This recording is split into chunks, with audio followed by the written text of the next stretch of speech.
Hello, and welcome to Jason Cavness Experience. I'm your host, Jason Cavness. Our guest today is Chris. I'm going to let him say his own last name. I'll fuck it up. Seminatore. It was a tough childhood. It took me to fifth grade to learn how to spell it, Jason. Chris, thanks for being here today. Really appreciate it.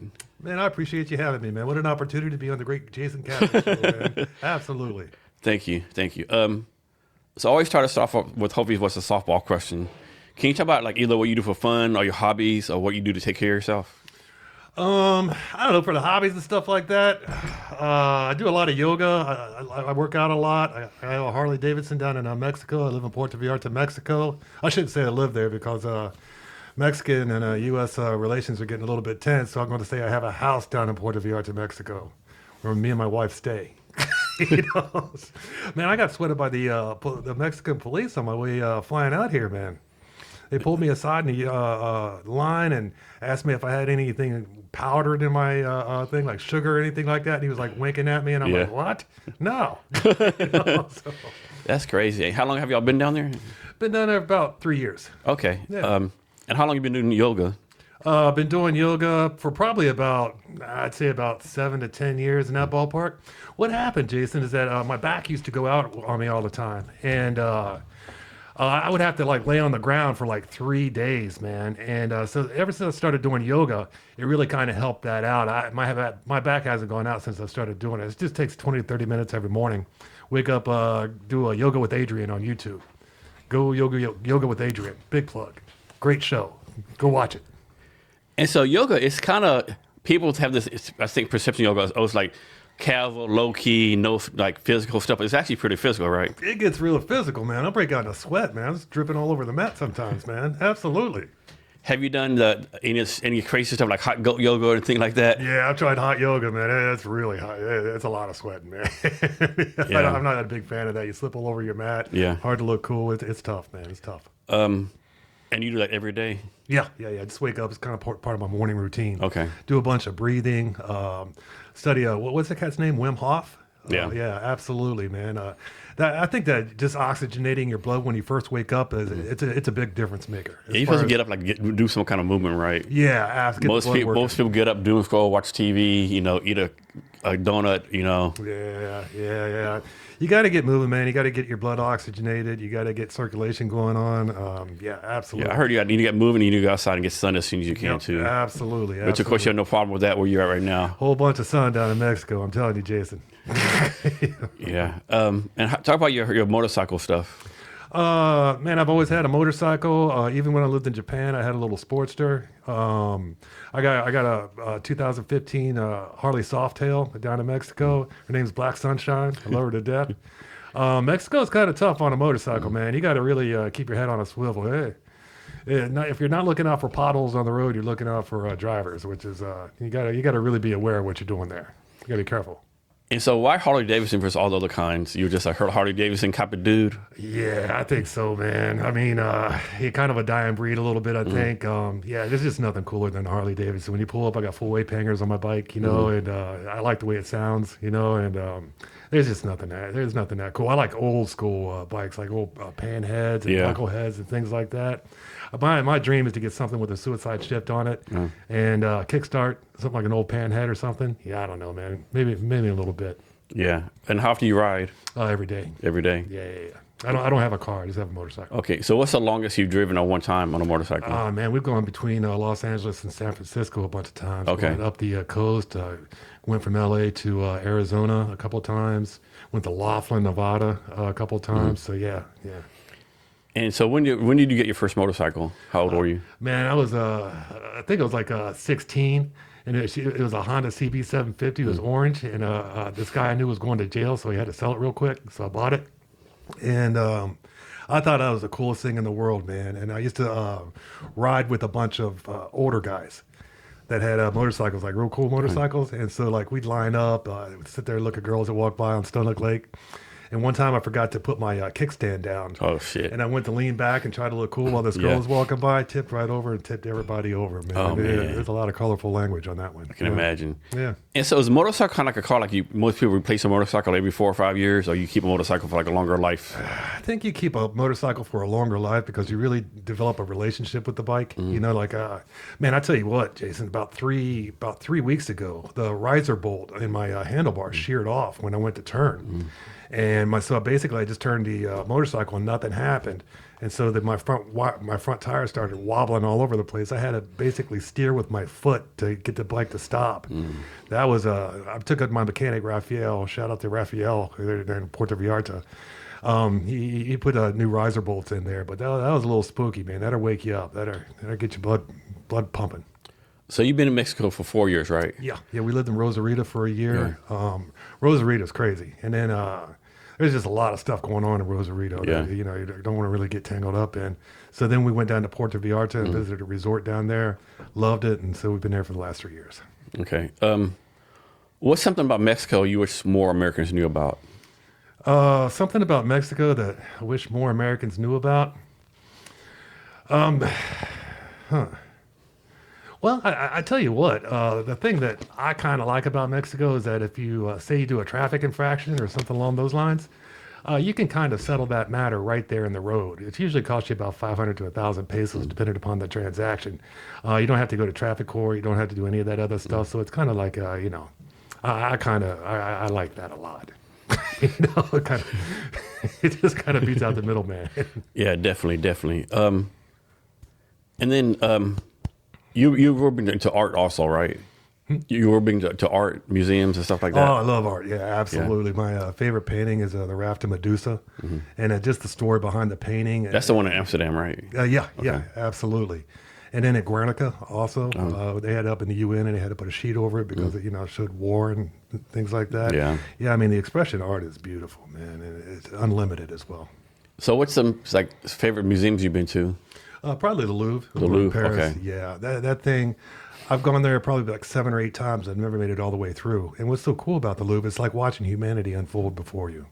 And it goes through all the different stages of humanity. Did they ever catch those people that robbed the Louvre a while ago? I think they did, man. I'm not really quite sure. You might want to verify that, but I think they got one of them or something. I think it's kind of crazy. Most people are rooting for the robbers, right? Yeah, absolutely. And they're rooting for them, not because they're, want to support that kind of behavior, but man, like the fact how they did it, right? Yeah. 9 a.m, pulled up a fucking ladder to the back door, pretending they're fucking maintenance men. That was balls out straight out of a movie. It truly was. That was like Ocean 13 shit, It was. Yeah, I mean, and then they knew exactly what they wanted, got it, and rolled out. It was crazy that they picked people videotaping them camera, they thought it was maintenance men, right? Oh, they must be taking these paintings or jewelry to another exhibit or something, Yeah, that was executed well. Oh, damn good, yeah. I'm going to look in to see if they got caught or not because I think I just saw it glancing at a headline that they did get somebody, but I'm not sure. Yeah, I don't remember. That's pretty cool. And we talked earlier about how Amsterdam is such a great city, right? Amsterdam is a wonderful city. Yeah. The train station, the Bulldog Cafe. Man, Amsterdam's a bunch of fun. How many times have you been there? I was there for a couple months. I made a bunch of money and kind of lived in Amsterdam and Paris for a little bit. Yeah. So on your oats, so to speak. Yeah, absolutely. And that was an experience. Yeah, I didn't know you could run out of money at that age, though. You can. Especially better run out of money when you're in a foreign country. Yeah, you can go through it pretty quickly. Actually. That's not a good thing. A lot of things to spend your money on in Amsterdam. There is a lot of things to spend your money on in Amsterdam. Now, this is before the laws they changed in the United States with the legalization of marijuana. Yeah. And man, I had this coffee shop that was right below my apartment, and the guy made these worms of opium, and I didn't know opium was related to heroin at all, and I really kind of like that a lot. Yeah. That's funny. Yeah. So let's talk about something crazy. Last night we had a conversation with a bartender at a club we went to, not a club, like a bar we went to, and we talked about have we actually gone to the moon? And we're going back and forth, right? And my thing is you hear the argument that we haven't been to the moon. My thing is man, there's no way 1,000 people have not said anything right. It's no way. I know, man. everyone through all these years, no one said anything right. But again, you have a good kind of arguments, right? Like the thing Neil Armstrong said, the cryptic speech, The thin veil of truth will be revealed and all that. Absolutely. I go back and forth on it because half my brain's like, there's no way in the world they could get 1,000 people to keep their mouth shut on something like that big of a conspiracy or a hoax. But then again, when you look at the production and all that, and then you take into account the technology that was available back then, and then you take into account that they lost all the data on the way to the moon, which kind of like a little fishy right there. And then you take into account that we haven't been to the moon since. And then I don't even want to talk about that big asteroid belt that goes around the Earth or something like that. It's tough to get through. There's a lot of things that you got to really kind of take into account. Then you look into the what the motive was. There was a big space race with Russia at that time. So there was definitely an incentive to fake a moon landing. And looking at the production values back in those days as well, I mean, it's supposed to have 1/6 of the gravity that the Earth has. And then the way they were moving the stuff, it looks like they were pulled on wires. I mean, if you look at the movement of it, real closely, it doesn't kind of jive with from my understanding of what the atmosphere and whatnot is like there. So, man, I go back and forth on it all the time, Jason. Yeah, the gravity, a lack of gravity, they should be like jumping like 10 feet in the air, you would think, Yeah. Like supposedly there's no wind, but why is the flag waving with no wind, That one also got me too. Why, if there's no wind, why is that flag waving? And then they took the pictures, the moon, when Neil stepped on the moon, supposedly, his, the prints on the moon don't match the bottom of his actual boot. I saw that too. Absolutely. It's just like, man, it's just kind of one go fuck after the other when it comes to the moon landing. I mean, there's a lot of different little inconsistencies, I guess, with the story. But man, all those all those people kept it to themselves, or I don't know, right? I'll go back to that, right? There's no way. Well, what's so wild is that the astronauts that have gotten back, they've really gone into seclusion and whatnot. And I mean, even Neil Armstrong, when he was talking with a bunch of gifted children, he said the thin veil of truth will drive you, or something along those lines. I forget the quote exactly, but it was very cryptic. And it wasn't like, if I was Neil Armstrong, I'd been in the moon, I was in front of a bunch of kids, I'd be like, dude, I was on the moon. I'm it was him. Crazy. Yeah. I was like, holy shit, I looked down, I saw the Earth. I mean, I'd still be talking about that today. And that just doesn't seem to be the case. And the behavior really doesn't match the event. Yeah. And the bartender we dealt, not the bartender, but the guy who took an order last night, he had an interesting take. He was like, supposedly, and really going down the rabbit hole now, he supposedly we went to the moon and the alien said, hey, don't bring your ass back here no more, I heard that too. Like, don't come back. Yeah, you've had your little fun, But then again, people say we're doing on the moon, but we've sent probes like Voyager, Hubble telescope out to the far reaches of space. So, and of course, so that doesn't match up. Maybe we really go to the moon because we do have to take. But then again, back in 1967 with the moon, I think we had cars with roll up windows, like you said, how did President Richard Nixon, get a fucking call on the landline, It was on a landline. He picked up a phone on a landline and acts like he was talking to the astronauts. I mean, come on. Yeah. That's a little hokey right there, Yeah. Maybe it could be done. I mean, you brought up a good argument about how the transmission could have been relayed to a landline and then, they talk like that, but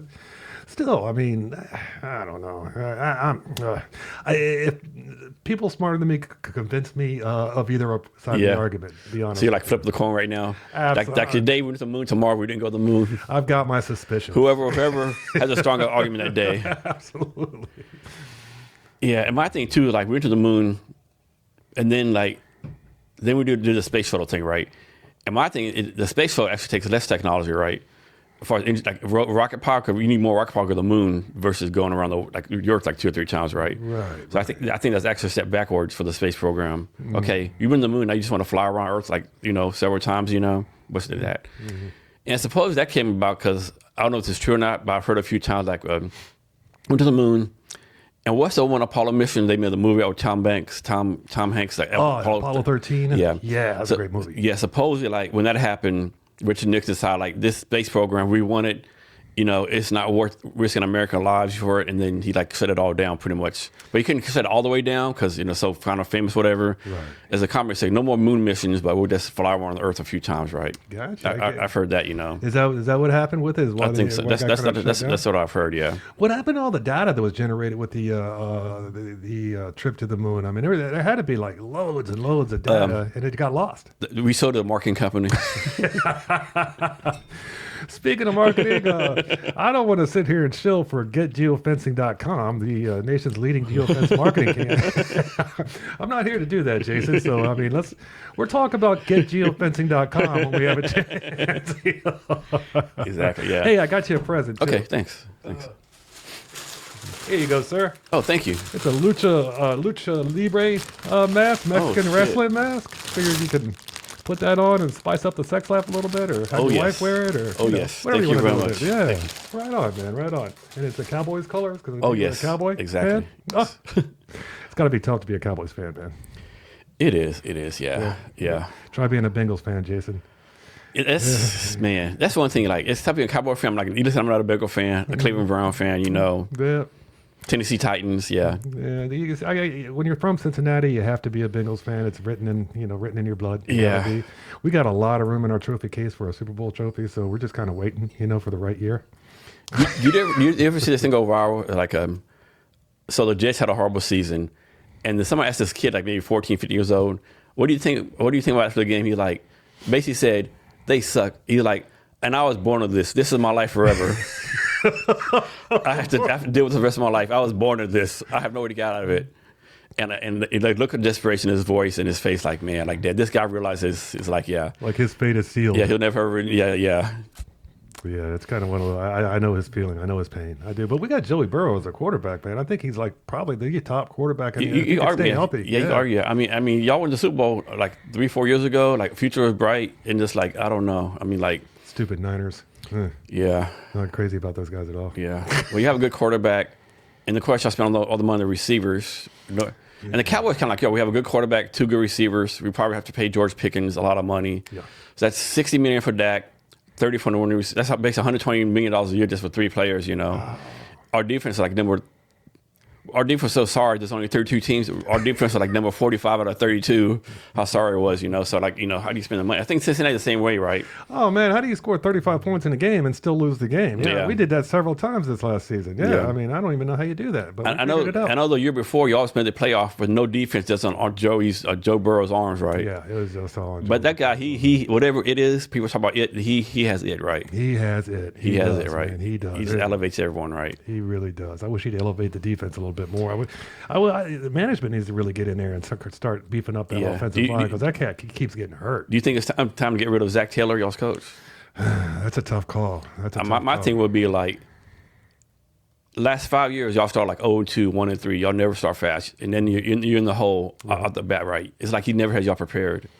That might be. I mean, the offensive coordinators and the defensive coordinators, they all need to be eyeballed at this point because I mean, right now you've got some serious talent on the team with Joey Burrow, Lamar Chase, and all these other cats, and they should be going. They just really need to shore up the offensive line and then get a defense. I mean, our defense. That's what. Hey, congratulations to you guys, by the way, for winning the Super Bowl. The Hawks. You see Hawks, wow, right on. They beat my Rams in a killer game. That was tough to watch because I was sitting next to our mutual friend John, watching the Hawks and the Rams, and I proceeded to talk a lot of shit while the Rams were up, and then I kind of flew back in my face when John let me know it too. Isn't crazy like that Rams Thursday night game here? It was a great game, overtime game. It was fucking crazy. The Seahawks tried this 2-point conversion. It goes backwards or whatever, and the running back just wasn't paying, just picks the ball to get the ref right. Because he did that, they got 2 points and won the game right. And it was like, what? And it was an accurate call. It went backwards, lateral, whatever. But no one thought, and because of that, they won that game, got number 1 seed, and I mean, you think about all the hard work they put in, all the stuff they did, lifting weights, training, blah blah blah. If that dude would just like left the ball alone, or if you he just like. He said, hey, Noah, I saw the ball. I just gave the ref. I wasn't thinking nothing about it, But thank God I picked it up right because, and something as random as that, can affect a football game, and think about something around that can affect your life too, right? Absolutely. I'm so glad that my bad days aren't nationally televised. I tell you, Jason. I've made a lot of stupid decisions in my life, and I just was glad there's no cameras or social media back in those days. Yeah. I think I talked to you last night. I actually was at the Super Bowl parade. It was like 2 blocks from here. Dude, it was so much fun. Like, it was kind of messed up. So example, like when Philadelphia won the Super Bowl, they closed all the schools, right? Wow. Here in Seattle said, no, this is an excuse absence to go to school, right? Of course, pretty much all the kids, parents took them to the parade, right? And I think, man, that's damn good parenting right there, right? Absolutely. Because this is maybe a once a lifetime event for someone, right? They go to a Super Bowl parade. Can you imagine being 6 or 7 years old and going to the Super Bowl parade and just, but now, you know what, you're kind of a little bit spoiled because you think that you guys are going to win the Super Bowl every year. That's just not going to be the case. You know what I mean? Yeah. You guys might have the beginning of a dynasty, though. I think you they do, really yeah. I mean, that defense that you've got is, they're a blackout The defense. dark side, yeah. The dark side. Remember the Legion of Boom back in the day? Yeah. Oh. And people are saying this dark side is a way better defense than the Legion of Boom. Wow. Yeah. But, who knows, right? And the parade was so much fun. All these kids were there, like, where I was at, like, a couple blocks from here. Of course, they had, like, the street blocked off, right? But there was, like, 2 or 3 footballs being thrown all over the place, And this one kid, he's, like, maybe 8, 9 years old. Like, of course, the ball can go all the way. So he'll jump in the middle of the street and throw the ball. And this dude had such an arm, right? He was throwing the ball, like, 10 stories up and crazy. Like, whoa. Like, yeah. Wow. He had an arm on him, right? Man. And, like, everyone, like, day drinking, look around, high school students, like, taking shots of Fireball, Oh, remember those days? Oh, yeah. Fireball. That's one thing I always joke around. Like, my mentors growing up didn't mention me correctly because I drank Jack Daniels and Jim Beam 2-way long in my life. I found out, like, real bourbon. What kind of bourbon do you have here? What is this guy right here? So this is Travelers. It's a whiskey by Chris Stapleton, a famous country western singer. Oh, wow. He's best known for the song Tennessee Whiskey. Oh, I love that song. It's one of my favorite songs. That's his song, yeah. That's really smooth. I like Tennessee Whiskey. Yeah. Yeah. Oh, I wish I could sing, Jason. It is. What was it? 1 o'clock in the afternoon? Yeah, like 1:15. Is it socially acceptable in Seattle? Yeah. Oh, It's okay. like, like I said, why have your own business if you can't day drink? I got you. It's well, shit. It's like it's happy hour in Mexico right now, right? That's right. That's It's right. it's happy hour at John's Bar.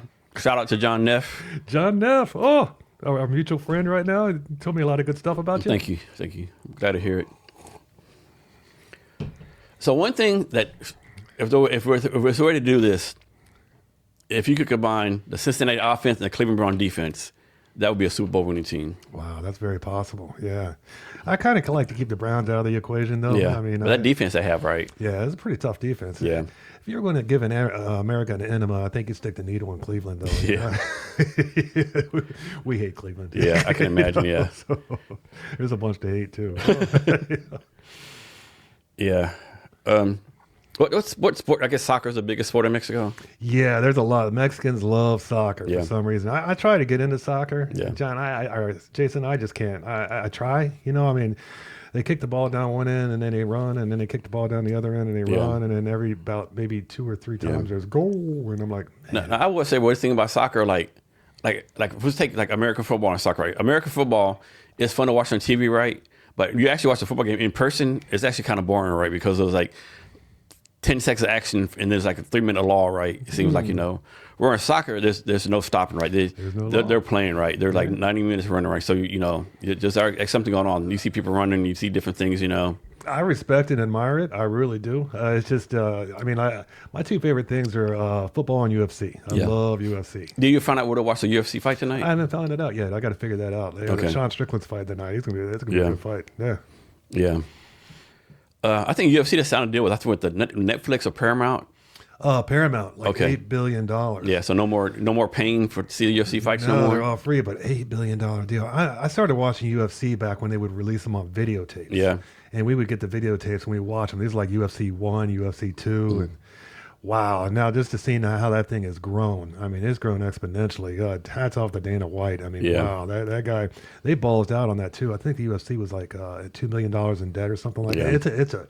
It's an interesting story, man, about how. But you know who things got supposedly built. saved UFC back in the day, right? Renzetti or No. who? President Donald Trump.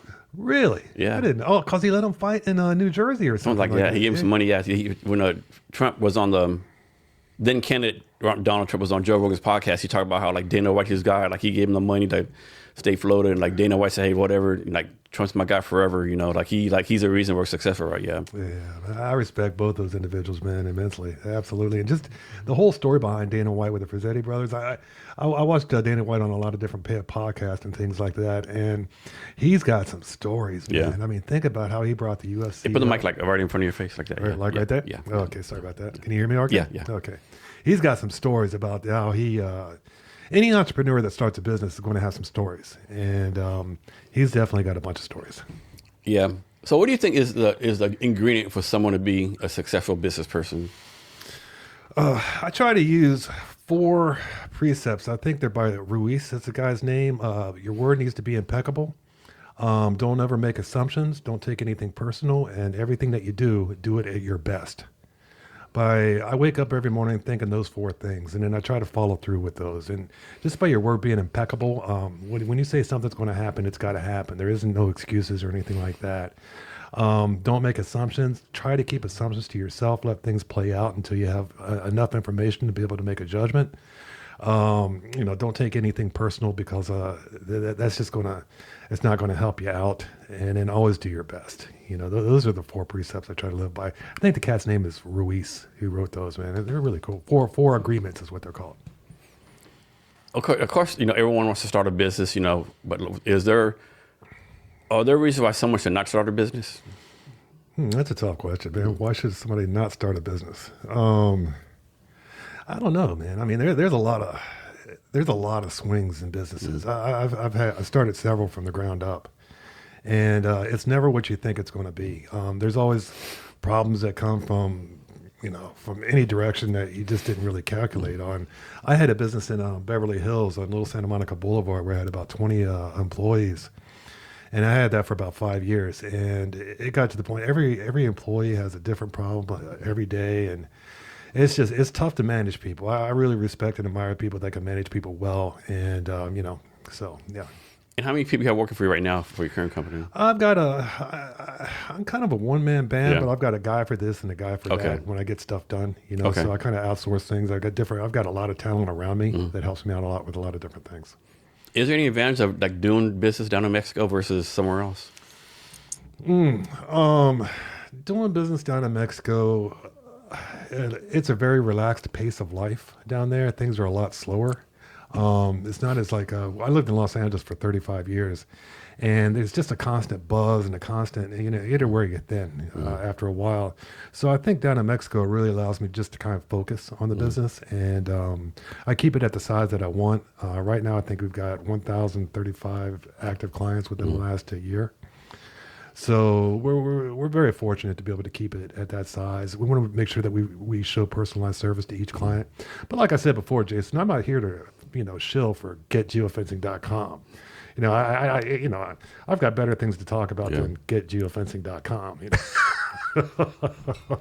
And didn't you have like a production company or something like that in Los Angeles? I produce television. Yeah. Can you talk about what kind of TV shows did you produce that we might know about? Worked a lot with Carmen Electra. Did a thing called SPI. It was a poker related show. And then we also did a cannabis news show as well. Produced that for a while. And it was just, while the cannabis industry was becoming legal and all that, it just showed all the different legislation and all the news associated with cannabis and whatnot. So. And you said that Carmen is actually like really, really short, like 5 foot tall or something? She is short. She's so cool, though. She's also from Cincinnati, where I'm from. So, I didn't know that, Yeah, absolutely. Yeah, she's really nice, man. She's super nice. But she's a little bit shorter than you would think she would be. Yeah. Yeah, she's really cool, though. Super down to earth, real friendly. Do you still keep in touch with that relationship? No, I don't. I wish, no. Yeah. She was going through some, when I was working with her, I think she was it Dennis Rodman she was dating? Yeah, probably so, yeah. Yeah, I think so, yeah. And Dennis used to be your neighbor in California, I think you said, right? Yeah, when I lived down in Newport Beach. How was that? Like wild, crazy parties every night or something? Or? Yeah, he got in trouble for having a helicopter land on his front yard in Newport Beach. Yeah. He had a big Hummer with his face painted on the side of it. And I met him like 3 or 4 times, man. He was a character, man. He's just really super nice. So, I mean, that's what everyone says, Yeah, down to earth. They said like he was a great teammate, great person. Like he said, you see all the crazy stuff he does, but and they said like in the locker room, he was a guy like always there for you, always did what you want. I was at this bar, Rodman's, one time, and this girl reached over and I guess she had a bunch of hairspray in her hair because there was a candle, and her hair went up. And Oh shit. It's hard to not laugh when you see something. So, Yeah. And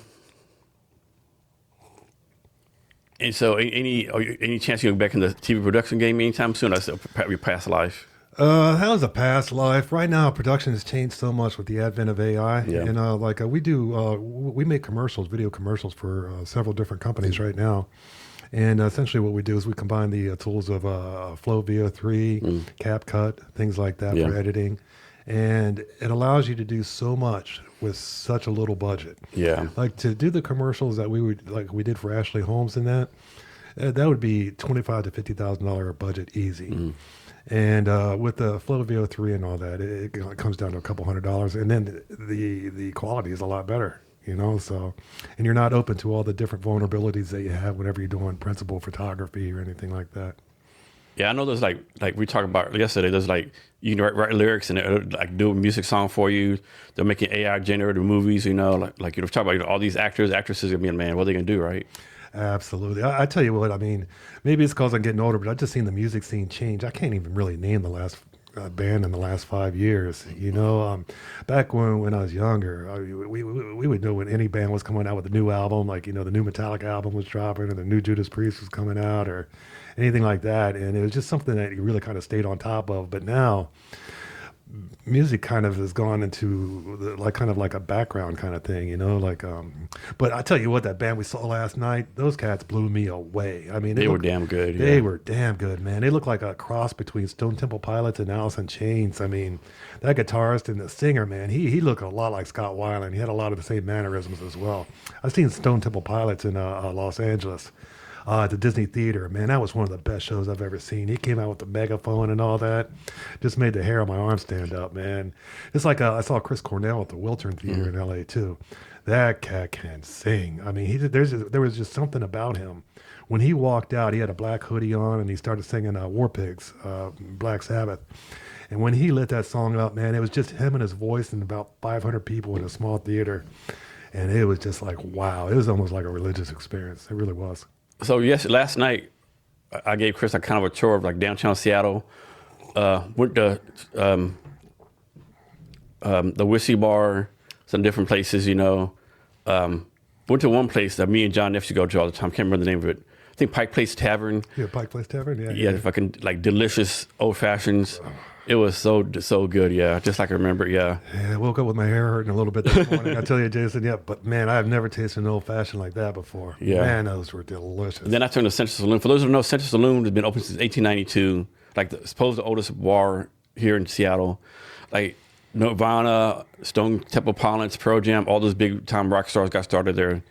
And they still do like 2 to 3 music acts every night, right? Wow. And like I was telling Chris, usually when I go, one band is so good, like we saw last night, like, man, what are you doing here, right? But then of course you always see another band, like, oh my God, you're so hard. You must have no friends because no one's told you how bad you suck, right? Like, yeah. Yeah, I compare the guys that we saw last night. When I got to LA in the late 90s, we used to go to the Whiskey, the Roxy, the Rainbow, Troubadour, Saddle Ranch, all through there on Sunset. And those guys last night could have hung with those cats during the late 90s on the Sunset Strip. Okay, can you call? You said, I guess you notice how they're doing some of the guitar.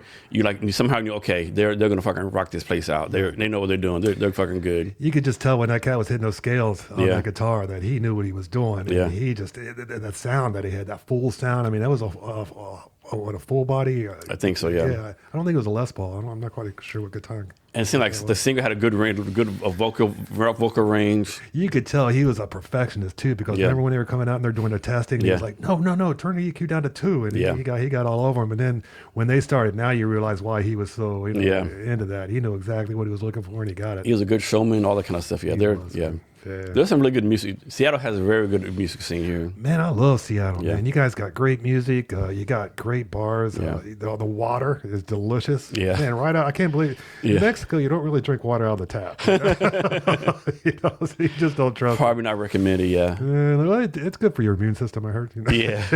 Kind of get you going on. Yeah. But, man, I love Seattle. I really do. It is so cool up here. Yeah. So Yeah, a lot of people in Seattle, we do shit on a lot, but it is, there's a lot worse places to be than Seattle, right? Especially where people try and do this, like all the tech stuff, the economy is decent, Yeah, we were just talking about that. I mean, why have so many businesses started in Seattle?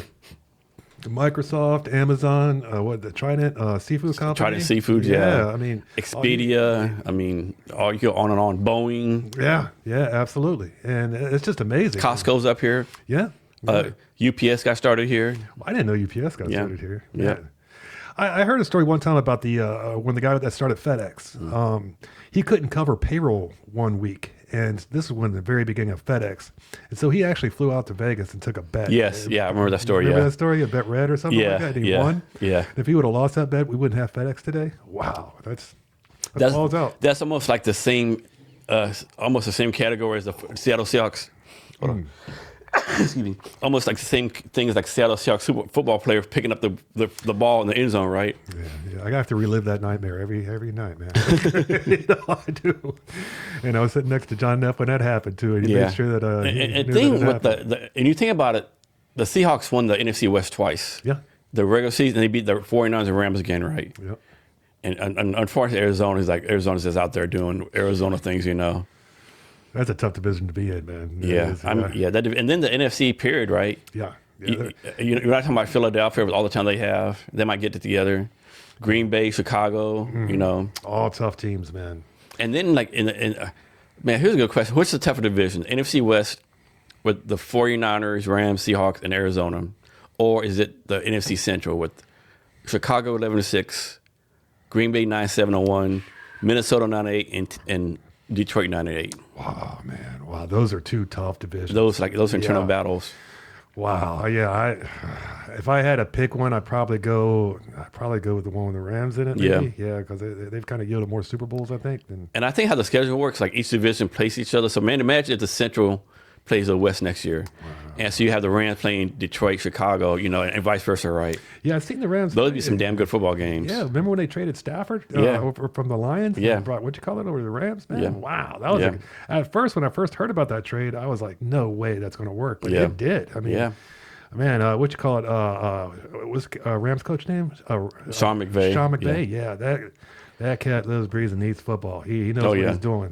If he makes a call, I'm going to back it up 100%. And that's the teams, though. We talk about the teams, but man, the coaches like the Seahawks, Mike McDonald, 49ers, like Kyle Shanahan, the Rams, Sean McVay. Those three coaches, right? They're going to be going there for a long time, right? Master technicians, man. Master technicians. Absolutely. You got to respect and admire that kind of ability too. Football is a complex game. I know one thing. If I'm in the Arizona Cardinals, I'm calling NFL yet. Hey, can you send us another division? Can we trade to go to another division, please? Can we go? Well, we can't go to the AFC West because that's just as bad with the Denver. Denver's tough. Denver, LA Chargers, and freaking the Chiefs. It don't let them in the Bengals division either, man. Well, we could use them over there, maybe. I don't know. Our division didn't have a very good year. The AFC, what is it, Central? I think with the Bengals, the Steelers, and the Browns, and the what you call it? Ravens. Ravens are tough. Every team's talented, right? True. And the thing with the NFL, one thing I like about the NFL versus the NBA or baseball, like you can be like Patriots every year, go 4-13 and go to Super Bowl next year, right? You know what? The Patriots, I'm really funny about, because I really used to hate the Patriots because of Tom Brady, I mean, and then what really makes me even more angry is that Tom Brady's really good at being a commentator too. Yeah, he's gotten a lot better. Man, he's gotten a lot better. He's really good at it, and that really just pisses me off too. I mean, with all the Super Bowl rings, the supermodel wife, now he's a great commentator. I like to throw punch that guy, man. Yeah. But your team is the Rams and the Bengals? Yeah, Bengals first and the Rams second. Yeah, okay. Absolutely. Yeah. So the Rams give me a lot of glimmer of hope, where the Bengals are just like, So why the Rams and not the Chargers? Oh, because it's the Rams. I went to, my buddy had season tickets for 4 years. We used to go to every home Rams game. Yeah.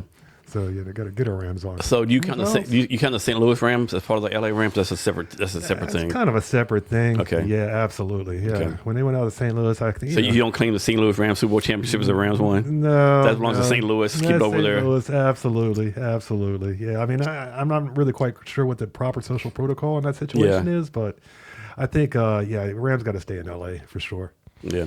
Just like when the Raiders went to Vegas. What do you think about that? I mean, not, you know. I mean, so growing up, my number one team was the Cowboys, but I actually like the Raiders and Dolphins too. Yeah. But the Raiders, man, I just think, man, like, to me, they should, they're an Oakland team, right? I understand money and stuff, right? I understand Al Davis moving, there was the LA Raiders. People know this. The Raiders actually have more Super Bowls won as the LA Raiders than the Oakland Raiders. I didn't know that. Yeah. Was it under John Madden? Yeah. No, Wow. So they won Super Bowl 11 in Oakland under John Madden.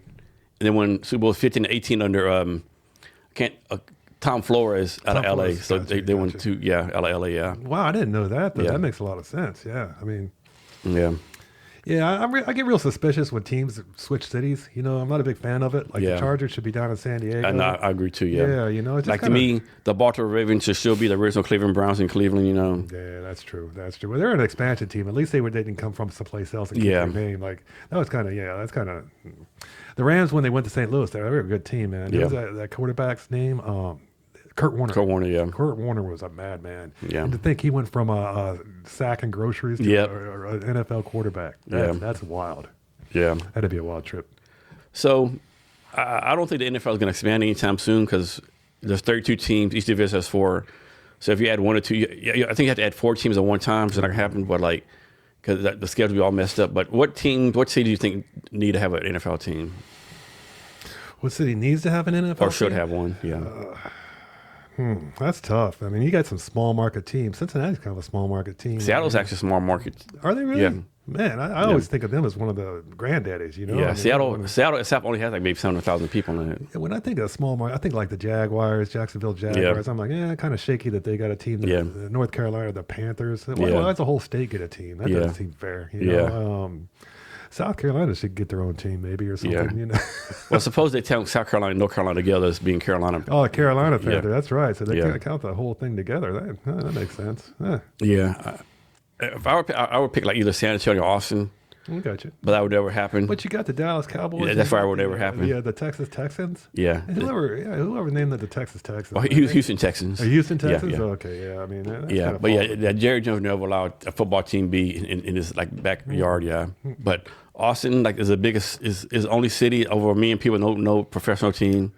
Of course, the University of Texas is the professional team. You know. That's true. That's Yeah. true. Yeah. San Antonio has a San Antonio Spurs. So that's the only place I can think that like could use an NFL team, but it never happened. Yeah. There's not too many cities that really qualify to have an NFL You know, team. maybe Salt Lake City in Utah, maybe. Maybe. I've never been out there. Yeah. The Salt Lake City Mormons or something like Yeah. that. Yeah, that'd be kind of cool. Yeah, then maybe back in St. Louis. I don't know. You think this USFL thing or catch on?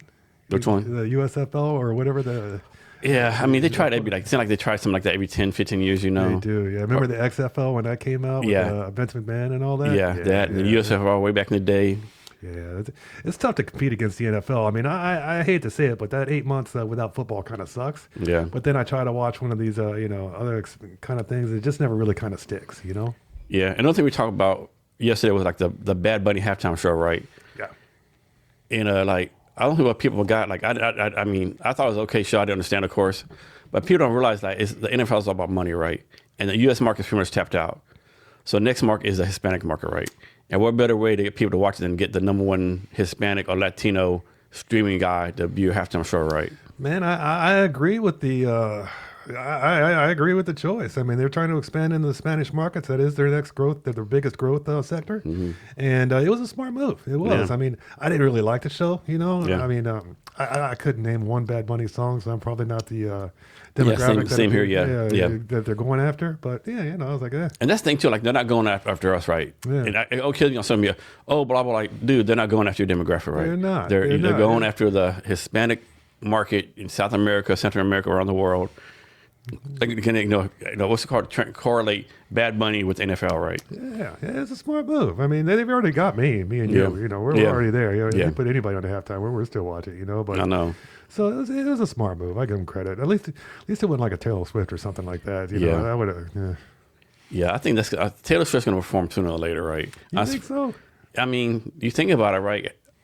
I think the stats show the increase in everything went up like a lot when she started watching football. You know. I think so. She's got a whole little army of Swifties. Yeah, you know, over there. you got 12-year-old girls like, hey, daddy, take them to the football game, right? Hey, just for the record, kids, I'm a Swiftie myself, so I don't want any bad emails or anything like that. No shit, right? Yeah, she definitely has a cult following. Yeah. Yeah, but I don't understand how she gets so much hate, right? Because she increased everything. She did, man, and I haven't heard a bad thing about her really. Just Everyone says good things about her, right? Yeah, she really trashed her ex-boyfriends, which is kind of funny. I mean, it's a songwriting thing, yeah. Yeah, you know, I mean, I hope her and Jason work out. Man. Yeah, Travis. Travis, yeah. Travis. I mean, they're getting married this year, I think. You know. Well, you keep up on this stuff, huh? Yeah, I got you. Yeah. Yeah. So one thing that I talk about Taylor Swift good stories, like there's a guy, one of the late night show hosts, I think it was I can't remember who it was, one of them, whoever it was. He was like, hey, like he told a Taylor Swift story. Like one time we were somewhere, my daughter was with me, she's like 10 years old, and Taylor Swift was there. I said, Daddy, can I meet Taylor Swift?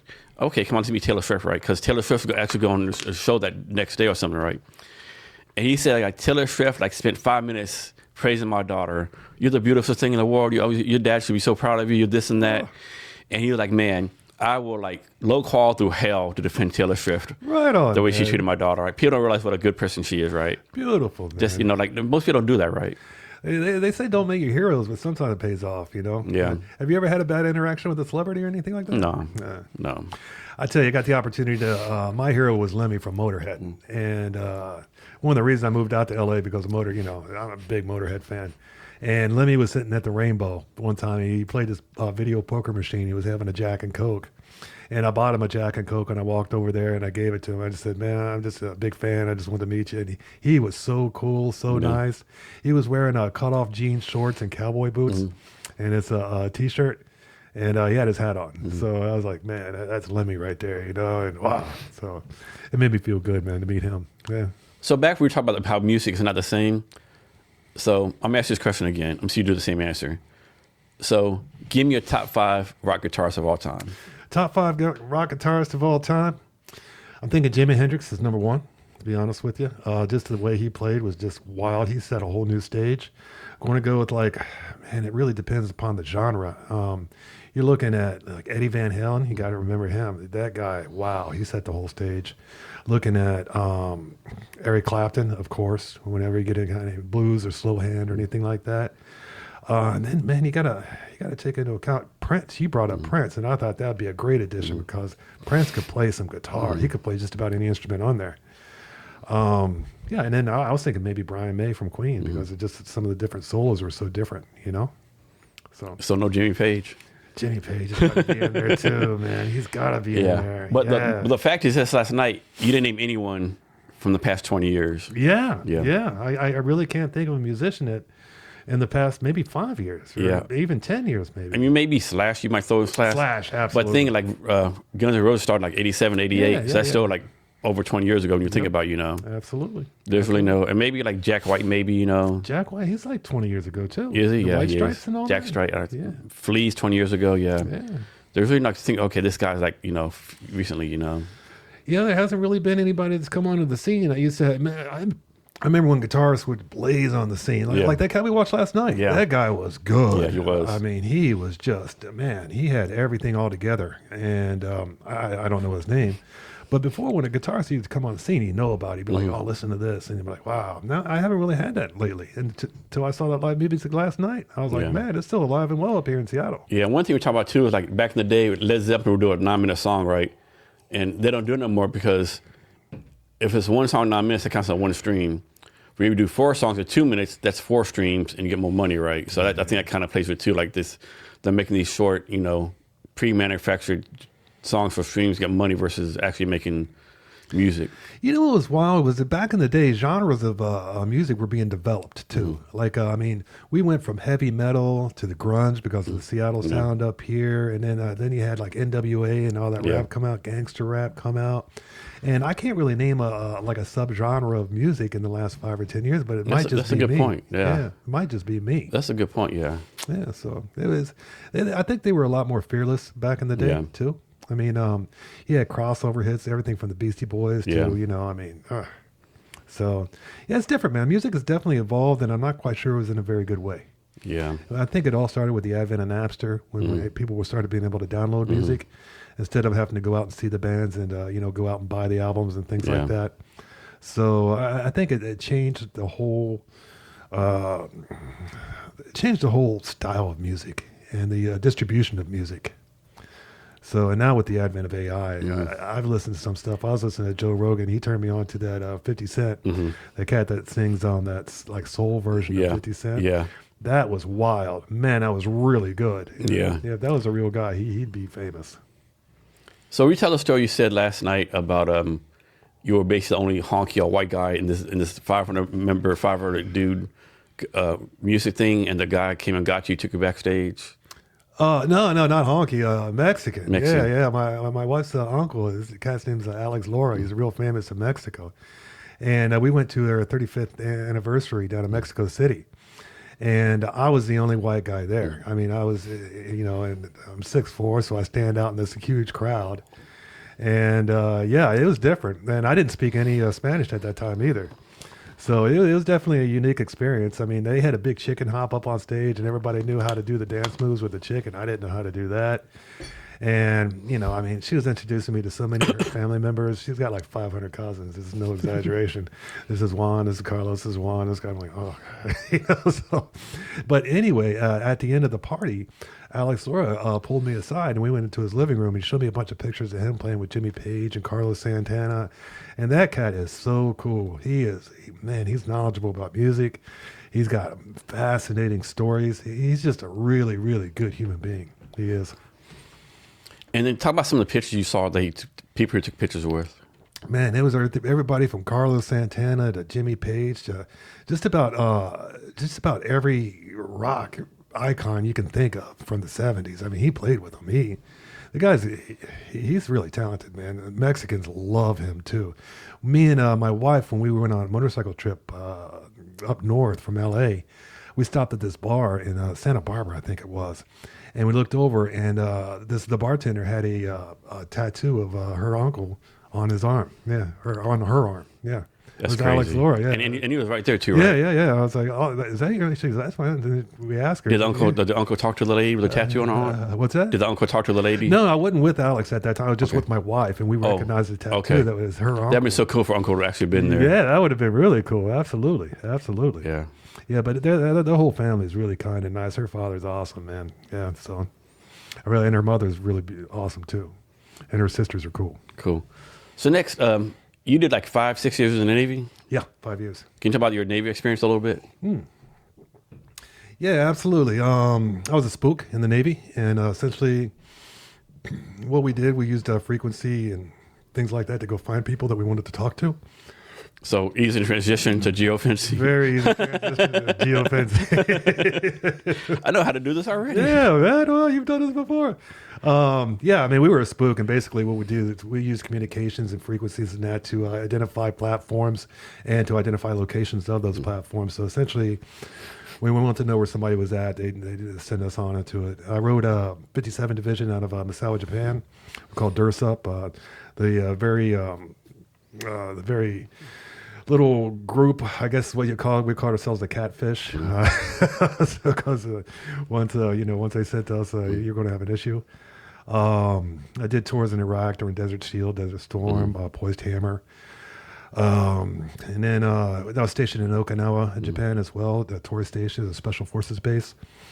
The Army used to. You were an Army officer, so. You work with spooks, man. We were kind of dirtbags. All of us had mustaches and kind of long hair. We traveled in civilian gear and stuff like that. So, then down in Okinawa was pretty cool. It was all special forces, and there was only the 30 of us Navy guys, so they used to pick on us. And then we'd have our own. I remember we played flag football with them one time, and the second play of the game, this guy had been picking on me the whole time, you know what I mean? So I finally lined up across from him, and I went to block him, and it made it look like I punched him in the nose. Yeah. And I got kicked out of the game for that. So then that started a little scuffle right there between the Army and the Navy, and then finally, it all got straightened out. But I wouldn't know how to play no more. So.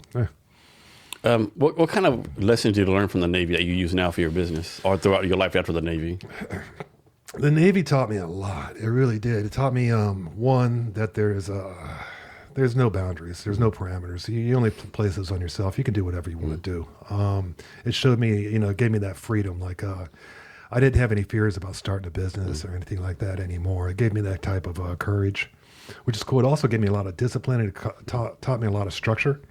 And like if you want to accomplish something, what you do is, you draft up your steps that you got to take to accomplish the objective. And it definitely taught me about that. They taught us all about that in intelligence training in Fort Devens, Massachusetts. And it gave me a lot of like self-worth. It really did. I mean, it kind of changed me out. I was a little bit lost before I went in the Navy, and like a lot of people are, and then I scored pretty well on some tests or whatever. And that's why they pulled me aside. Chief Hendricks pulled me aside in boot camp and asked me if I'd be interested in being a spook. Then I had to go through a bunch of interviews and things like that. And then they did a background check on me. And I'm from a little town called Goshen, Ohio, right outside of Cincinnati. And they had a bunch of like FBI agents and stuff like that interviewing my grade school teachers, my family, my friends, things like that to get the top secret clearance that you need. And so that had to be kind of hilarious because it's a little bit hillbilly out in Goshen. Yeah. So, but it definitely taught me a lot. And I don't regret the experience whatsoever. Taught me how to travel. I knew that there's just no way in the world, I could stay in Ohio. I wanted to go travel the world. I wanted to see the world. And I've been very fortunate and blessed to be able to do so. And that came from the Navy. And so, but when you left the Navy, like most people, your transition from the military wasn't the best, right? Can you talk about that some? Man, I went straight from basically living like a savage out of a sea bag. And then I out-processed in New Orleans, Louisiana. Spent 2 weeks there. And then 2 weeks later, I was on the campus of Miami of Ohio University. And the transition there, I hadn't really had time to really catch my breath or kind of focus or anything like that. So then had some bad habits kind of appear, the drinking and the violence and whatnot. And, this didn't really translate well in behavior. And if I were to go back and talk to 25-year-old Chris who just got out of the Navy, I'd be like, man, what you got to do at this point is to develop some very healthy habits. Do yoga, do workouts, do things like that. Make sure that you're constructive with your behaviors and make sure that, you're working toward an objective or a goal.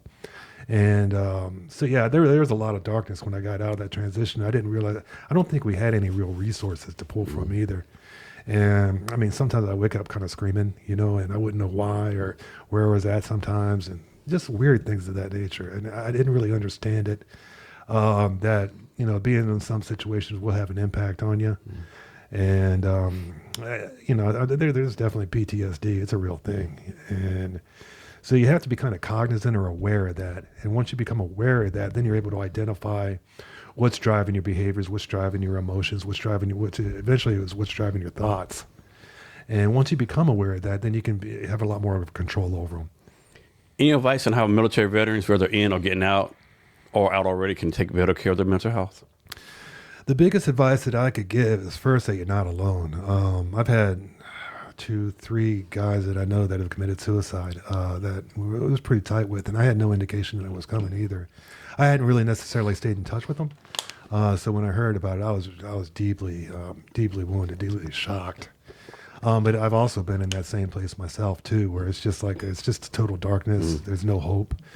You don't really care about anything, and so I would give somebody that was in that situation, if you're a military and you're transitioning back into the civilian world and you start experiencing like darkness and hopelessness and whatnot, always remember that. I mean, it sounds so cliche, but you don't know what tomorrow holds. And I think if you could that's actually saved me a couple of times because like if you have a bad day, I'll just kind of discount, hey, that was a bad day. I'm going to have those, and that just happens. And I still don't know what tomorrow holds or what I can do. So that's one thing is you got to kind of keep hope and believe that there is definitely something great could happen tomorrow. I mean, if you play even if you got to play the lottery, man, play the lottery so you can wait to see what the numbers are being called, whatever it takes to be able to get you through that hopelessness, I think is really important. And always reach out to your support system. If you got family, reach out to those guys. I mean, don't, if you're having thoughts like that, go online and get a therapist online, somebody that you can talk to that's anonymous, and kind of explain how you're feeling toward them, and then they'll be able to guide you a little bit, because sometimes we do take our hands off the wheel and we just kind of let the car drive itself, and that's where you kind of end up into a tree. And so my biggest advice, if you are having those emotions and feelings first, understand that that's normal. A lot of people are going to go through that as they transition from the military into the civilian world. Now, once you realize and become aware that that's normal, then realize that you do have resources that you can reach out to. $15 a month can get you a online therapist and talk with those guys. Let them guide you until you're ready to put your hands back on the wheel again, or in my case, the handlebars. So. Yeah, I think most people have dark days. I think I remember like today might be dark, but like say you don't know what tomorrow's going to bring, right? What kind of opportunity, right? Maybe like the next day might be a great sunset, or maybe someone reaches out with a multi-million-dollar opportunity that you don't know about, that you would not have gotten without that. Might walk into a bar and some pretty girl smiles at you. It's just a little dash of a moment can change the trajectory of everything. That's a good point. You'd be amazed like how you just saying good morning to a random stranger might. Yeah. That dude might have been dark in the darkest place, and like you just because you said good morning and like, oh shit, okay. Yeah. And like knocking them out. You just never know, right? I say be kind to everybody that you meet. I mean, truly, absolutely. Always. Except for people in Cleveland, right? Except for people in Cleveland. And Tom Brady, too. If you get an opportunity to be mean to Tom Brady, do it. That's funny. Yeah. I mean, yeah. But there are resources out there, Yeah. Like the VA gets a lot of hate sometimes, but the VA, at least the VA here in the Seattle-Tacoma area, I think they do a good job. Do they? Okay. Yeah, like that guy I told you about, Barry Gibson, the Navy retired person. Yeah. He actually spent some time in the American Lake VA occupation program for 90 days. He said it changed his life, Beautiful.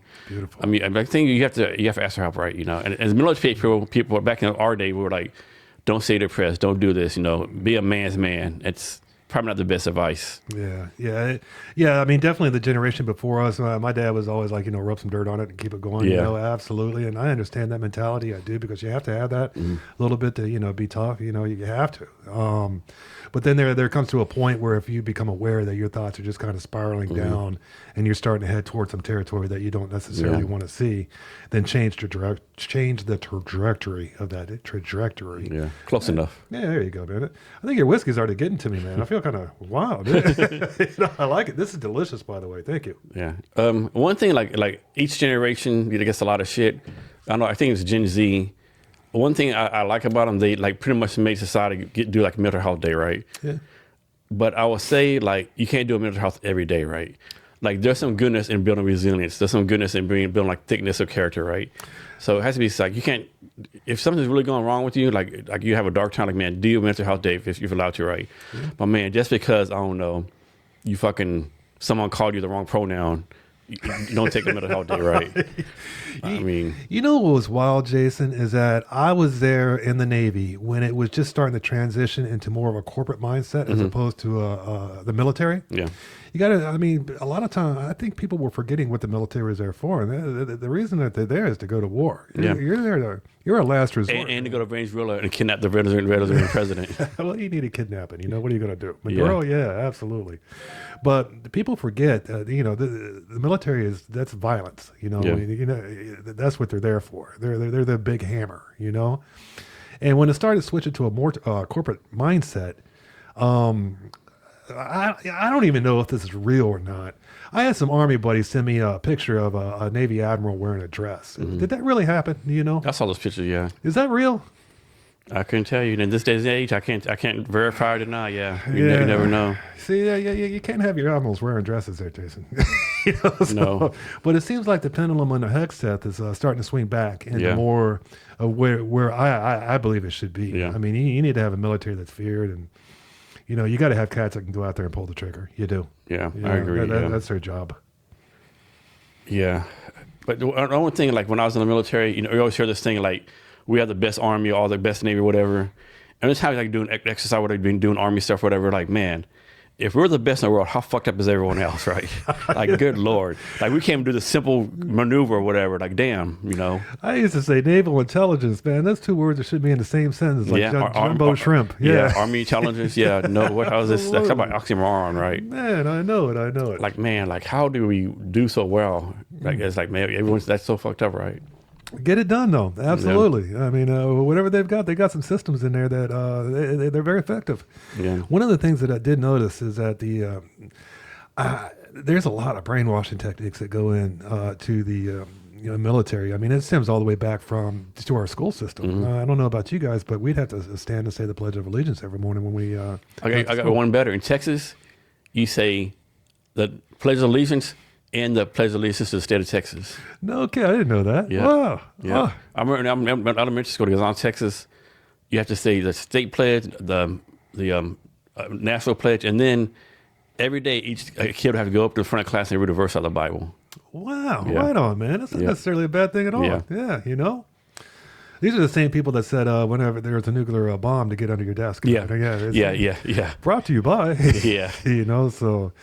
well, I tell you, man, our whole school systems was developed by a Prussian. It was a Prussian guy because I think so, yeah. They weren't having enough people go in the military Yeah. or work at the factories, and so essentially the schools were developed to create more military and more factory workers. Yeah. And I don't think the system's been overhauled since. No. Which is kind of wild. So you don't have no kids, right? I don't. I got 11 cats and 2 dogs. Yeah. 11 cats, Jason. My thing is, like, cats. if I could afford it, like, there's no way I would put my kid in a public school if I couldn't, right? Right. It'd be private school or homeschool, right? Wow, really? Yeah, there's public schools, they're just so, like, especially in the state of Washington, like, this one school, at an elementary school, they're teaching the kids, like, the fucking gender wheel, like, each day you're a different gender. They're teaching that kind of stuff, Really? Yeah. I didn't know any of that. Yeah, I mean, we went to school. I mean, yeah, that's another thing that's kind of wild is that I think everything that we were taught in school is wrong. I really do. They say history was written by those who hung their enemies, right? Yeah. And I don't think anything that we're getting is correct. I mean, I remember seeing pictures of the Pilgrims and the Indians hanging out together eating, and I'm like, hey, look at that. That's kind of nice. That ain't what happened. No. That's Nowhere close. I know. All part of marketing, right? Absolutely. They've sold us a lot of wolf tickets in those history books, man. They have. They definitely have, yeah. I'd like to find out the real thing that happened. And this whole thing that I think civilization's been reset maybe every 12,000 years or something like that. I mean, it's pretty wild, some of the things that we are finding out now, man, with the advent of the internet and the different technologies and whatnot that allow us to look back in the past, like LiDAR. Look at all the different civilizations that they're discovering in Peru that have been overgrown by the jungle. Yeah. And that's amazing. I mean, there's a lot of stuff. They got seashells. They found seashells up in Lake Titicaca in Peru. That's 13,000 feet above sea level. What are seashells doing up there, man? And were you talking about something yesterday? They found something underneath the pyramids or something? Yeah, the Tigris Euphrates River. I don't know much about this, but it's supposed to be like a metal plate that is supposed to be the size of 4 football fields. I may be getting this completely wrong, but anyway, it shouldn't be there. And they don't really know what's underneath it, and they don't know how it got there. And there's a lot of theory or speculation that it may be a spaceship. So, I mean, there's all kinds of wild stuff, man. You told me today about how Seattle was built. You said the underground tours that they have here, and Seattle was essentially built over the Seattle that burned down. The original Seattle, yeah. Wow, that's pretty crazy, man. Yeah. I didn't know any of that about Seattle. Here's something crazy for you. So we're maybe like, I don't know, 200 feet, 300 feet. I'm totally making this up, like 300 feet from like from the water, right? What's it called when the water comes on land? The tide, whatever. Yeah, tide, the waves. The tide comes underneath all these buildings. What? Yeah. What do you mean? So my friend, she's gonna get a building like 2 blocks from here, and they took her downstairs. It was all filled with water, because the water from the ocean comes all the way up here underneath the buildings. Wow. Yeah. That's pretty crazy. I didn't know that at all, Yeah. man. That's pretty interesting. So this, when there's high tide, there's water underneath this building. Wow. Yeah. That doesn't make me feel any more secure. Yeah, but getting back to history, I would love to just find out what the truth was and, just kind of go from there. The truth will set you free. I want to find out what really happened with different things. And to me, it's just fascinating. I mean, just everything. I know that everything I've been taught is probably wrong. Yeah. And, I mean, the Spanish conquistadors weren't the friends of the Incans or the Mayans. I mean, you had whole civilizations just simply disappear one day, and there's no explanation as to what happened to them. And stuff like that really fascinates me, man. A search for truth. Yeah. Supposedly like in the Incas, like their holy stuff, the gods are like blonde haired dudes, so he's gonna come on a boat, And so the blonde haired dudes came on a boat. That's our gods, right? And then easy peasy, right? Wow.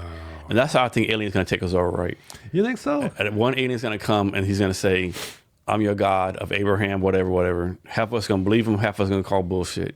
Wow. I think about half of us were like, okay, yeah, he must be God, yeah. Wow. Man, that's an interesting little theory right there. Yeah, it could happen. It could happen. I mean, just now with the finding out that there's different dimensions and whatnot, and possibly the ability to be able to travel through. I mean, what's the one thing that they've just done recently where they have an atom in one place and an atom another, and then if you manipulate this atom over here, it'll affect the atom over here, and they're affected by it. It doesn't matter how far apart they are. Yeah, I know you're talking about, yeah. What do they call that, man? That's I can't remember. something. God, it's called some kind of effect or some kind of physics or something. I wish I was smarter, man. I do. But I kind of know what I'm talking about. But to be able to have these two things and affect this one thing and then have it 1,000 miles away and have an impact on another one, God, it's got a name and that's going to kill me, dude. But anyway, just stuff like that, man, kind of shows that I wouldn't say I'm a believer in the simulation theory, but there's a lot of evidence kind of backs up that whole thought school right there. The simulation theory, that this is all a simulation. And it's why I meditate every day too. And one of the things that I do is that I can tell what's coming on while I'm meditating. I'll start seeing a real deep blue, the color blue. That's every time? Yeah, not every time, but sometimes. Yeah. It depends, I guess, on how deep I go into my consciousness or whatever while I'm meditating.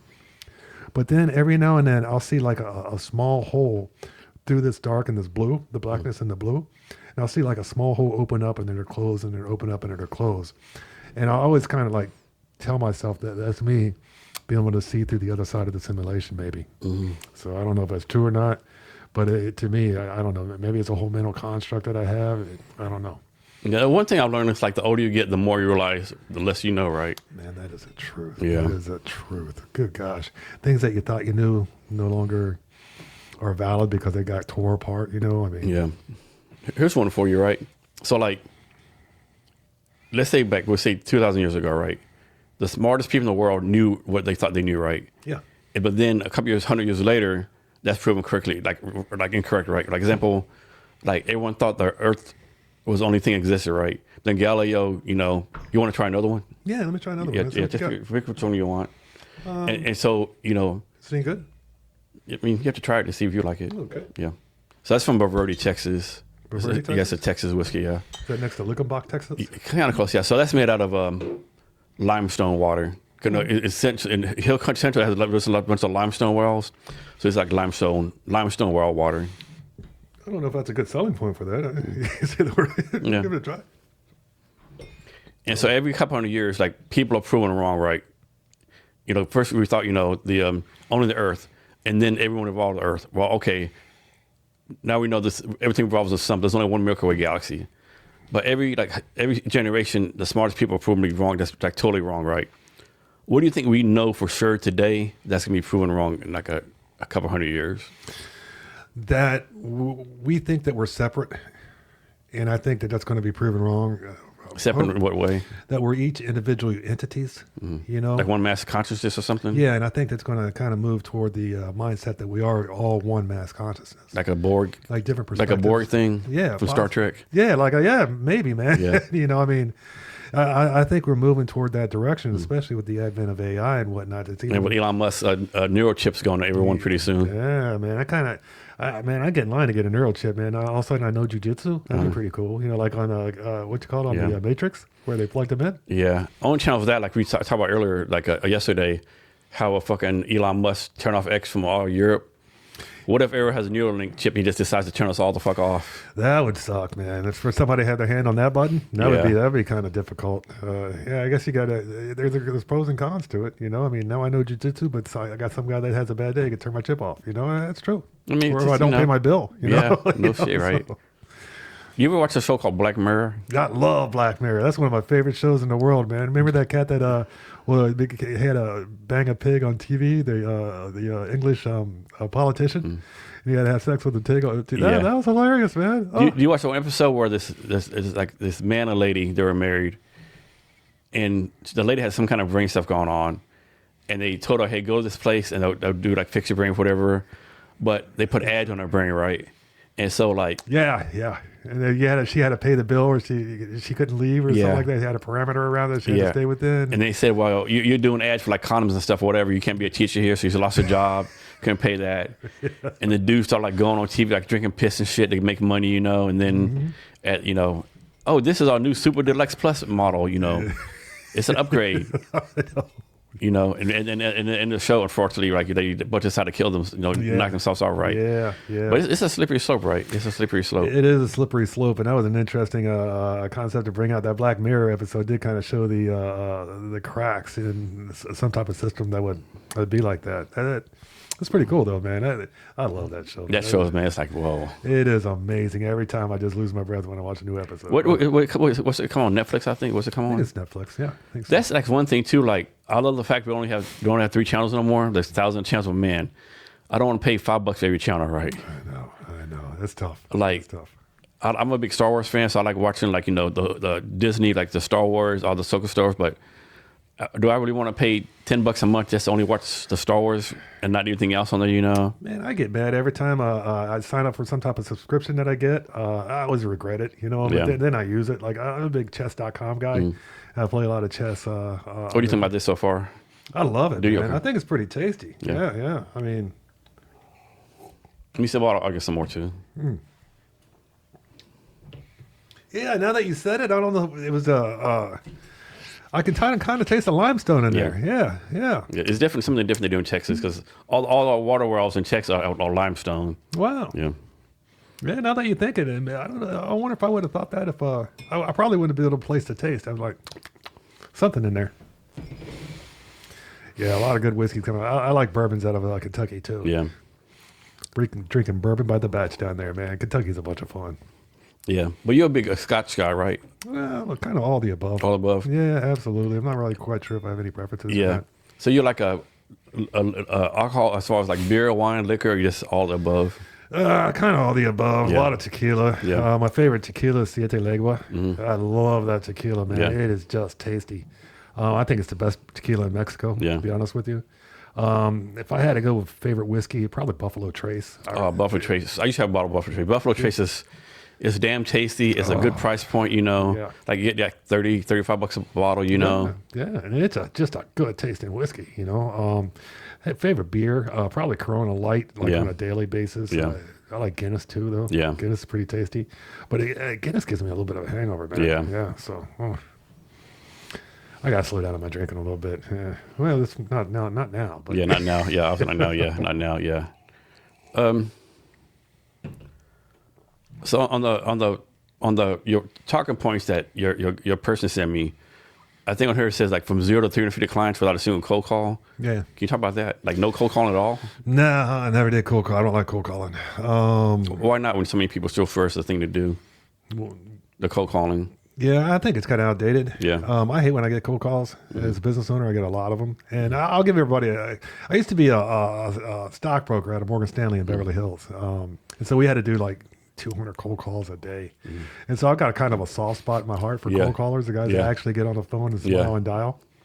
And so I listen to a little bit of their pitch. And if it's at all interesting, then I'll listen to a little bit more. But if it's not, I'll kind of shut them down real quick. Yeah. I think it's kind of a lost art, though. I mean, now it seems like all the cold calling is being done by these robo.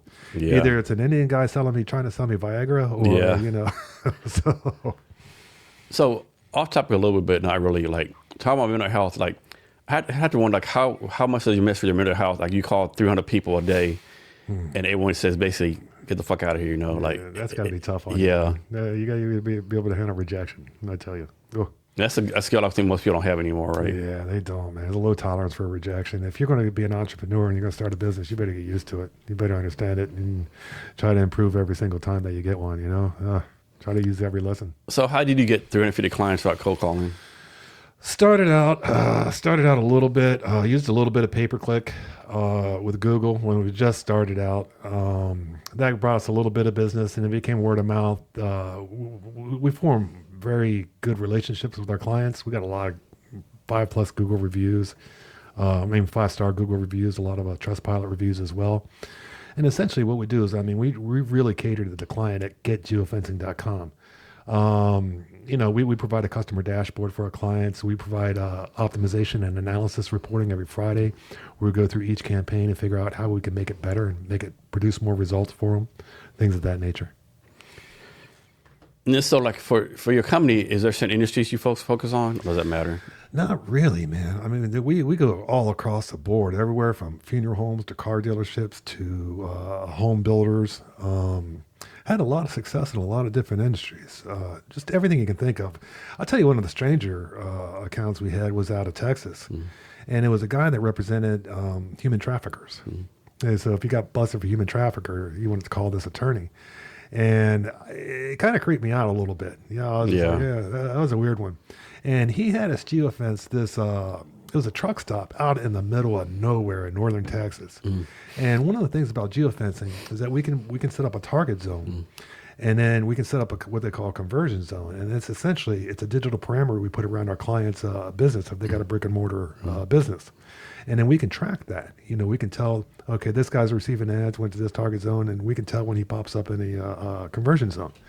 And for some reason, this guy had this truck stop out in the middle of nowhere. And then we were watching people go from that truck stop in northern Texas all the way down to his offices down in Houston. And it was just it was strange. It was one of the weirder ones we had. So Google? I don't know what he knew. Yeah, I don't know what he knew about that truck stop. Yeah. He knew something about that truck stop, though. Do Google ads, Facebook ads, LinkedIn ads, those things still work, or they're outdated? No, they still work to some extent. I mean, it really depends upon your business. It really does. It depends upon the offer that you show in the ad. Like Google is just one of the SSPs we use. An SSP is a supply side provider. And essentially, those are the guys that show the ads on the websites. Like Google has a big network of websites. There's a bunch of other ones. I think we use 131 SSPs. And we've got reach to about 94% of the internet as far as websites and apps. We don't have any reach to social. Social is what they call walled gardens. And if you want to buy an ad on Facebook, you got to go to Facebook to buy it, essentially. And but anything else, everything from Fox News to Bob's House of BaseballCards.com, we can show ads on that. There's a lot of ingredients that go into having a successful campaign. One of them is picking locations where your clients are at. Like say you're at you have a restaurant, right? You want to geofence very competitor restaurants that are in close proximity to your restaurants. And you're going to see a lot of success with that, especially if you're driving a really good offer and you have a good restaurant. A lot of it really depends upon the fabric of the business, though. It really does. And does this work for every type of business? Just about every type of business, yeah. Okay. Yeah, I mean, we do everything. Real estate is big. Funeral services is big. Automotive dealers is big. Things of that nature. Right now, geofencing, for people that don't know, geofencing is when we put a digital parameter around a physical location, and then we capture the information from the location reader on people's cell phones. So if you can order an Uber, that means your location reader is on. And we use the exact same backbone that Uber uses. The technology is accurate within about 13 inches. So you can draw a very tight geofence around. I could geofence that doorway if I wanted to. That's crazy. Yeah, what's the biggest you can geofence? You don't want to go too big, because you want to really target. Like say you're running a funeral services business. Well, we geofence hospice centers and senior citizen living facilities and things like that are people that are looking for at that transition, things like that, and provide information to them through different ads. And you pretty much bootstrap your company, right? There's no outbound funding. Talk about the challenges of being bootstrapped. Bootstrapping is tough, man. It's a tough way to go. You better be tough if you're going to bootstrap. Essentially, what we did is we just, like I said, we grew every client that we got. We just cherished, and the technology that we have. Our company is about 7 years old now, and so just dealing with that, really caring about the client, trying to do everything that you can to make sure that they have successful campaigns. Using a lot of experience, seeing a lot of, like I said before, we got 1,035 active clients right now. Using that experience and using that technical expertise to be able to deliver the objectives to whatever the client's marketing objectives may be, is what we work to deliver. And on average, what's your sales cycle like? Like how long does it take for you to close a customer? It really depends. Some people call up and they close that day. Other people, they got to go in front of their different boards and whatnot. When you work with bigger companies, the sales cycle is a little bit longer. But when you got a lot of mom and pop organizations, they're pull the trigger that day.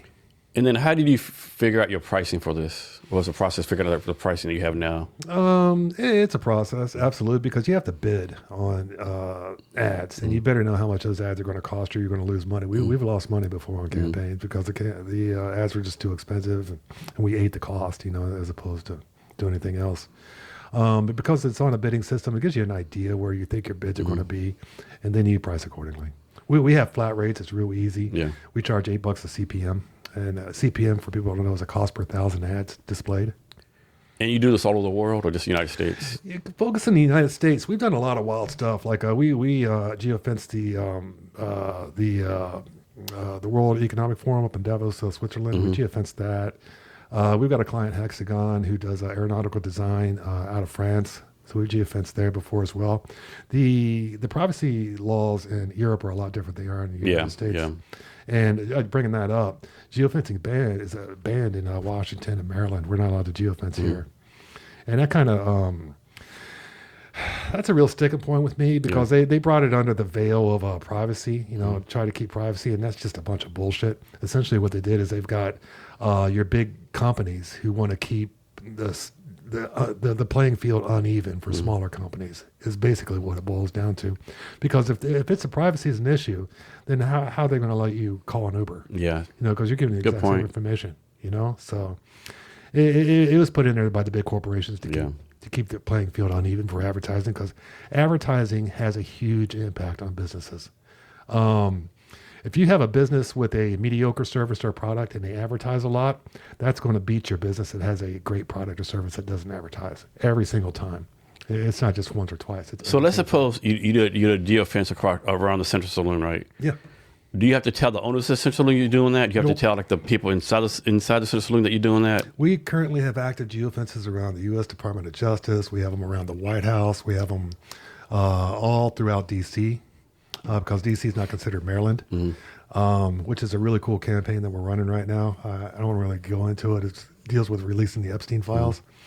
That's a big thing. Every political candidate that we've worked with has won their election. So that's pretty cool. Geofence is very powerful for political campaigns. So this is totally off the wall, right? What you got, man? Has it ever happened where someone came to you, hey, I believe my spouse is doing something wrong.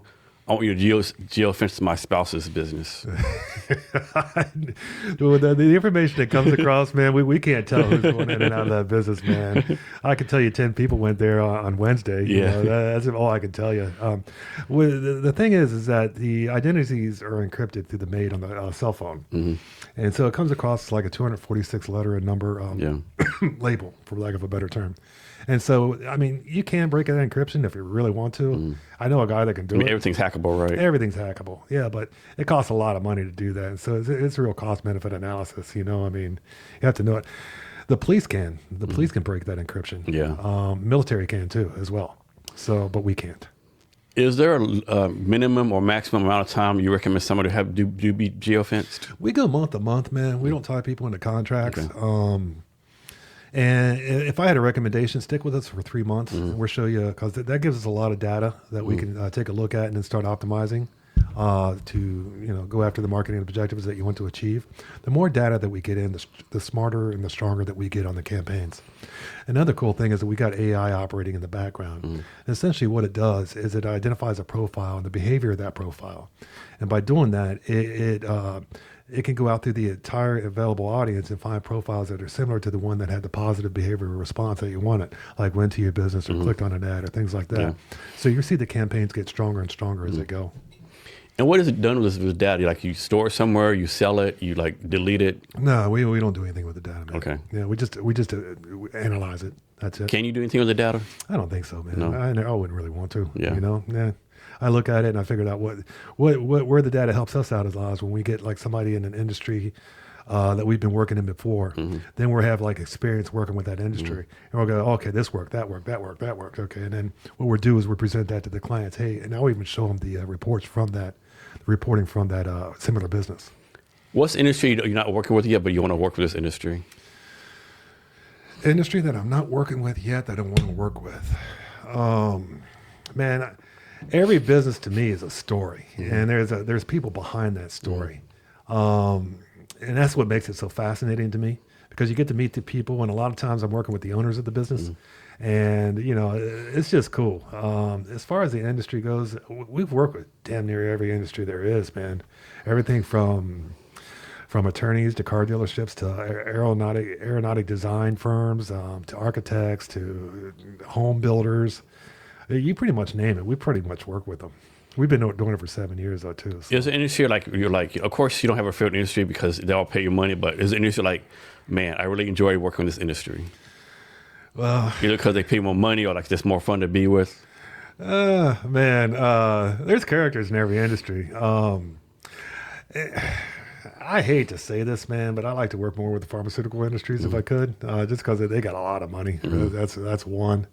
And two, the campaigns that we've done for different pharmaceutical industries have really gone through the roof because we're able to, target through location.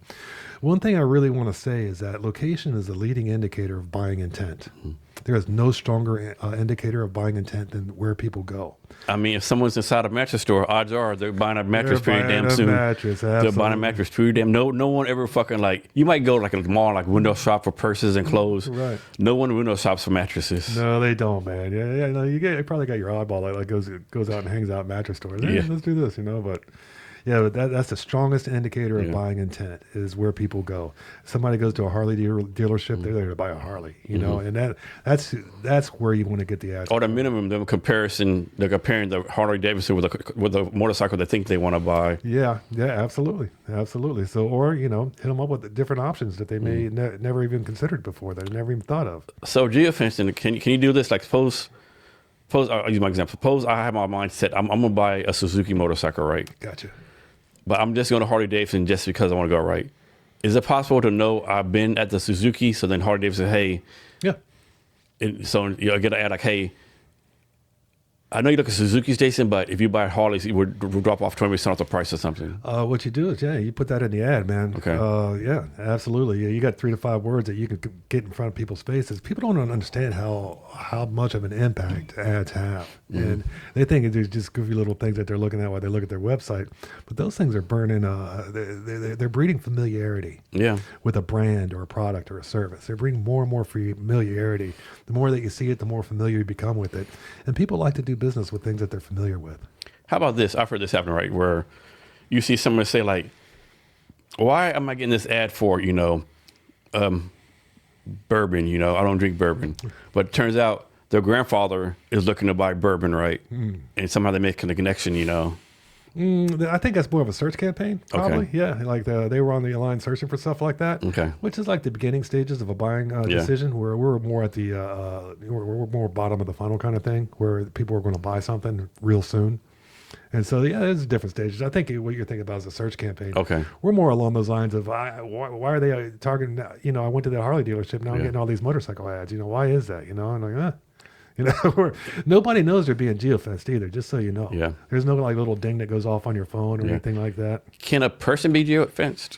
Or has to be a building? Or it has to be a building. It has to be a physical location. It has to be a physical location. So absolutely. you can't geofence Mary Jane and can't geofence Mary Jane. It's kind of illegal, I guess. Yeah, go get you a little Apple tracker and stick it on her car. No shit, right? Yeah. That's what you want to do. Yeah, that's a little bit of a different ball game. Yeah. Yeah. It's for stalkers. No. Yeah. Have you ever had to fire a client? If you did, can you talk about the process of you getting rid of a client? Well, anybody that owns a business, you're going to have a couple of clients that are just real pains in the ass, man. And I've let go clients before. Yeah, they're just being too. I wouldn't say disrespectful, or we're fortunate and we're working with people that we want to work with, and they want to work with us. And if you become too demanding or act like we're your servants or something like that, we're going to drop you real quick. We're there to work with you shoulder to shoulder. I'm not your butler, or I'm not your therapist or anything like that either. So with over 1,000 clients, how do you manage them all, right? How do you make sure they all deserve or get the treatment or attention from you that they need?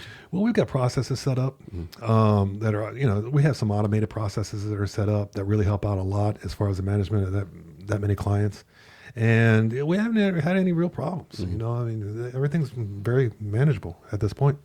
And I think we could grow to, if we wanted to, we could probably manage about 2,000 clients if we wanted. But I like keeping it right about where we're at right now. Yeah, I mean, everything's really cool. You know, I mean, we're able to serve our clients well. And, you know, right now is about right where it's perfect. So next, talk about how precision marketing is kind of like military tactics. Precision marketing is like military tactics. Well, I mean, with military tactics, you try something. If it doesn't work, you try it a different way, and a different way, and a different way. You know, you look at all the different options and the variables that you have in front of you, and that's the same way that we used to operate in intelligence. You know, I mean, something didn't work. That doesn't mean that it's not going to work. It's just it didn't work the way you tried it. And the same kind of mentality goes with advertising and marketing. If something doesn't work, let's try this out. Let's try a different location. Let's try a different frequency cap. Let's try a different ad. You know, we got all these different options that are available. Advertising does work if you do it correctly. And there's no doubt about it. I mean, it's a $243 billion industry in the United States. That's for a reason, you know. We work on a $1.9 billion platform owned by BlackRock. Yeah, shout out to Larry Fink. Ooh. You know, so back to being bootstrapped. Why did you decide to bootstrap? Why did you decide to do it alone, so to speak? I didn't want the hassle of having employees. I wanted to make sure that the clients got the get geofencing.com experience, that we could focus on them, you know, and I wanted to do it in a way that I want to be personally responsible for all the actions of our business. And before, like when I had like 15 to 20 employees, an employee was having a bad day or whatever, I mean, you know, they don't have the vested interest that you do for the success of your business that you do personally. And we really wanted to take this thing up a notch, and we wanted to keep it small and want to make sure that, you know, we're the best at it. And I truly believe we are. I think we're the #1 geofencing agency in the United States. And so your domain is geofencing.com? Get geofencing.com. Do you have to pay a lot for that domain? No, man. It was free? I think it got like $1.99 or something. That's it? Yeah. I would have thought something like that would have like a lot of money on it. Well, this is 7 years ago, man. I mean, true, yeah. But still, I still thought maybe like, Yeah, no, we got it on GoDaddy. We were kicking around a bunch of different names, man. And that one, I was like, oh, that's available. We smashed it. So do you hear like supposedly how much money the AI.com domain went for recently? Wow, how much? Like 70 million, supposedly, Wow. But I think like no one had AI.com, like damn, you know. Man, I know. Of course, is that true or not? I mean, who knows these days, right? $70 million is a lot to pay. There's somebody with some deep pockets that wanted that domain, man. Wow. Yeah. Next, talk about you said before like how the military like killed your imposter syndrome. How did the military get rid of your imposter syndrome? Give me a lot of confidence. Like before I went in the Navy, I wasn't sure right where I fit in at. I was kind of a weird kid in high school. I had long hair, but I wrestled and played football. I didn't really get along with the jocks. I didn't really get along with the hoods because I wrestled and played football, and I just never really fit in anywhere. And then with the military, I finally found a place that I fit in. That, you know, I was pretty good at what I was doing, and I believed in what I was doing as well. And that belief kind of gave me the confidence to kind of, hey, I do belong here, man. I belong. I'm doing what I'm doing. Yeah, absolutely. So there's no doubt. It removed doubt is what it did. Before I was a bit insecure. I had a lot of doubt. So I think pretty much all small business owners, whatever the company is, they really struggle with getting the first customer and the customer 1 and customers 2 through 10, right? Can you give some recommendations or advice how people can, like, you know, overcome these hurdles of getting the first customers? Getting your first customer, it depends upon what your product or service is. I would say try to provide it to family and friends to start off with, because your first customer you're going to fuck it up, man. It's just natural. It's going to happen, believe it or not. And what you need to do is you need to learn from your mistakes. And once you learn from your mistakes, then you can provide better service or better product, or, you know, to customers 2 through 10. Now, once you start getting through, once you get to your 10th customer, you're going to have more of a proficiency in what you're doing, whatever product or service that you're providing. You're starting to become an expert. And that's another thing, man, is that whatever product or service or business that you do, make sure you're passionate about it, that you really dig it, that you love it. Because, like, when I read about stuff now, you know, with the technical aspects of what I do, I'm fascinated by it, man. I love it. And not only that, but I love waking up in the morning. I I love going into my office, man. I love, putting on my music, going through my email. I love everything about it. And so that's what I would say. Have a huge passion about it. You realize that in the beginning, it's not going to be anywhere near where you're going to be developed, a couple years down the road. It's going to be a completely different ball game. And try to develop proficiency in what you're doing. And the key to developing proficiency in what you're doing is having a passion for what you do. Because that passion people can tell when, I can tell when people really love what they're doing and when they're not. Like, I can tell you love podcasting, brother. I do, man. This is a fascinating conversation as well. So, of course, this would be dependent each different time, but how long should someone go with not finding customers when they say, okay, I've been selling shot glasses for 6 weeks. I have no sales, right?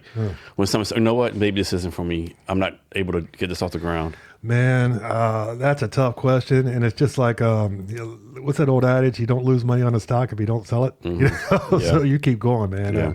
If you believe in what you're doing, whatever product or service that you're providing, and you believe in it, and you can tell when you believe in something, keep going, man. Don't let 6 weeks goes by. So what? I got a great shot glass, man. This thing is going to sell when it hits. Mm-hmm. And just keep going. Just keep going. Because it's not easy, man. It is not supposed to be easy, because if it was easy, everybody would do it. Yeah. So you just got to keep chugging along, man. What's the next thing I can do? What's the next thing I can do? What's the next thing I can do? That's a cool thing about ChatGPT, man. You can go in there and say, hey, what's my next step? What should I do? And it gives you a lot of guidance. Man, that thing is smart, too. It is. I'll sit there and write an email, man, and I'll think, this is a great email, man. And I just, for a second thought, I'll copy and paste it and put my ChatGPT. And it fucking makes destroys it so much better. Yeah, it destroys me. Yeah. I'm like, man. But then I'm glad, because then I sound smarter when I copy and paste the ChatGPT and put it in there. So what are some things that kind of almost like cause you to stop in the early days, like some challenges? Oh, man. Financial castration was one of them.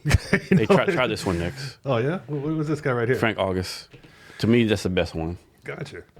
Yeah, with when we started geofencing like 7 years, getgeofencing.com about 7 years ago, I had a really hard time trying to tell people exactly what it was. I mean, nobody really knew what geofencing was back then. What, you spying on people? Exactly, what type of spook shit is this? Yeah, this shit this don't work. This ain't true. Like, really? Okay. And, it's tough to kind of simplify technologies, so people can understand them.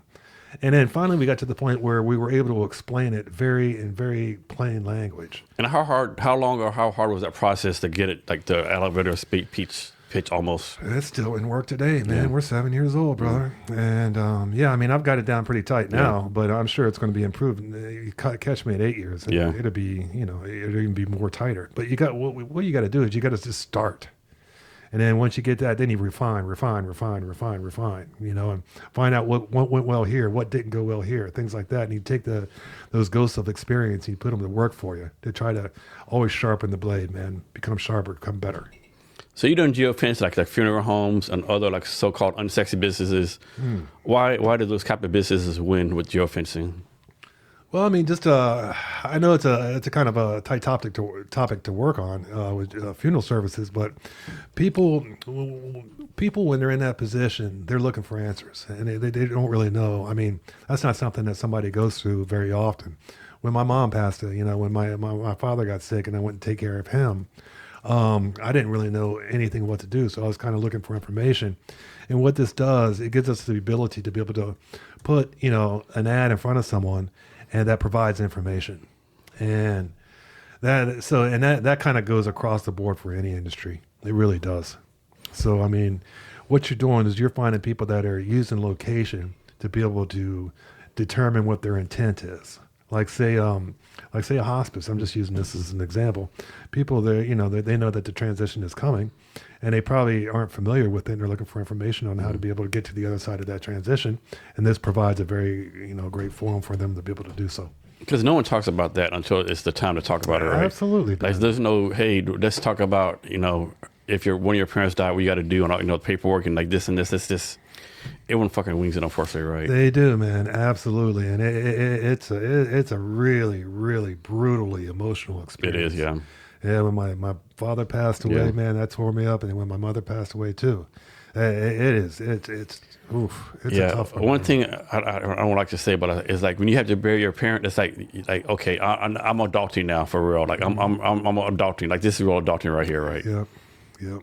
That's like some put your pants on, like do some like growing up stuff. That's growing up stuff right there, Yeah. man. Yeah, and that's a trial by fire as well. So any type of information or anything like that you can provide to help people process with that, man, I think is greatly helpful and beneficial. So about this, like, of course, like advertisers get a lot of grief, like, oh, you're marketing to people who don't need it or whatever. But I saw an ad one time where like it's like if it had a lady shaving cream on the razor, right? No one's gonna convince a lady to buy shaving cream and razors, right? What? Yeah, it's like no matter what you market, people's not gonna do it. They don't want to buy it. They're gonna buy it because you might influence them by it, but they already have in the mind they're gonna buy the stuff, right? That's not true, man. No. What I think marketing does is really open up a lot of opportunities. I mean, like you take the lady with the shaving cream. I mean, ladies got to shave their legs and other parts and stuff like that too. I think that's kind of a brilliant image right there because it infers shaving. It gets the point across very clearly what they're aiming for, and it does it in a way with an image that catches your attention. The biggest thing about advertising or marketing that you have to do is catch somebody's attention first. If you don't catch their attention, then everything else is just by the park. And you get images and about 3 to 5 word headline to be able to do that. We also do video and 30-second commercials too. And that's where the hook comes in. You got to have that 3-second hook. It's a disruptor. You got to be able to stop people what they're doing, take a look at that hook, and then want to find out more about it. And you got 3 seconds to do that, but then you got one hell of a painting or a palette that you get to use for that 3 seconds. So advertising is huge, man, and people truly underestimate the effect that it has on people. So 2-part question. Is there any marketing companies out there like, man, they did this right? Like they knocked it out of the park. Apple. Man. Easy. Yeah, it's in easy 1984. That commercial, man. I still go back and watch it on YouTube just to try to get hints at how they did that, man. I mean, that was amazing. That's an amazing commercial. Apple is to this day, yeah. To this day, Apple is still just one of the leaders in advertising and the looks and the feels of companies as well. Heads and shoulders above everything. And then one like this makes you fucking cringe. Like, what the fuck is this? Every single day, man. Like, this is so horrible. Like, what are you doing? Like, did you not even run this past anyone at all? Man, on the Super Bowl, we were sitting there watching commercials on the Super Bowl, man, and there were some commercials that took you like almost 10 seconds out of 30 seconds to figure out what the deal was for. But you know what? To me, my opinion, this Super Bowl ads were the worst ever. Which one? The whole Super Bowl ads for the Super Bowl. Yeah. In general, to me, like, man, this what the hell? Like, none of them were like, oh man, this is fantastic. Maybe the Dunkin' commercial is okay. That's pretty much the best one. I love those Dunkin' commercials. But the rest of them, like, what in the world are y'all doing? Dude, you know what commercial that really caught my eye was the one for the Quentin Tarantino movie coming out, the Cliff Booth, the sequel to Once Upon a Time in Hollywood. That was badass, the way that they did that, man, with the digitization of some of the different things that was going on. Yeah. And thing like they'd be smoking a cigarette. Yeah. And that would be digital right there. And it was just cool. That whole thing was pretty cool. But it took me a second to figure out that it was going to be a movie, So I'm kind of mixed upon that commercial. But then again, man, that's David Fincher right there. David Fincher's the man. Yeah. He really is. So how should businesses like go about budgeting for ads? Everything you can put into an ad, do it. All the budget you can. Absolutely. The more you advertise, the stronger you're going to be. It's an investment. It really is. And if you're not advertising, your competitor is. You better hope your business is not being geofenced. So you're a small business owner. Let's say you're a restaurant. Like, how do you justify ad spend? Like, you have like razor thin margins. Like, how can you really be sure that the ROI is going to come in? Well, what's so cool about that is that with the conversion zones, we can show you a very precise ROI. Like, say you're a restaurant, just using that as an example. We hit a target zone. You're hitting a competitor restaurant that's 2 blocks down from you. We can tell you exactly how many people were picked up at that competitor restaurant and came and physically visited your restaurant. And that would, like, say it's like 20 people, right? I'm just using that as an example. Now, 20 people over 30 days, what's your average ticket price? Say it's $100, just for, easy. So now you've got $100 ticket price. You got 20 people that came in, so that yielded about $2,000 in gross revenues to you. And so, So if your marketing budget on that is like $850, you're doing 100,000 impressions, then, I mean, and are those people going to come back? Are they lifetime clients now? Did you form a relationship with them when they came to your business? So now it's going to build month after month after month. Can you do, is this ethical? Like, suppose you have like Tom's Restaurant and Mary's Restaurant, they're competitors. Mm-hmm. Can you like have both of me as your clients and geofence for both of them? That's a good question, man. Do we or can we? Ethically, can you? Ethically, yes. Okay. Yeah, it's not my fault. Okay. I mean, if Tom wants to hire me and Mary wants to hire me, okay. Then, yeah, I'm basically, what's the lack of a better term? I'll work with you if I think it'll impact your business in a positive way. I'll work with you in it no matter what. Okay. Yeah, especially as long as you got an ethical business. Okay. Any business you don't work with? No, it won't do adult. Okay. Anything to do with adult. Like pornography, stuff like that? Yeah, crap like that. Yeah. I mean crap like that. It's an industry, but we don't play with anything with that, like strip bars and stuff like that. We get called by strip bars about once a week. Do you? Yeah, and I just don't want to work with it, man. It's just, there's certain, one of the reasons that I don't want to work with it is because you can't, like I said before, we work with about 131 different SSPs, and they're very particular in the type of advertisement that they're allowed on their websites. And so just by that little sticking point, I had to actually get into a fight. You have to go sometimes and present cases to advertising boards because we have a third-party verification on our ads, and they turned down one of my ads. It was for pro-life, is what it was, and essentially I had to go in there. Jason, this is one of the weirdest moments I ever had in my life. But the guy that was a third-party verification, he was clearly a guy wearing a dress. Mm-hmm. And so I had to sit there and argue with this guy on a Zoom call. And I'm looking at this guy wearing a dress, and I'm like, this is not, blah, blah, blah, blah, blah. These are the points here, blah, blah, blah. This deserves to be put over. There's nothing offensive about this ad, blah, blah, blah, blah, blah, blah. So I had to sit there and argue with this guy for about 30 minutes while he's wearing a dress. And I just kept thinking to myself, I'm arguing with a guy wearing a dress. Who wears a dress that goes to work and has to, knows he's going on a Zoom call to, present a case, man. So it was just strange, man. Anyway. Yeah, that is crazy. Yeah. So in marketing in general, what do you think most people get wrong about marketing? Getting the message across, being very clear and transparent about exactly the product or service that you offer. That's the messaging is the biggest mistake that people make with the marketing. They try to be too cute or too clever or anything like that, and they forget, I'm selling shot glasses. You know what I mean? So if you're selling a shot glass, make it very clear that you're selling shot glasses. So be very direct and work on an 8th grade writing level. Yeah, sometimes 5th grade, right? Sometimes 5th grade. Yeah. Hey, if you're in Cleveland, Ohio, if it's Cleveland, Ohio, do the 5th grade. If it's Cleveland, Ohio, do 5th grade level in Cleveland, Ohio, right? Absolutely, man. Absolutely. Make them very simple, very easy to understand, direct. Make sure that the image relates, image or commercial video relates specifically to your. Make there no questions. You don't want to breed any confusion to people, because once people get confused, their attention goes elsewhere. Talk about this. I'm talking about so I have 2 examples, right? One I think was a horrible example. One I think a good example, right?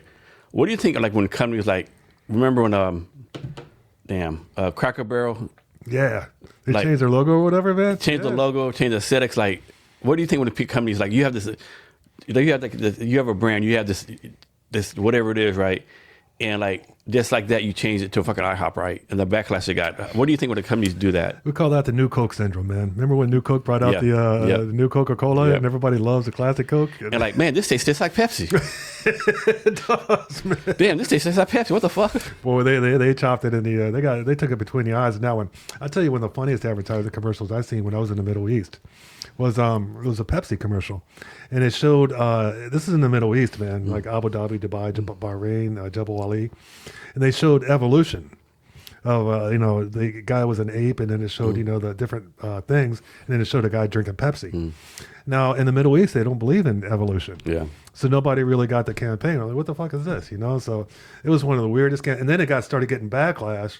Oh, now you're trying to teach us about this other thing that didn't exist. Yeah. And it really got hairy, man, real quick. Yeah, I think so many examples like that, like Cracker Barrel, you just tell your existing customer base, fuck you. Yeah, absolutely, man. Absolutely. It happens all the time. You go to Cracker Barrel, it's good food. You get in there, get out. It's dusty, It's can't think of the word. It's not atmosphere, but I can't think of the word. Like it's like maybe it's atmosphere, the vibe, whatever, right? And then it's like, this is my thing, right? The name of the restaurant is Cracker Barrel. Said, oh, why you doing a barrel? Yeah. They got rid of both of the logo. There's no cracker, no barrel in the logo. Man, I know, man. Like so basically, you're like IHOP Junior now. You know what I love is when I see brands kind of lean into stuff like Waffle House. You know, like You want to go to Waffle House? You go there for a fight. get there, get ready for a fight, man. Yeah. Absolutely, man. They It's lean into it, hilarious. yeah. They lean into it. Yeah, man. like if Waffle House, like if your Waffle House closed, the end of times has come. Based open to hurricanes, tornadoes, fires, earthquakes. Yeah, we're open. Like Absolutely, man. Yeah, you just had a wreck at your house. Come get some fucking hash browns and grits. big fan of the Waffle House, man. Absolutely, dude. Those are my people. Yeah, yeah. Unfortunately, they don't have no Waffle Houses up here. They don't? Oh, I'm No. sorry, man. Yeah. I didn't know. And the closest Cracker Barrel is down to Portland, I think. Yeah. Are they? Oh, okay. Yeah, we don't have any Waffle Houses in Mexico. Yeah. We don't have any Cracker Barrels in Mexico either. Huh? Yeah. Not that I know of. Maybe. Yeah, Cracker Barrel. So a company I think got it right was Red Lobster. Red Lobster, man. Yeah, you heard the rebrand they did?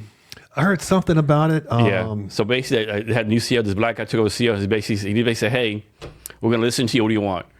Oh, you want this?" And they just, I think Red Lobster just did a good job. Is like going back to the basics. You're like, we used to have this, just have that. You love our biscuits. More biscuits. Yeah. Boros. Like I think Red Lobster. I think they did it right. Good, man. Absolutely. Yeah, I knew that they got bought out by a huge corporation, Yeah. and then their sales went down through the basement. Yeah, They had to close down a bunch of locations. Yeah, because they got bought by private equity, and they were forced to buy Talent Shrimp, which like fucked up their other things. Oh, it was a Chinese thing. Yeah. And then somehow someone else bought him out. This young, and he looks young as fuck. Like he's 35, 40. He looks really young, right? Man. Really charismatic. He says, "Hey, I'm the new CEO of Red Lobster. Here's my email. I can't promise I answer all your emails, but like, give me your ideas. What do you want as a customer, right?" And he started fucking doing it, right? Man. And he fucking I think Red Lobster killed it. Turned it around, man. Absolutely. Yeah, they were on their last dying breath, man. And Yeah. that's a cherished logo. Yeah. People don't understand how hard it is to make somebody's name a household something they say in the household. Yeah. Like Kleenex. Yeah. That's a company, man. That's not a Yeah, that's not a product. it's not the tissue. Yeah, it's not the tissue. but Yeah, everybody calls it Kleenex. Kleenex, yeah. Man. Absolutely, man. I mean, it's amazing. If you can get that transition onto your business, man, you just batted 1,000, man. If you can get where everybody knows what your business is by the name, yeah. huge. It's called brand awareness. Another business, brand awareness is it. Another business I think could like really turn around easily is Pizza Hut. But back in the day, you went to Pizza Hut like at Friday nights, high school. You had the big tables, the glasses. With the Gallica and all that. Yeah. I think if they went back to that, they would kill it. Back to what's it called, nostalgia. Nostalgia? The nostalgia stuff. Right on, man. The pizza. The big tall glasses. You gonna bring back Blockbuster Video when you had it too? No, maybe not that. Let's not talk too fucking crazy. Let's not too crazy. Blockbuster. You talking about a company that had a lead in an industry, man, and then just blew it through bad decisions. And Netflix, like, buy us for like cents on the dollar. Yep. They made bad decisions all the way through, man. So many companies make bad decisions. Man, they do, man, and they pay for them, man. They pay for them. Dude. Oh, Do you know where the only Blockbuster still is? Alaska? Bend, Oregon. I didn't know that. Bend, Oregon. Wow. Last Blockbuster, yeah. Like how much MySpace? MySpace was all the shit back in the day. Man, Tom from MySpace, they had it all together, and then it just kind of blew it. But they're still around. I think they have still like 10, 20 million users or something. Didn't Justin Timberlake take a big spot in MySpace or something like that? I think so. Yeah. Yeah, I think I heard that sounds something familiar. about that. Yeah, something like that happened, or I may be wrong with that. So Justin Timberlake, he's trying to put a baseball team in Nashville. He's leading that. He's trying to put a baseball team in Nashville. Nice, man. Yeah.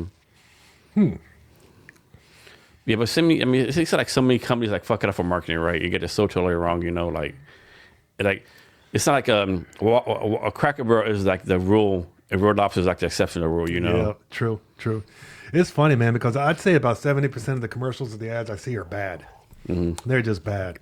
And then with the we got all these different AI programs and create ads and stuff like that. And I look at them, they're garbage. I mean, they haven't really got that aspect perfected yet. And I'm sure it's going to come. It is. But one of the things you want to do if you're going to make an ad or a commercial, I would say make the basis of it, and then have AI try to improve that basis. That's the kind of way you approach that we've seen approaches and gives you the best product. Talk about A/B testing your ads and stuff like that. Yeah, absolutely. Different things are going to resonate with different people, and essentially, somebody that tells you that they know what's going to happen, they're lying to you. They really are. You're not going to know what's going to happen until you run the campaign and you find out what type of response you get from this. And what A/B testing does is it gives you, different options to see what resonates better with the audience that you're trying to get in front of.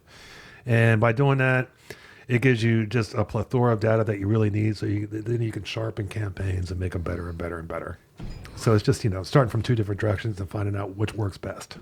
So you talked earlier about the platform you use for geofencing. What's it called Simplify or something like Simplify, that? yeah. Can you talk about some other tools you use? Oh man, we use Flow VO3 for video creation. We use CapCut for editing. Use a lot of different Google products, man, when we're doing researches and things like that to try to find out more and more.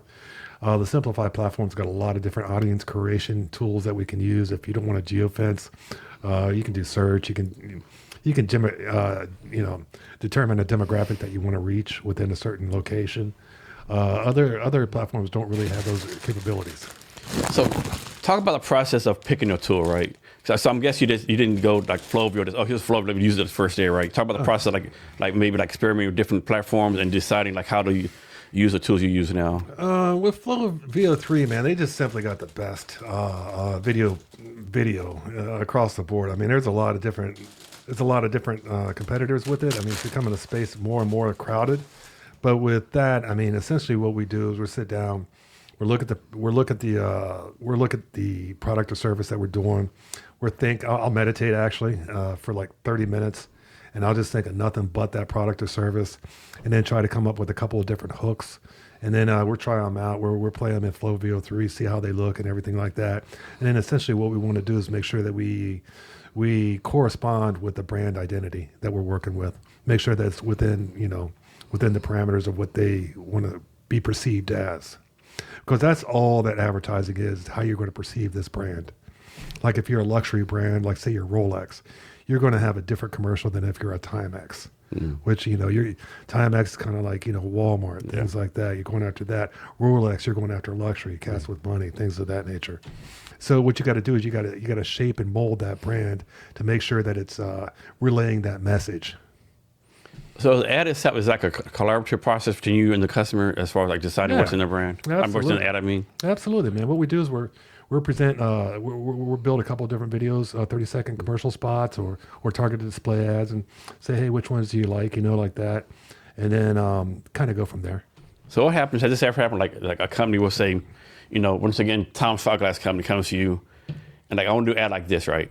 Oh, but then you're like, you're like, that's a great idea, but I would recommend this, and they're like, no, I want to do it like this, and even in your mind, your things like, this is the worst ad ever. Like Tom, this is gonna fucking you might actually get protests and you might get whatever. And then the ad hits it through the roof, man. Yeah, you never know. Oh yeah, you never know. Okay. The guy that tells you that they know how an ad's gonna perform is lying to you. Okay. And that is the honest to God truth. Nobody ever knows. I've had ads where I think they were garbage.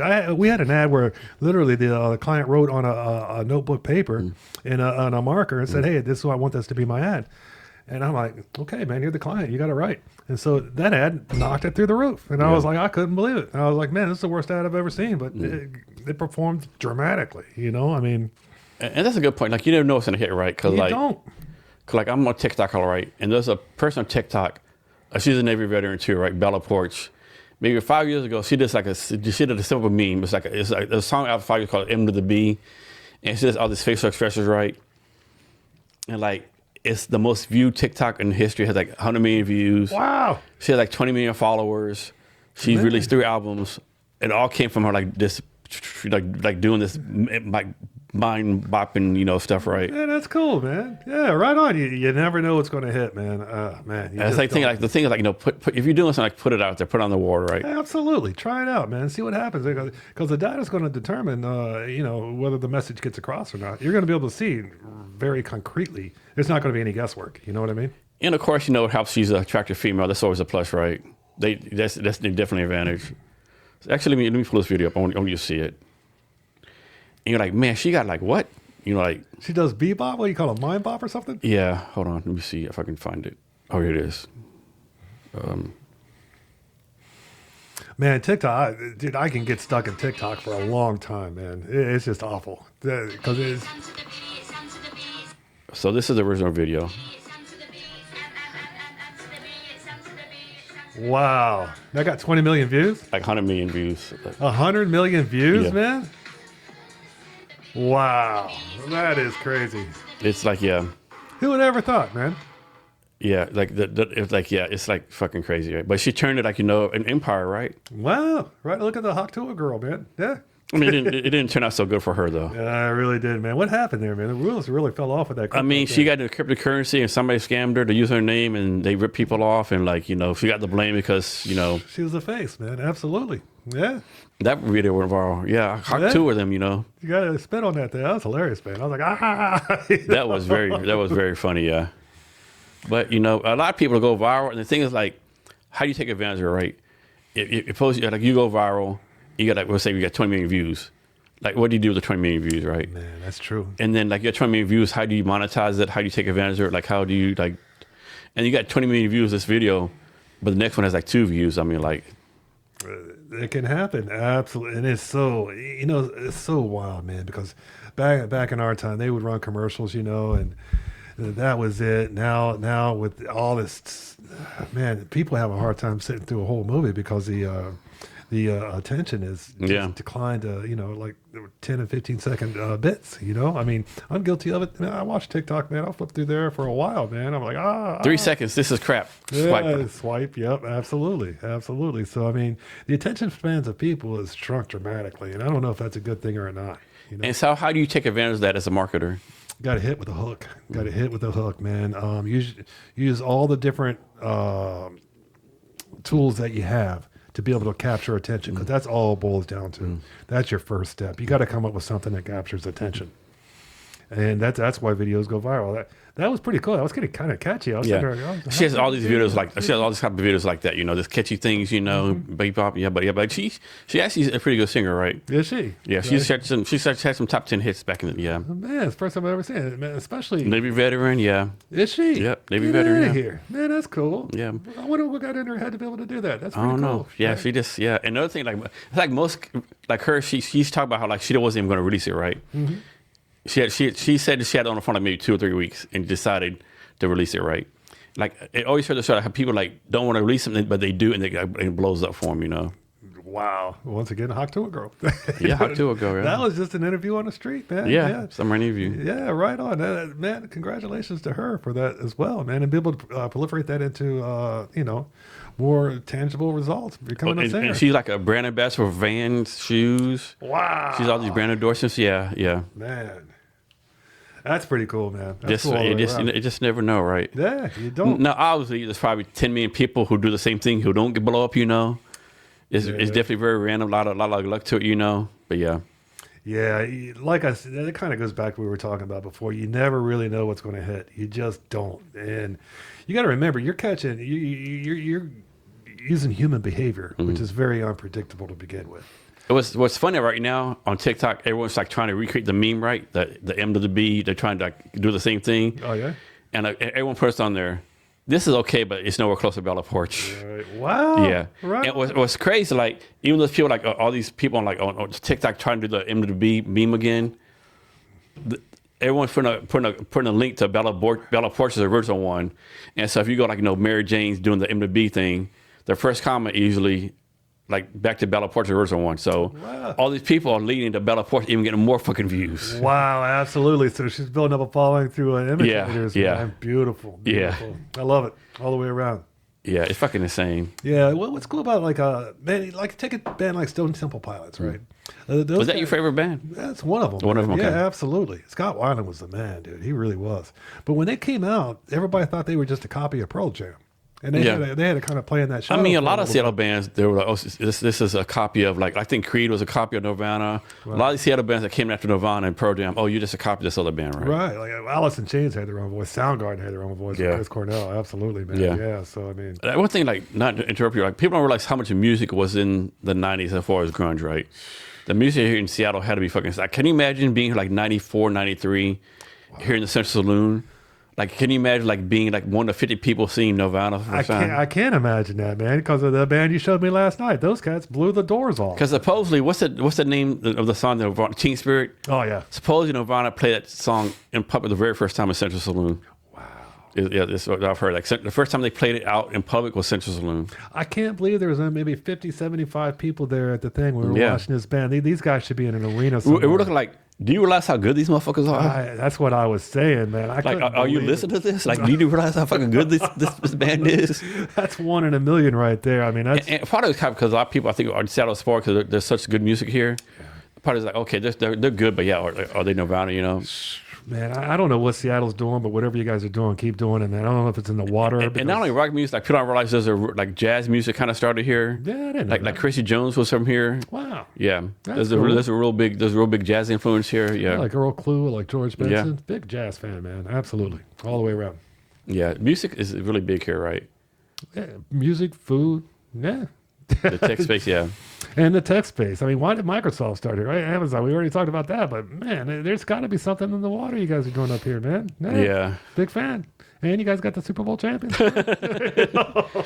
Seattle's starting to get a little cocky now. Yeah, I mean, Seattle Mariners was one out from winning the World Series. Yeah. Seattle Kraken with the playoffs. I was thinking the Rams were going to win the same year as the Dodgers won the World Series. Yeah. I was like, man, that'd be insane. I was like, ooh, flex a muscle. Are you a big baseball guy? Not really. Not really? No. So, I like UFC though. UFC? Yeah. Big tonight, like I said before, Sean Strickland's fight. I want to see that fight, Yeah. man. That dude's a character, man. You ever listen to him? No. He's hilarious, man. He's just funny. I kind of lost interest in UFC once what's that dude, Conor McGregor, kind of went away, you know? Oh yeah. Conor McGregor was a character, man. I love that dude, man. He is heat on the mic, man. He can talk some junk. Oh yeah. You got to respect that. You really do. He was a damn. I'm surprised Dana White and hired to be. Hey, you be my junior promoter, right? Man, absolutely. No, you're not going to hire that guy, man. He man, when he had what was the name of his whiskey? He sold a whiskey. No, number 12, I think.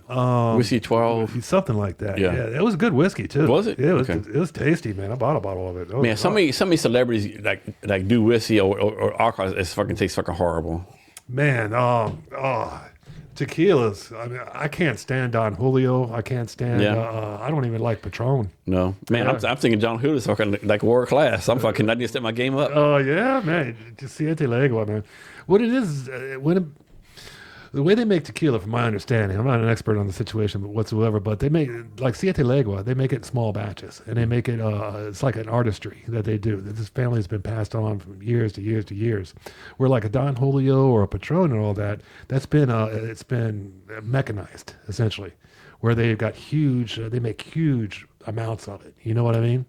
So whenever that's a trade-off that you're going to always have. When you're making a lot of something, you're going to lose the artistry in that, I think. I might be right, I might be wrong. What do you think about Frank August? That's delicious, man. It's delicious, right? I really like it. I like it better than the lime. Yeah. The other last one. Yeah. So guess what year this company started? What year? 2020.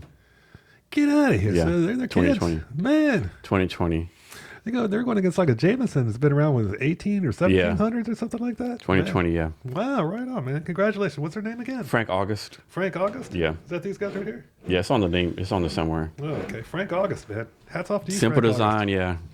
Super, man, beautiful packaging, man. I love that. Just class. That's so simple, yeah. Classic, yeah. That is classy, man. It is. 2020, huh? Yep. 2020. Good job, Frank August, man. No, props. Damn good job. Need some geofencing, Frank August? Give us a call, man. So, back to veterans. What's your advice for the veterans who are trying to start businesses?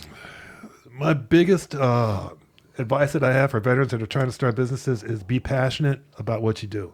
Make sure that you love it, man. Make sure that you're fascinated by it, that if you find yourself in your off time reading about it, finding out more about whatever product or service that you want to start, do that, because passion is going to definitely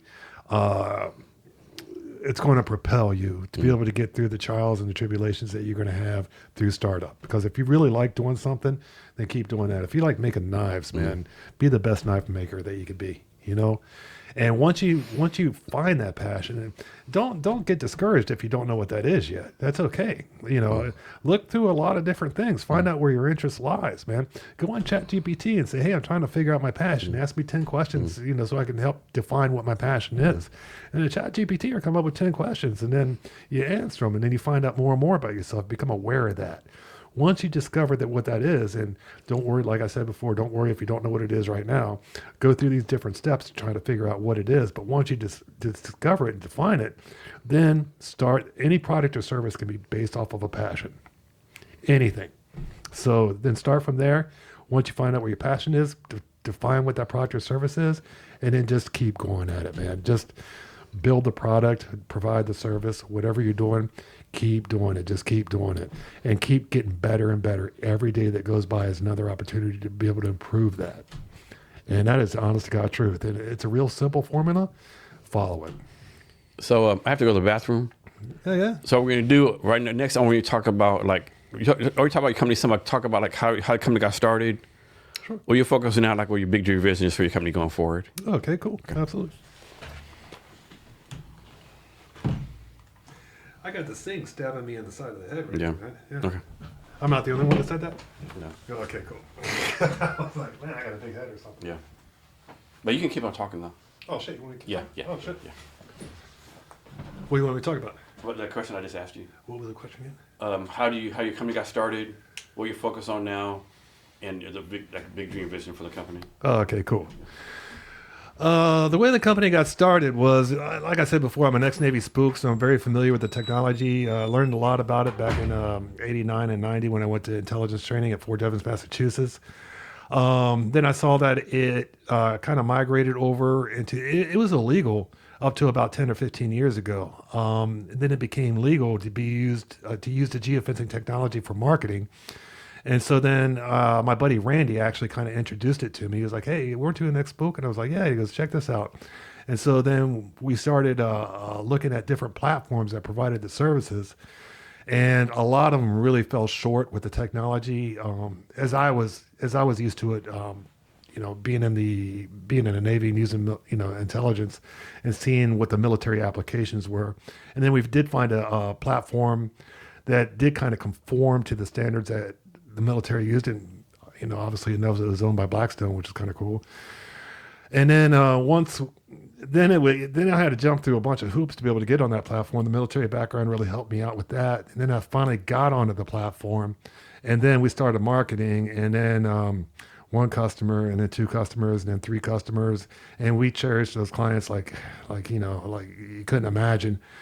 And then we were able to build it up, and through 7 years, just constant grinding and finding out about it. The passion for it really kind of played through. I love advertising. I love being creative. I love drafting up targeted display ads. I love making commercials, things like that. It's like you get to be an artist in a kind of shorthanded manner. And once we did that, then we were good to go, man. Every day, I love getting up, love going to work, I love working with people, and I love helping businesses. And that's kind of what everything boils down to.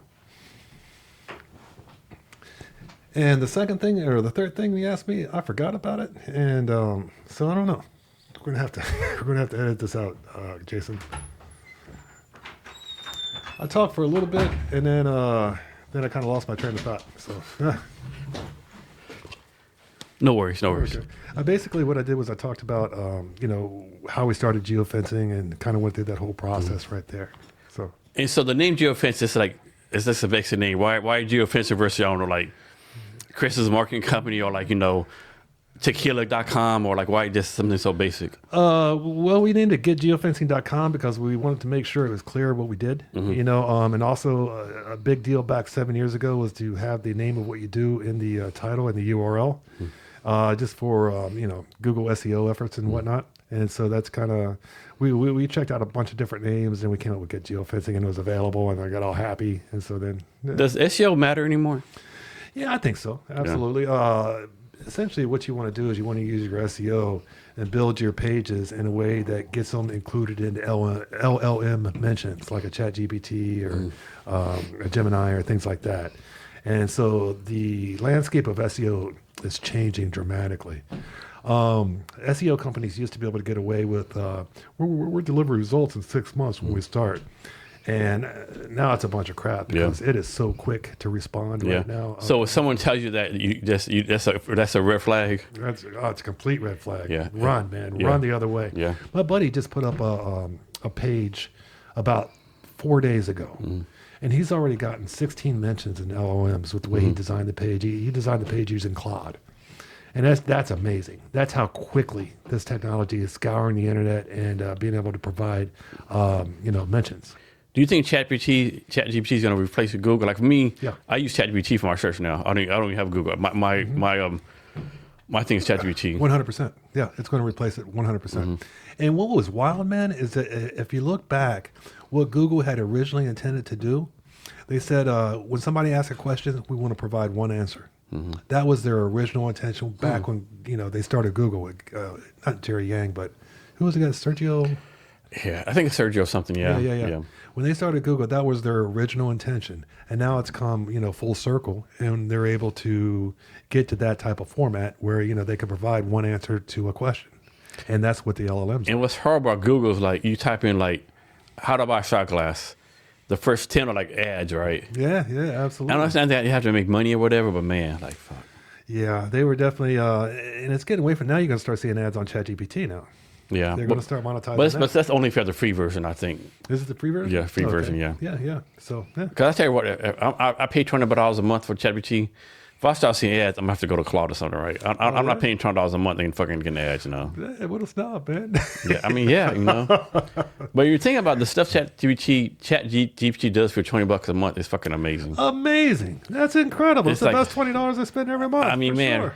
All the information they gave me, I should be paying like people like $10 million a month for that shit. I think the same thing. I do, and getting expert advice, man. Like that pitch deck I showed you. Huh? That'd be like was cool. Easy couple $1,000s for someone to design that deck for me, right? I think so. Or at least $2,000 for my time doing it, right? To be able to put it together and have the continuity and whatnot between each subject you're going to be touched on, yeah, amazing, man. And it gives you the talking points. Of course, you got to. I think one thing that people get wrong about AI. You just can't copy and paste, right? You gotta still refine it. You gotta go, hey, ChatGPT, like explain. I do all the time. I put a question in there.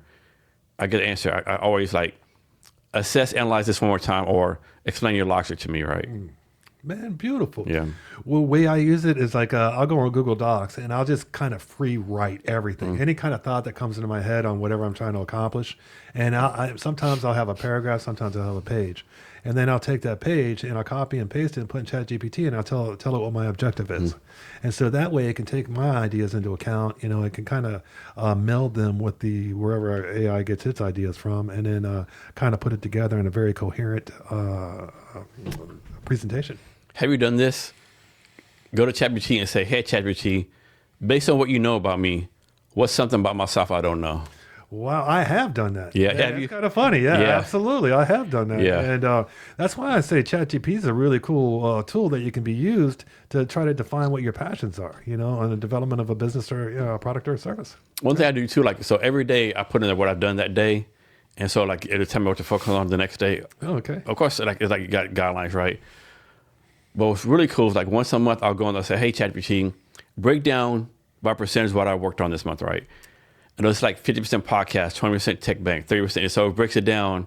Okay, man, I didn't realize I spent so much time fucking doing this, right? That's not really moving the needle forward. I need to fucking readjust that, right? Nice, man. Yeah. So it does time management for you too as well, huh? That's a pretty cool way to use it, man. I've never thought about that. Yeah. That's really cool. I definitely use it like a personal assistant, right? Yeah. What's so cool is that ChatGPT knows more about my business probably than I do. Yeah. I've had to go through, scan all my websites. I have to go through, the different Google searches and whatnot that we're being shown for. And so... It gives a very comprehensive, but it does hallucinate. View. It does hallucinate. It does make mistakes. So it makes mistakes. That's why you got to be, you got to be the human in the loop, so to speak, right? Yeah. You just can't put, hey, ChatGPT, tell me the best way to sell shot glasses, right? You got to do at least do a scan, right? Yeah. Because it says if it says the plan to sell shot glasses to fucking elementary schools. Right? And it does stuff like that, right? Yeah. Oh, yeah. Yeah, it does stuff like that.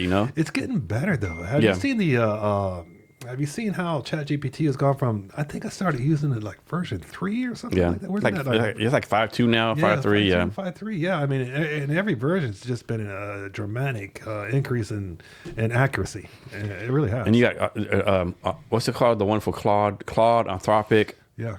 Guac's good. I mean, there's so many. I haven't used Perplexity yet. I haven't used Perplexity yet. Have you used Notebook LM? I haven't.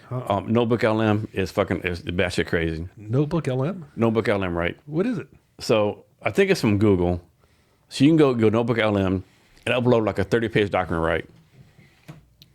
It'll make a podcast out of those 30 pages, right? Man. It's called a deep dive. It's like, suppose you uploaded, the history of shot glasses for 30 pages. They'll do a podcast about the history of shot glasses. This is where it gets fucking crazy. You can push a button and they'll say, we have a listener. What's your question? Hey, you talk about shot glasses started in 1821, but when did the current version of shot glasses come about? And an answer like that. Wow. That's fucking batshit crazy, dude. That is batshit crazy, man. Oh. Yeah. It really kind of makes me wonder. I wonder this all the time, man, and my brain gets a little bit flip-flopped when I do it. About what consciousness is. What determines consciousness? Where is that fine line? Where does it start? Is a dog conscious? Is a plant conscious? And it seems like, people talk intelligence, right? Like intelligence, conscious. Like, are we only I'll argue that colonies are intelligent, right? They're not? I think they are, yeah. I think they're super intelligent. Did you see that one thing? It was like a few months ago where they found this like fucking like 5 miles of ants everywhere. I think so. And they were like storing food, or whatever. And these scientists, they're just doing like this habit, this instinct. That's like bullshit. It's not instinct to fucking store these little grains of food over here, right? That's a collective intelligence too, man, because they're communicating on something or another, and they're using something other than language. Maybe, I don't know what it is, but that's a collective intelligence. I think there is a collective intelligence that we all tap into as well. I think that we used to have access to it a long time ago, maybe a couple different civilizations ago. And then somehow we lost access to it. And then now this is all my theories. I have no facts to back this up whatsoever. But I think we're starting to gravitate more toward that collective unconsciousness that we had access to before. So here's a theory I have, right? And no proof at all, right? So this I believe, like firmly, right? So like to me, like beneath us, there's ants, there's bees, and like we're way above them, right? We don't pay no attention or whatever. I think there's something way above us, whether it's God, angels, or something above us, and we're instant bees to them, like instant bees are to us. I think as far as consciousness goes, I don't think that we're equipped to be able to understand it. I think it's more like trying to teach a dog algebra is what it's trying to do. And same thing. I hope one day that I'll have a better understanding of what all this stuff is, man. And like your brain, like people think like your brain's part of you, but is your brain really part of you? Because like a lot of people's brains, they tell you, Jason, you fucking suck. Jason, you're not good enough, right? A lot of negative talk a lot of times. Like, so how do you know? So is your brain like another consciousness, like another dimension? Like that brings up a really interesting point, man. Where do thoughts originate from? Do they originate from your own consciousness? Do they originate from your mind? Do they originate from your heart? Because I can tell you where it comes from. Where do you think, brother? Simulation theory. The guy running your shit. Like Jason's having a good waste of time. Let me tell Jason he's a fucked up individual. Dude, it was funny because one day I was trying to be aware of every thought that I had. I was trying to. I'm not saying I was very successful or not, but I estimated about 70% of the thoughts I had I would not choose to have. No. Yeah. Like who's gonna choose? Man, I gotta do this podcast today. I pray to God don't fuck it up, Yeah. Oh, I had that thought all the time. Who wouldn't want to think like that, Yeah. That thought did pop up there, man. Yeah. He was in there, man. He's like, oh God, don't fuck up the podcast today, man. Oh. And, it's kind of coming out of my comfort level, being in this podcast. But I tell you what, man, I truly appreciate hospitality. You made this whole experience very, very easy. It's the Jason Cavness Experience. Yeah, absolutely, brother. Absolutely, man. I'm a believer. Yeah, but consciousness is a big thing, right? It's a huge thing, man. It's the only thing that we're supposed to have that other things don't. And like, why do we tell ourselves like so many negative thoughts, right? Because it takes effort. It's so easy to tell yourself, oh man, you're not worthy, you're not good enough. And it's kind of hard, like looking something in the mirror. No, Jason, you are good enough, right? What was that old Al Franken Saturday Night Live? Yeah, you're good enough. Yes. That was hilarious, man. I forget the guy's name, man. Oh, yeah. And part of it, I think your past feels like too. Like most people don't know. I didn't talk until I was 5 years old. I had a bad stutter from 8 years old, right? Really? And to this day, like even though people say, "Oh man, you're a good public speaker," all this, in my mind, it's like I still like go back to the young age, like man. Wow. Like, it's like that thought, like you like, like you just a stutter. You like, even the day like I do public speaking, even on the podcast, like sometimes I talk too fast, and my brain like, Man, I would have never guessed that. Wow, I didn't even know you had those type of man. Yeah. Wow. So like one time when I started Cavness HR, I did a pitch competition at not Earth VC, but a Venture Black, right? Like last October, November, whatever. And so I'm there. I think I'm just one of 4 people pitching, like 13 companies pitching. So there's 13 companies pitching, right? And like I'm meeting all these people, like, man, I don't belong here, right? Like, man, these companies like doing some dope shit. Like, what the fuck am I doing here, right? And like, so I think I pitched. There's 13. I pitched number 8, right? First 2 companies, like, oh my god, this is so fucking good. I actually fucking got out of my chair and walked out like 3 or 4 times, right? Oh. But I came back each time, right? And then like I gave the pitch. I'm thinking, man, that's fucking, I survived it, right? Everyone like, man, Jason, you had the best pitch, right? This is so fucking good, right? I'm like, what the fuck? Like, you must have fucking low standards if you thought my pitch was the best, right? But it's like that self-doubt, you know, and most people destroy themselves with that, unfortunately, you know? Yeah, self-doubt is a killer, man. It's a silent killer, too. I'll tell you, it was funny, man, because I went into a pitch competition as well down in Orange County, California. I had started up a company called Guardian Cam. That's where I made my money, and that's where I went to Amsterdam and Paris from. Essentially, what we did was we placed web-based cameras inside a daycare center so parents could tap in on the internet and see their kids. That's a great idea. Yeah. Oh, they don't do that. They don't do. Some of them do now. Yeah. This is. I would think that had to be mandatory. I think so too, man. This is back when they were only doing 13 to 15 frames per second on the internet. Okay. Now it's about 30 frames per second. So kids would walk around like a monster. You know what I mean? It was kind of funny, man. Yeah. There's a lot of heartwarming stories that came from that business too. But anyway, getting back to the pitch. I was at this big pitch competition down there, and I didn't know when anybody else was pitching. And about 3 people before me, the guy was pitching the same type of security cameras that we're using for geofencing. And he was talking about different applications. He's brought up daycare centers, and it just totally fucked me up, man.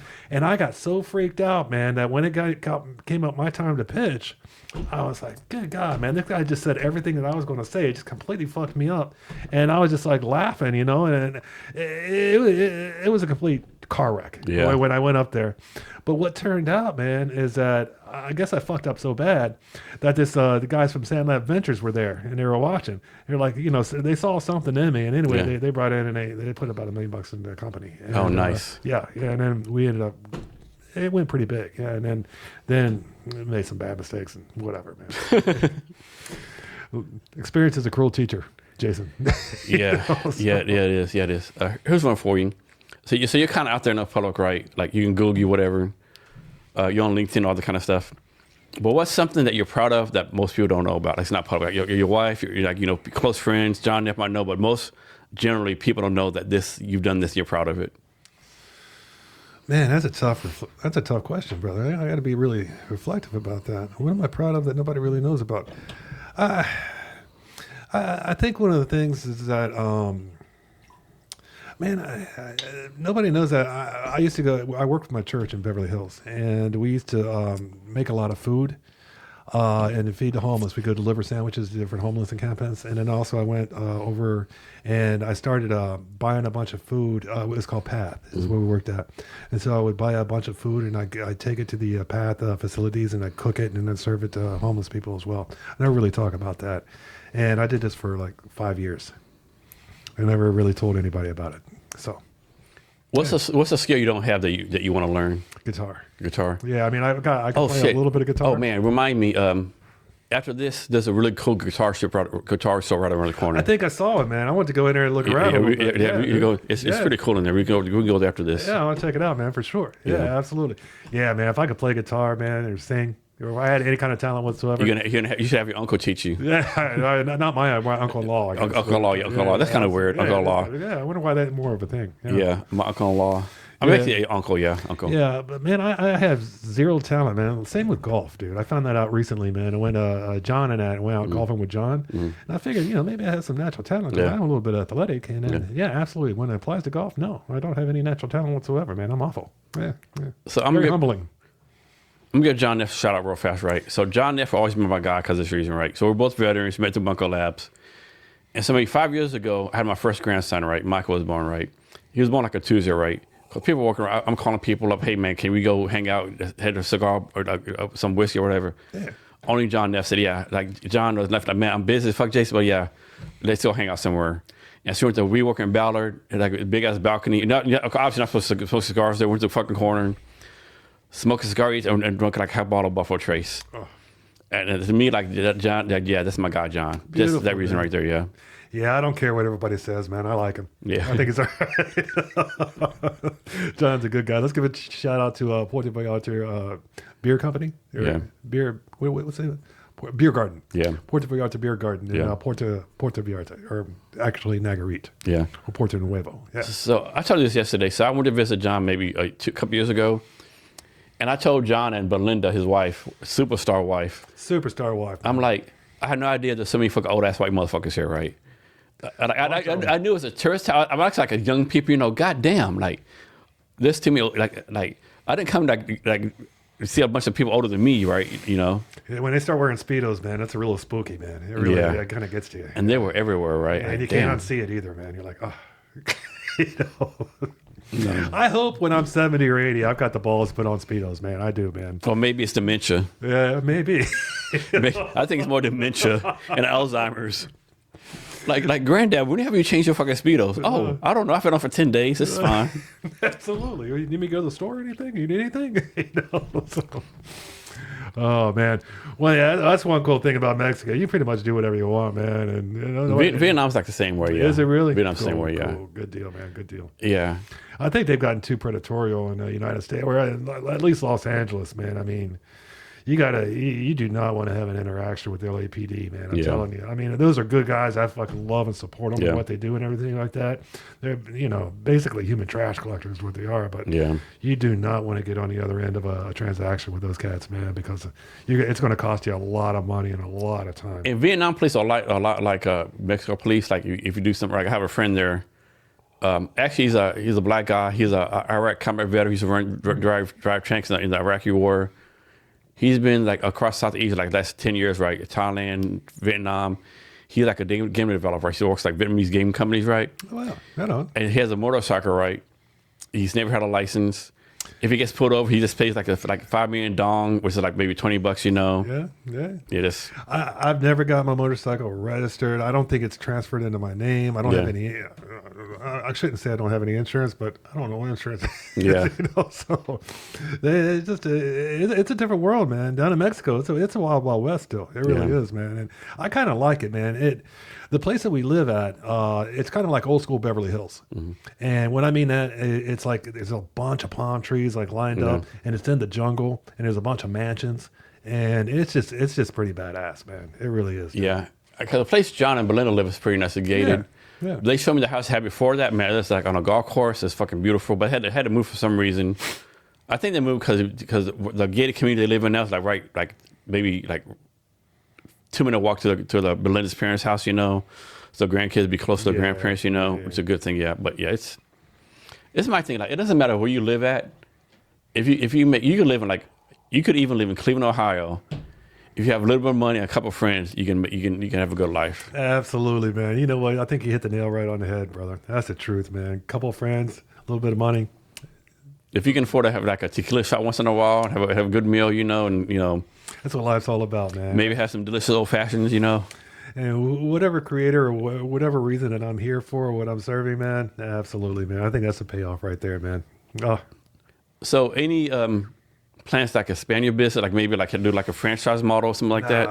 No way. It ain't gonna happen. No. I don't want to do that. I mean, maybe if I go to sell it or something like that. I've gotten offers to sell it before and been fortunate with that, but what would you do if you sold? Just start another business? I don't know, man. I have to think about that. Yeah, man, I don't know. I have no clue. You know. So you strike me as a 10 toes guy. You ever heard the term 10 toes? 10 toes up. 10 toes up. Yeah. Absolutely, man. That's a very common term in the military, man. Absolutely. Yeah.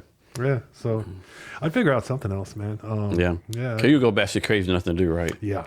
You can only drink so much tequila, right? You can only drink so much tequila. You can only get so much tan and drink so much tequila. Yeah. They say free time is or the devil's hands with free time or something like that, man. Yeah, absolutely, man. Yeah. You got to have something you wake up and you're passionate to do, man. That's the honest to God truth. And I'd figure something else out, especially with the AI, man, because I love learning about that stuff too. Oh, man. Yeah. I can go like 2 hours. It's just a rabbit hole I go down, man.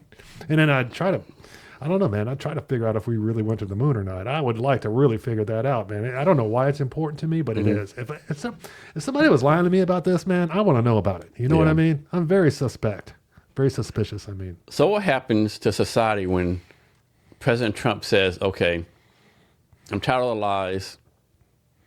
Aliens have been here for 35 years. We got nuclear weapons. We got this from them. We got this from them. Yeah, absolutely. How do you think that affects society? You think like religion would be fucking done? Like government would be done? No. Or you all fucking lied to us? I don't think so. I don't know, man. I think it may pull a thread out of the fabric of society. That's for sure. But yeah, you ever see that cat Bob Lazar, man? He was on Joe Rogan. I mean, it sounds familiar. Bob Lazar, man, he gave an account. He was a rocket scientist, essentially. Okay, I know. Yeah. And then he gave an account where he was pulled in to work on these black label. Things that try to figure out thrust propulsion and that of these alien craft that we had. And he had this story 30 or 40 years ago, and everybody called him crazy. The government tried to frame him and say that he was running a prostitution ring and I remember that. All kinds of shit. Well, how about those Navy pilots like in 96, 97 in LA that said they saw these ships that go? They suffered a lot of backlash from that. I mean, but now it's kind of coming to fruition where everything that Bob Lazar had said has kind of been confirmed. Or is it the Joe Rogan theory where like, hey, all these fucking like, first of all, you don't see like these UFO sightings like outside the United States, right? Like no one found it. No. Peru? Yeah, I forgot about Peru. Yeah, man, Peru. There's a bunch of, there's been a bunch of different sightings internationally. So how about the theory that Joe Rogan has, like all these sightings are like by Navy bases? Is that UFOs it's like the next generation of stealth fighters, right? People don't realize stealth fighters came out way back in the day. Look at the technology. The previous 5 years before that, there's all this stuff going on around Las Vegas, Nevada. Like, what's this going on? And then they like premiered the fucking the first Storm Desert Shield, right? Man, dude. One of the biggest shocking things that I found out, you're talking about nuclear technology. They used to have nuclear bomb parties in Las Vegas where they would go onto the top of casinos. Like fucking Independence Day? Yeah. They watch nuclear bombs go off. Like, oh, that was a good one, Like, what the fuck, man? That's crazy, dude. So this is totally random. So do you know how the theory of how John Wayne died? Oh, yeah, with the filming of that movie where he was... like Spartacus or something like that. In New Mexico, Nevada desert, and all the radiation was there and stuff. Genghis Khan. Yeah. Where he played Genghis Khan. And all like pretty much everyone in that movie died of cancer. Yeah, that was an awful movie too. Did you see it? No. He was Genghis Khan and he had John Wayne accent. And he was like, Pilgrim. Oh my God, yeah. It was really bad, man. I mean, you ever get a chance, watch that movie, man. Just smoke out a little bit, watch that Genghis Khan with John Wayne. It's an awesome movie. And totally random. So you talked earlier about how like the Seattle Seahawks player like picked the football up, like total look right.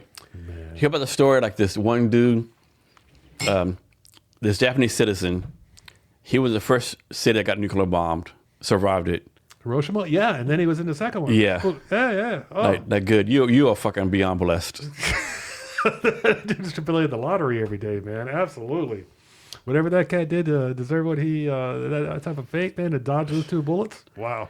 I mean, the odds of surviving a nuclear blast are like less than 0. Man, absolutely. Have you seen the devastation of Hiroshima or man, Nagasaki? You know what gets me the most, man, Jason, is that Nagasaki, they didn't have to do because they already won the war. Yeah. And they essentially, the only reason that they did it was just to make a point. Well, it wasn't because of Japan said we're not surrendering. Right, yeah. Japan had already surrendered. No, they hadn't surrendered yet. Well, they were about to. Yeah, I don't know. True? Yeah, I think they said no. Did they say? Okay, you might be right.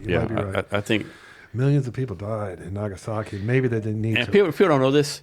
We only had like 2 nuclear bombs. Really? Yeah. Of course, we had other ones we tested or whatever. We only had 2, and we dropped both of them, right? Wow. And so Japan said, "Hey, we took your 2 best shots, but we did the marketing. We got a buttload of these fucking bombs left, motherfucker. Like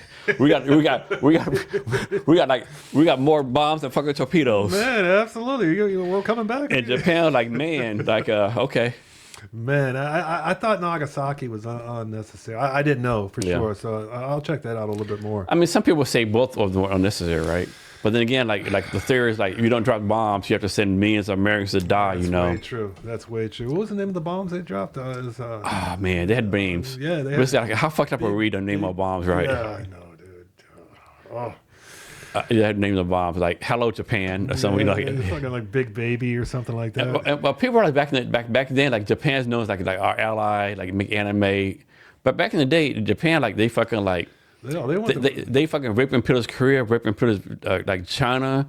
Like they did some fucking horrible shit back in the day, right? They did, man. Look at the Korean comfort girls when when Japan went in, and that's why Korea and Japan like the fucking they still don't like each other. The fucking Bataan Death March, you know? Oh yeah, Bataan Death March. Yeah. I mean, back in the day, like I have to imagine people like, hey, blah blah, like, somebody, hey, President Truman, don't forget Japan did this and this. Yeah, fuck them motherfuckers. Yeah, absolutely, man. I think they might have played something too, right? Like, cause they did some fucking horrible ass shit, and no one talks about it, right? Like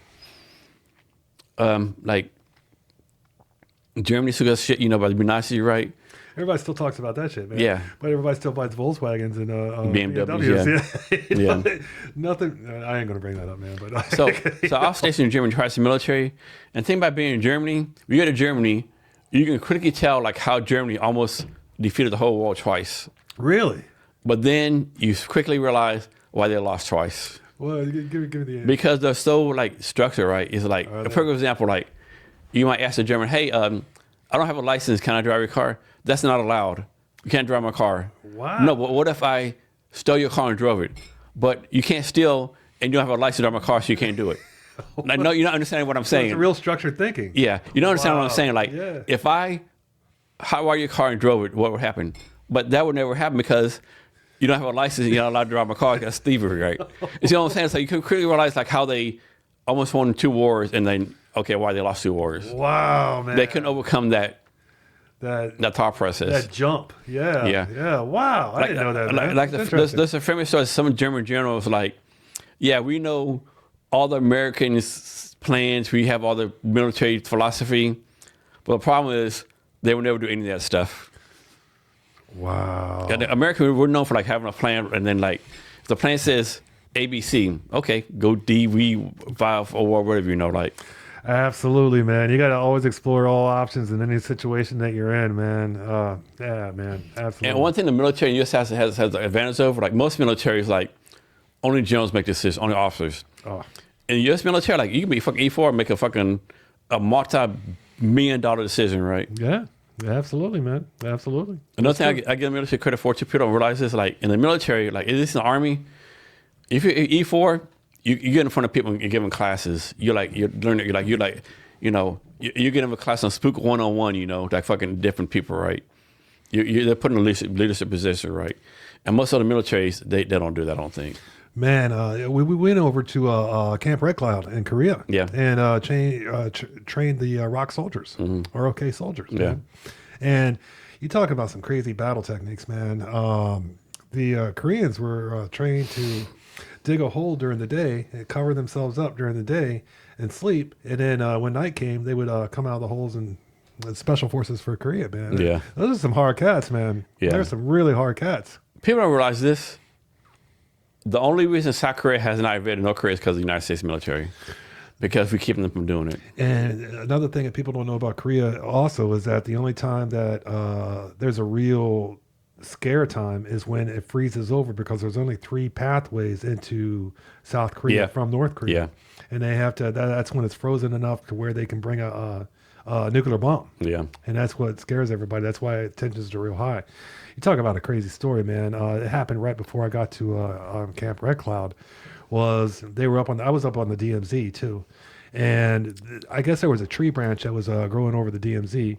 And then when one of the South Koreans went to chop down the tree branch so they could, because it was obstructing vision, he fell on the North Korean side. And then they came and they hacked him to death with machetes. I remember that, yeah. I remember that? I remember that, yeah. Yeah, man, yeah. I remember that, yeah. I remember that story, yeah. Yeah, that was crazy, man. Yeah. And technically, they're still at war, like 50, 80 years old. Yeah, they're still at war, right? Are they still at war? Yeah. Still, technically, yeah. Wow, Technically still at war, yeah. Freedom. Yeah, you ever seen Freedom Crown on the other side of the DMZ there, man? Wow, that's a crazy looking place, man. Wow. Yeah. Wow. I think one reason, I could be wrong, that we like haven't done nothing in North Korea is like the fact that they got China backing them. Yeah. That not really like, I don't think China really cares about that much. Of course, China want like an American presence right to the border, but the thing is like, if we in North Korea, the fucking refugee crisis, right? Like half the country, North Korea, would go to China, half go to South Korea, right? Like, how do you deal with all the refugees, right? Wow, man, that's true. Like, you know, like, how do you like, and then like another, like, you know, if you're like, if you want a good case of why capitalism works, just like look at the night sky, South Korea, North Korea, right? Just look, you know, most, of course, it makes it most average height of South Korea is like 5'8", average height of North Korea like 5'2", you know. It's like, The funniest thing I ever seen, man, was when I seen a guy from Cuba who had lived under the socialist regime come over and debate with one of his blue hair, you know, liberal persons. Yeah. That was kind of calling for socialism. Yeah. And he was like, socialists are sitting there talking about stuff that they had learned in books and whatnot. Yeah. And this guy's like, what? He had lived it. And he was like, no, you don't want socialism, man. It doesn't work. It really doesn't work. It takes away incentive that the capitalistic structure provides, because you always want to have, you know, people improving, making more, making better, things like that. I can't tell her name, but she on Joe Rogan one time. So this lady, actually what's the word? Escaped from North Korea, right? Oh, I think I know who you're talking about. Yeah, Real tiny female, and Yeah. she's like, bitch, it's like, you fucking yourself fucking batshit crazy. Of course she didn't say it like this. Like, you fucking like, I'll live this, right? This is like, why do you think I'm so fucking small, right? Yeah. Why do you think I'm like have no like, you know, like, what are you doing here, right? Food shortages, shit Yeah. like that, man. Yeah, man, that's a tough gig. I mean, you can only eat cabbage soup for so many times, you know. Yeah, man. You know, I mean, I read Karl Marx, I read Lenin and all that to try to understand socialism a little bit better. And in theory, man, it's beautiful because everybody's equal. Everybody contributes to the greater good. It works if you're like, I think 100 people or less. Yeah, maybe small tribes. Small Something tribe. Like that. Yeah, something like I that. guess like any tribe work in any tribe. But like if you're like a big ass country, like it could maybe work for like Sweden or Norway, but countries like us and fucking France, It's not going to work. Look at France, man. Venezuela didn't work, you know. It didn't work at all in Venezuela. A lot of people are starving over there, man. And with the introduction of hopefully capitalistic mechanisms that are going to help Venezuela, you know, I mean, Venezuela's got the most natural resources. They got more oil than Saudi Arabia has. Yeah. And I heard it's harder to process. Yeah, it's like a different kind of oil. Yeah. It's like a heavier oil. Yeah, like so actually like what's fucking crazy, have all this oil, but they don't have the capacity to process oil in Venezuela. So they have to take all the oil to the Houston oil refineries to process it. Because we have the technology to do it, right? Let's get those Chevron guys down there, man. And this is my thing, right? If you're like Hugo Chavez, you have to know that you can only process your oil through the United States. Why say fuck United States? Stupid move, dude. Are you kidding? I don't get it. For businesses, like you have all this natural resource, you make all this money, right? Even if you're like, hey, I'm a socialist, like Vietnam and the United States, they have a good trade relationship right now. Yeah, absolutely. Even though Vietnam's socialist communism, right? I can't believe Vietnam's forgiven us for all the the crap that we did. Yeah, like it's crazy to me. Like you go to Vietnam, they love Americans. Yeah, absolutely, man. And of course, part of it is like, you know, the market. They won't come to the market, all that kind of stuff. That's part of it too, you know. Like, but yeah, like Venezuela, Hugo Chavez, like, hey, you have to know, we can only go to America to process the oil. If we don't process oil, it's fucking useless. Yep. Oh, let's say fuck America, right? Yeah. It's Like, not a smart move. like- That's not. Like, what are you doing? You got to have intelligence up there, man. You I mean, do. even if you think that, right? You can still like be like, hey, or even the slide, hey, America, we're gonna say fuck you in public, but under the table, we're gonna pay all this fucking money to fucking process shit, right? You know, the only exception to that rule that I've seen throughout history that I read about was Gaddafi. Gaddafi, man. Yes. Yeah. I mean, he had free education. He had free. There was no food shortages. No. Everything like that. I Yeah. mean, and then. But he had oil money though, right? Yeah, he could do that, yeah, right? absolutely. He had oil money, right? And he distributed throughout. I mean, the country had unknown prosperity. I mean, it was incredible from what he did. Like, yeah, I know I was anti-Libya, anti-Gaddafi, but like when Hillary Clinton like decided to kill him, like I think that fucked the whole country up. It did fuck the whole country up, man. Absolutely. Because he had something going on, right? He did, man. He did. He took a theology, or and he extravagated it throughout the entire population that they had there, man. And they had seen unknown prosperity, and then now it's just It's a shithole. it's a shithole, dude. Yeah. And one thing I like about Gaddafi, like people don't realize, like people talk about Egypt, Libya, Tunisia, they're fucking African countries, right? Yeah. And Gaddafi are like, no, we're Muslim, yes, but we're also African, right? Like, don't forget we're Africa, right? We're like, he wanted to have this all big African community, whatever, you know, like. But yeah, I mean, that might be an example where socialism actually worked, right? What do you think's going to happen with Iran, man? Iran, Yeah. man. To me, it's amazing. This is 1979. We're not going to actual war with Iran. Dude, I tell you a little quick personal anecdote. When we were going into the Gulf War, I was on the USS Long Beach, and we were playing picket. Essentially, what happened was the USS Long Beach would put off emitters like we're a carrier, and then the carrier group that we were with, the Lincoln, would put off emitters like they were the USS Long Beach. It was to trick, everything else. And so essentially, when we went through the Straits of Hormuz, we got lit up with all the Silkworm missiles sites at the head right there.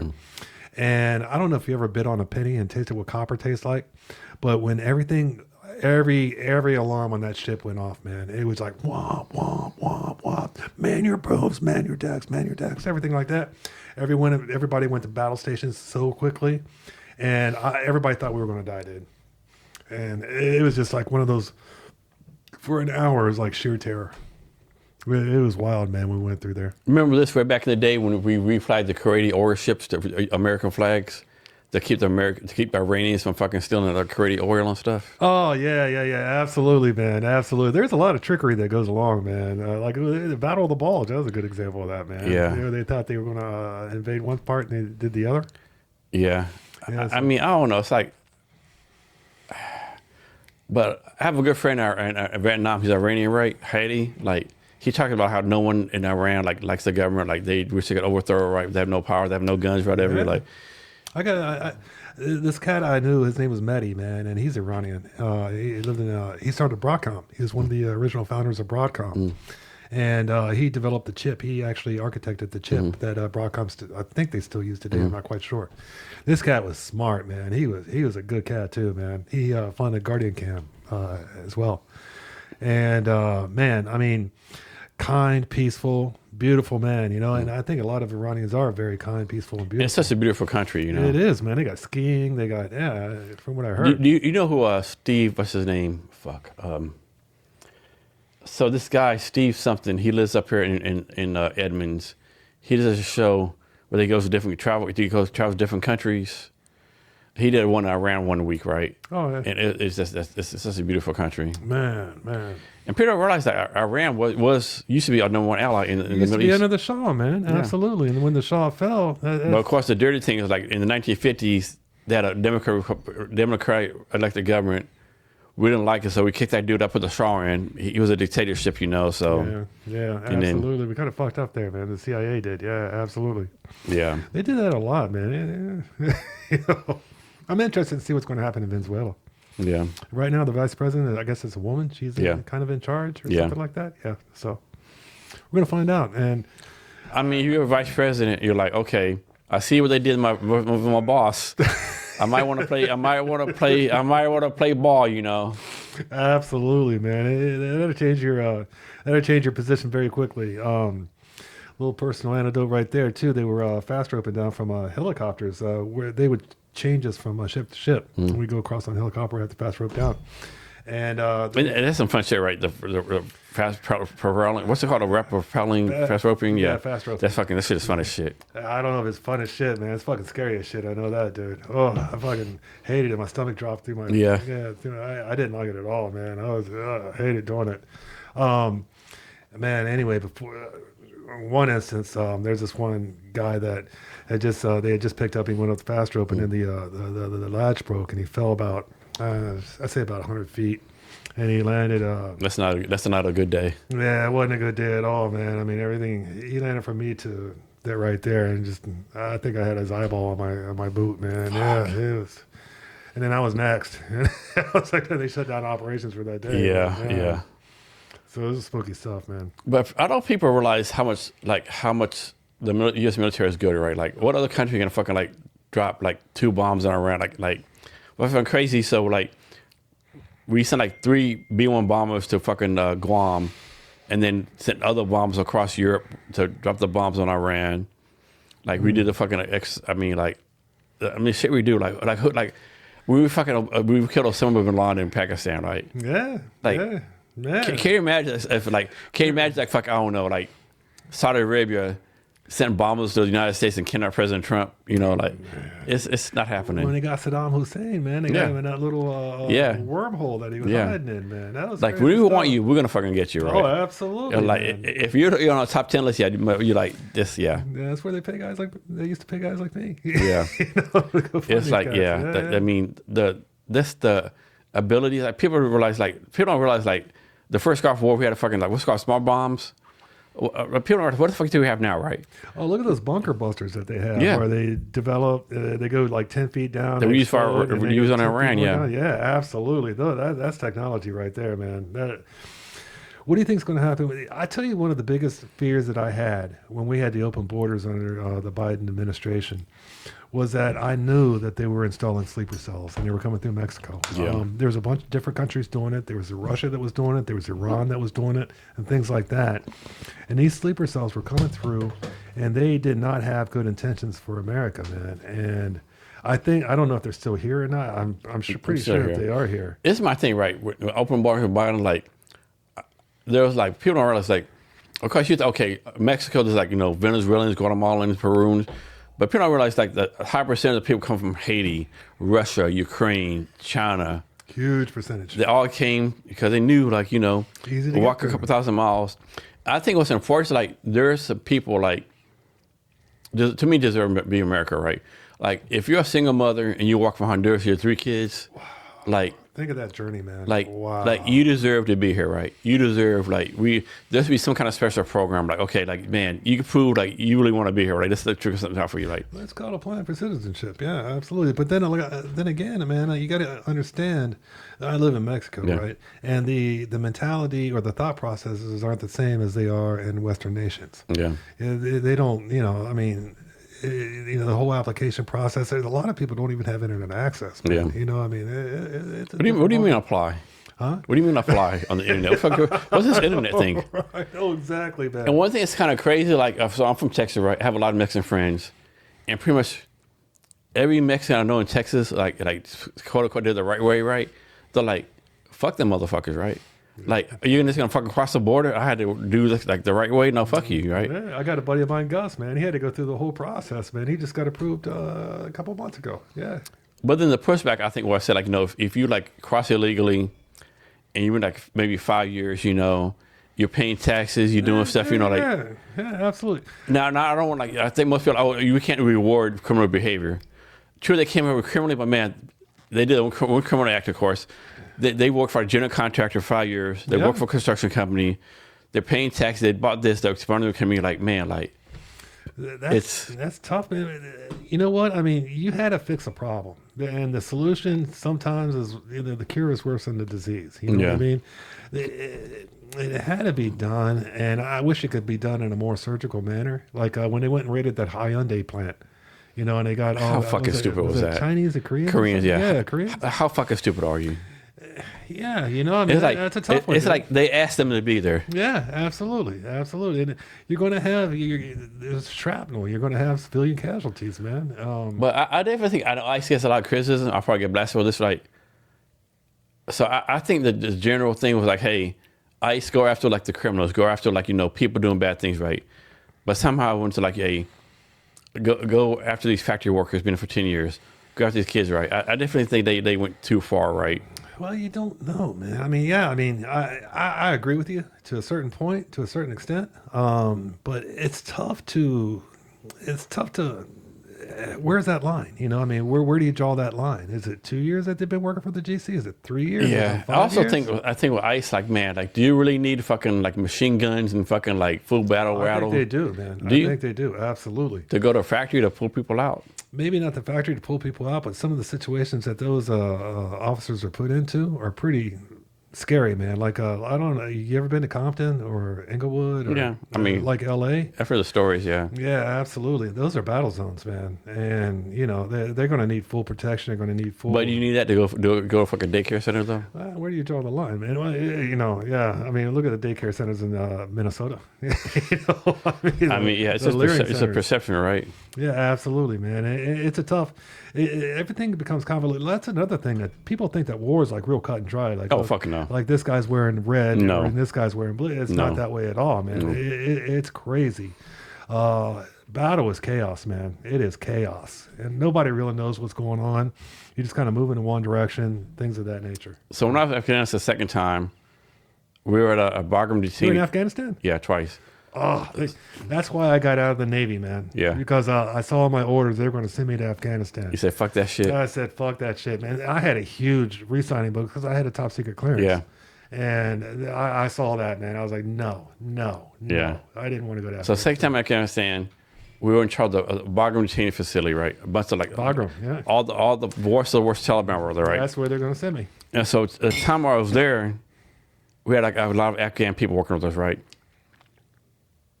It was like a 3-month period, like every other day, Afghan Army, NASA would kill a U.S. Army officer. Really? Yeah. Woof. Well, you guys had a bounty, didn't you? Or something like And that? every year, like all these Afghan people, Army for killing a U.S. Army officer, right? Talk about being fucking like head on a swivel, like, hey, like, dude, like, Head on a swivel, dude. like, man, like, can I trust you? Like, in that, yeah, it's fucking like, it's like, yeah, it was like fucking really, like, yeah. And of course, there are allies, whatever. These are like, whatever. Not, no, motherfucker. I just saw her. I just heard like my dude I know got killed by an Afghan guy, right? And of course they don't, although marketing, right? We can't let be known that fucking Afghan partners were killing U.S. Army officers, right? Right. Absolutely, man. And that was a fucking scary time, right? I did not want to do that. I was like, nope. And I think with Afghanistan, like when like we left Afghanistan, it was a shit show, right? What a shit show that was, man. You're talking about a bad withdrawal and just But- leaving the equipment there, man. I mean, are you kidding me? Billions of But dollars of military anyone that equipment? served in Afghanistan knew that was going to happen, right? Everyone knew, like once we left, the next day the Taliban would take over, right? Did you? Everyone fucking knew. Wow. Yeah, just because the corruption, the Afghans, like they're like, they don't want to fight. It's like that everyone knew. Okay, as soon as we leave, it's like almost like when we left Vietnam. We leave Vietnam the next day, the North Vietnam's going to take over, right? Yeah. Wow. We're popping up this whatever it is you were going to call it, right? Man. But I remember when that happened. Another thing about Afghan army when I was there, like one time, so we supplied all the Afghan soldiers in the prison, right? Like brand new everything, right? Boots or whatever. 2 days later, it's all fucking gone. Like, what happened to your stuff? Our officers took it from us.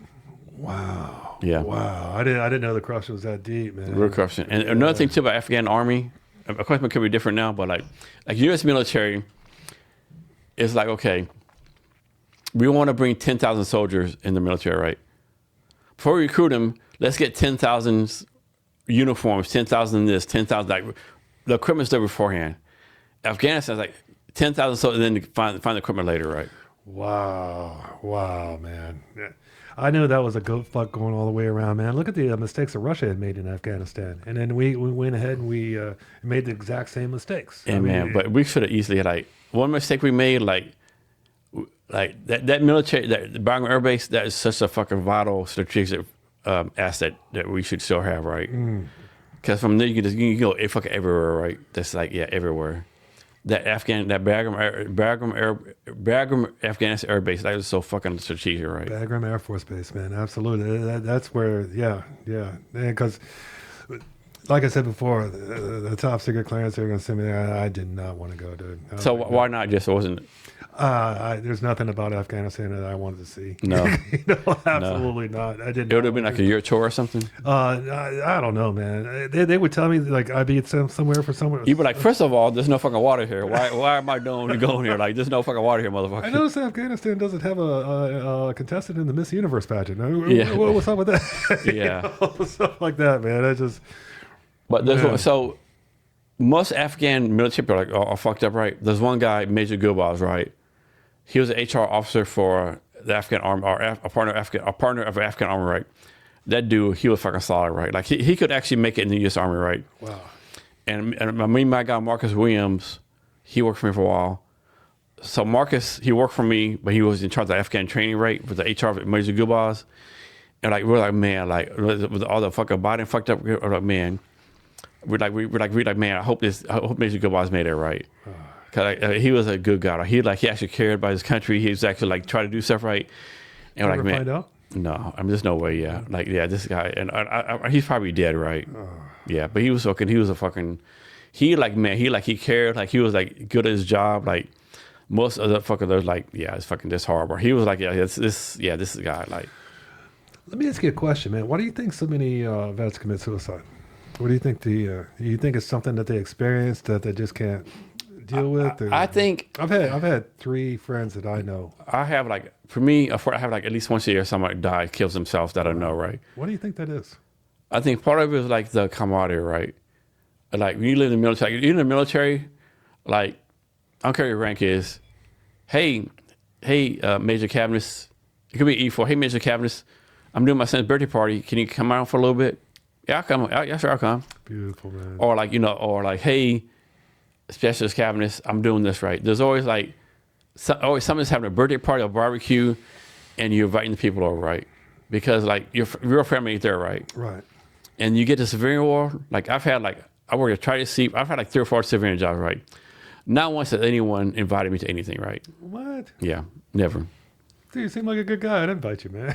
I mean, it's not the way it's done. It's not the military, right? Yeah, that's true. It's like, so I think the camaraderie, right, is a big thing, right? They miss the camaraderie. And I think they miss the, it's not the events, like the fucking thrill, right? Like maybe having a purpose? Purpose, yeah. Or like, man, I might go fucking deploy tomorrow. Or there's a big difference between like, going to have to deploy in 24-hour notice versus, hey, you have to work overtime. I think that's it. Another thing too, I think the structure, right? People realize like in the military, like PT 630. No, get me wrong. In military, you do have a lot of leeway to do stuff more than people think. But like PT 630, lunch 11:30, like the structure, right? Where like for example, like when you move, they pretty much move for you, right? Like they pick your shit up. But if you move in the civil war, like you have to do everything yourself, right? It's like the structure, the camaraderie, the purpose is a big thing, the excitement, like, I mean, exactly like, hey, I might fucking like deploy to, Nigeria to fight Nigerian terrorists tomorrow, right? Oh, hey, fill out this fucking paperwork, And like PTSD has a part to do with like, and then to like how much, how much of the stuff you had fucked up wrong with you, like it was like pre-existing, right? How much depression do you have before you join the military? And the military is like kind of, like expands it, so to speak, Yeah. But it's, I mean, I think the number is like 22 suicides a year or a day or something like that, 22 a day, yeah. Attempts, and like, and then too, like, I get blasted for this, right? But like, okay, there's 22 veteran suicides a day, right? But like, is like, are those like 22 people left the military like 2 years ago? So 22 like World War II, Korean, Vietnam, blah blah blah. Like, I mean, it's a lot higher. It's like 200 or 300%. Watch my numbers, but it's like way higher than normal. Yeah, and I just kind of wonder what the commonality of the experience is. And another thing too, like all suicides like is bad, but like for example, like suppose a World War II veteran, I'll get fucking blasted for this. There's a World War II veteran, 83 years old, no family left, no friends left. He's fucking dying of cancer. He decides to kill himself, right? Right. So that count the same as like someone who participates in Venezuela and killed himself. Like Gotcha. Like it's complicated, right? And another thing too, like the military experience does seem to have a predisposition that leads more toward suicide as a solution, as opposed to like other civilian related jobs, man. I wonder what that is, man. Even I understand about the World War II veteran with the cancer and all that, man, and that makes a lot of sense to me. But for some reason, that sharing that experience and that commonality does have a lot higher of a suicide rate. Like cops have a lot higher of a suicide rate, than normal civilians. And we talked about this last night, right? And of course, I get blasted for this too, right? There's all these like resources, right? VA, blah blah blah, everything, 899, whatever, like, call me, or whatever. But I just think like if someone says like, you know what, I'm gonna kill myself, right?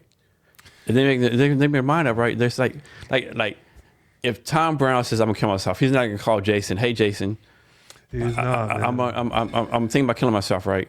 If somebody's made their mind up, they're gonna fucking do it, and there's unfortunately nothing you do about it, right? Yeah, that's true, man. And it's wild because like if you have a friend that committed suicide or something like that, you're always what could I have done? What right? could I have done? Always second guessing. And then like, hey, Tom Brown killed himself, and he called me 3 days ago. I didn't answer the phone. Like, what type of fucked up person I am, right? Man, yeah, absolutely, man, absolutely. And then you really never know what's going on inside the mind of another man. You really don't. And then like you ever watch back in the US show called Soul Train way back in the day? Yeah, I love Soul Train, dude. I used to watch that every week. You know what happened to Don Cornelius? Don Cornelius Killed himself. I didn't know that. Killed himself at 7 years old. Wow. He left us, hey, I live my life. I've done this, I've done that. Like it's time for me to go. Wow, yeah. Man. So I guess it's just a feeling, or I don't know, man. I don't know. And then this happened a few years ago, right? It's kind of controversial. So this guy, he was a sports writer in Kansas City, right? And like he did this whole Facebook post, but the Facebook like deleted it. And so like he turned like 60, right? And he killed himself, right? But he's like, hey, I'm killing myself because I'm 60. My skills are going down. I have no family. I don't want to be a burden to society. I apologize. He blew his head out, right? I apologize to people cleaning this up, right? But like, I just found the best. Like, no, I don't want to be a burden to society, right? I don't want to be like paying Social Security, all this kind of stuff, right? And like, man, this like you don't want to say it makes sense. Like, damn, like you understand the logic, right? Yeah. Like he had like no family. Like he said, he was married once. His 3 kids hadn't talked like 30 years.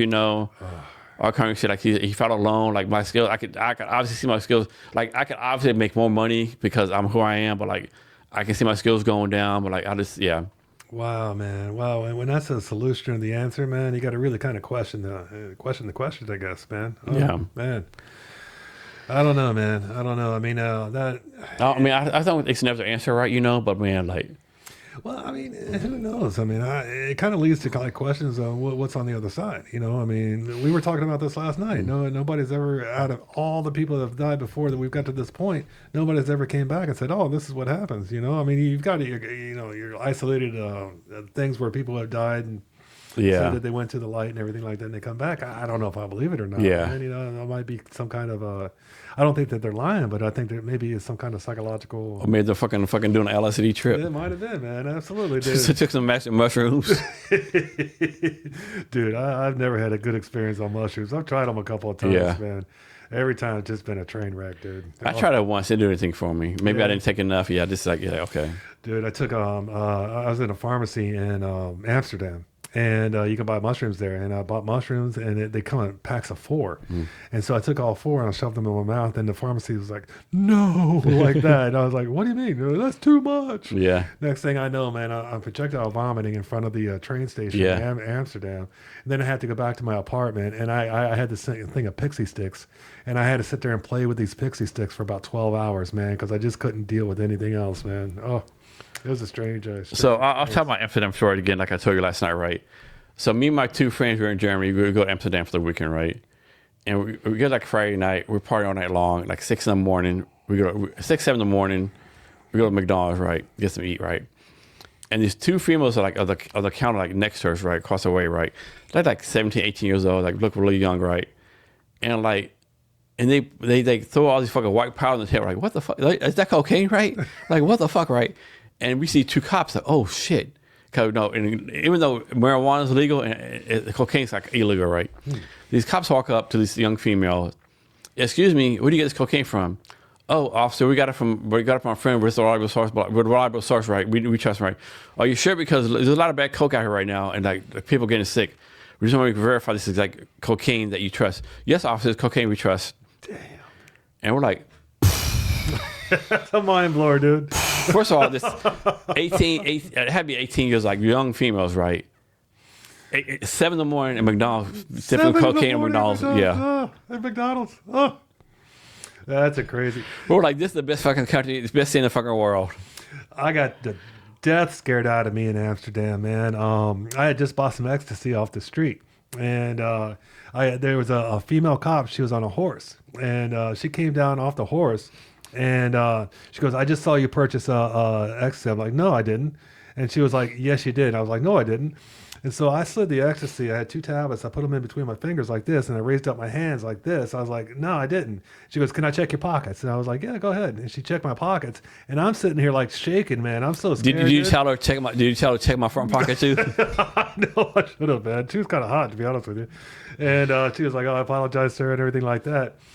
I was just kind of thinking what a jail would be like in Amsterdam, because you got to call our way outside of the lines to go to jail in Amsterdam. I mean, Amsterdam jail is probably like fucking free marijuana. You Fucking, think so, dude? It might be. it's Dude. probably fucking cool as shit. I tell you what, I really go to Amsterdam jail than fucking Mexico jail. Man, dude, I spent a night in a Mexican jail too, man. That was kind of spooky. Got into a fight in Rosarito. A buddy of mine, I thought he was my friend, was walking out of the parking lot, jumped on my back. I flipped him over, man, and, did whatever. And then the cops came and everything like that. So I had to go spend a night in a Tijuana jail. Yeah. And that really sucks, man. It is just as bad as you think it is. Yeah, It can was imagine. awful. And they kept me in my own little cell. And then my wife and a friend of hers who happened to be an attorney called up there and then got us out. And then they misspelled my name on the jail docket, so I didn't have to go to the jail because they had the wrong name.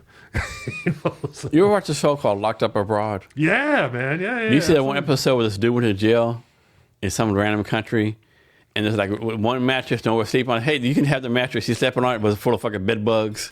And like hit fucking off, these fucking bed bug bites everywhere. Did you ever see that movie Midnight Express, man? I think I did. Yeah, about where a guy goes to the Turkish prison and all that. Yeah. Man, it was kind of wild because the guy's life that it was based on came back. He said that whole movie was bullshit. He goes, it wasn't like that at all, man. And that's a rough movie. If you ever get a chance, man, watch that movie Midnight Express, old '70s movie.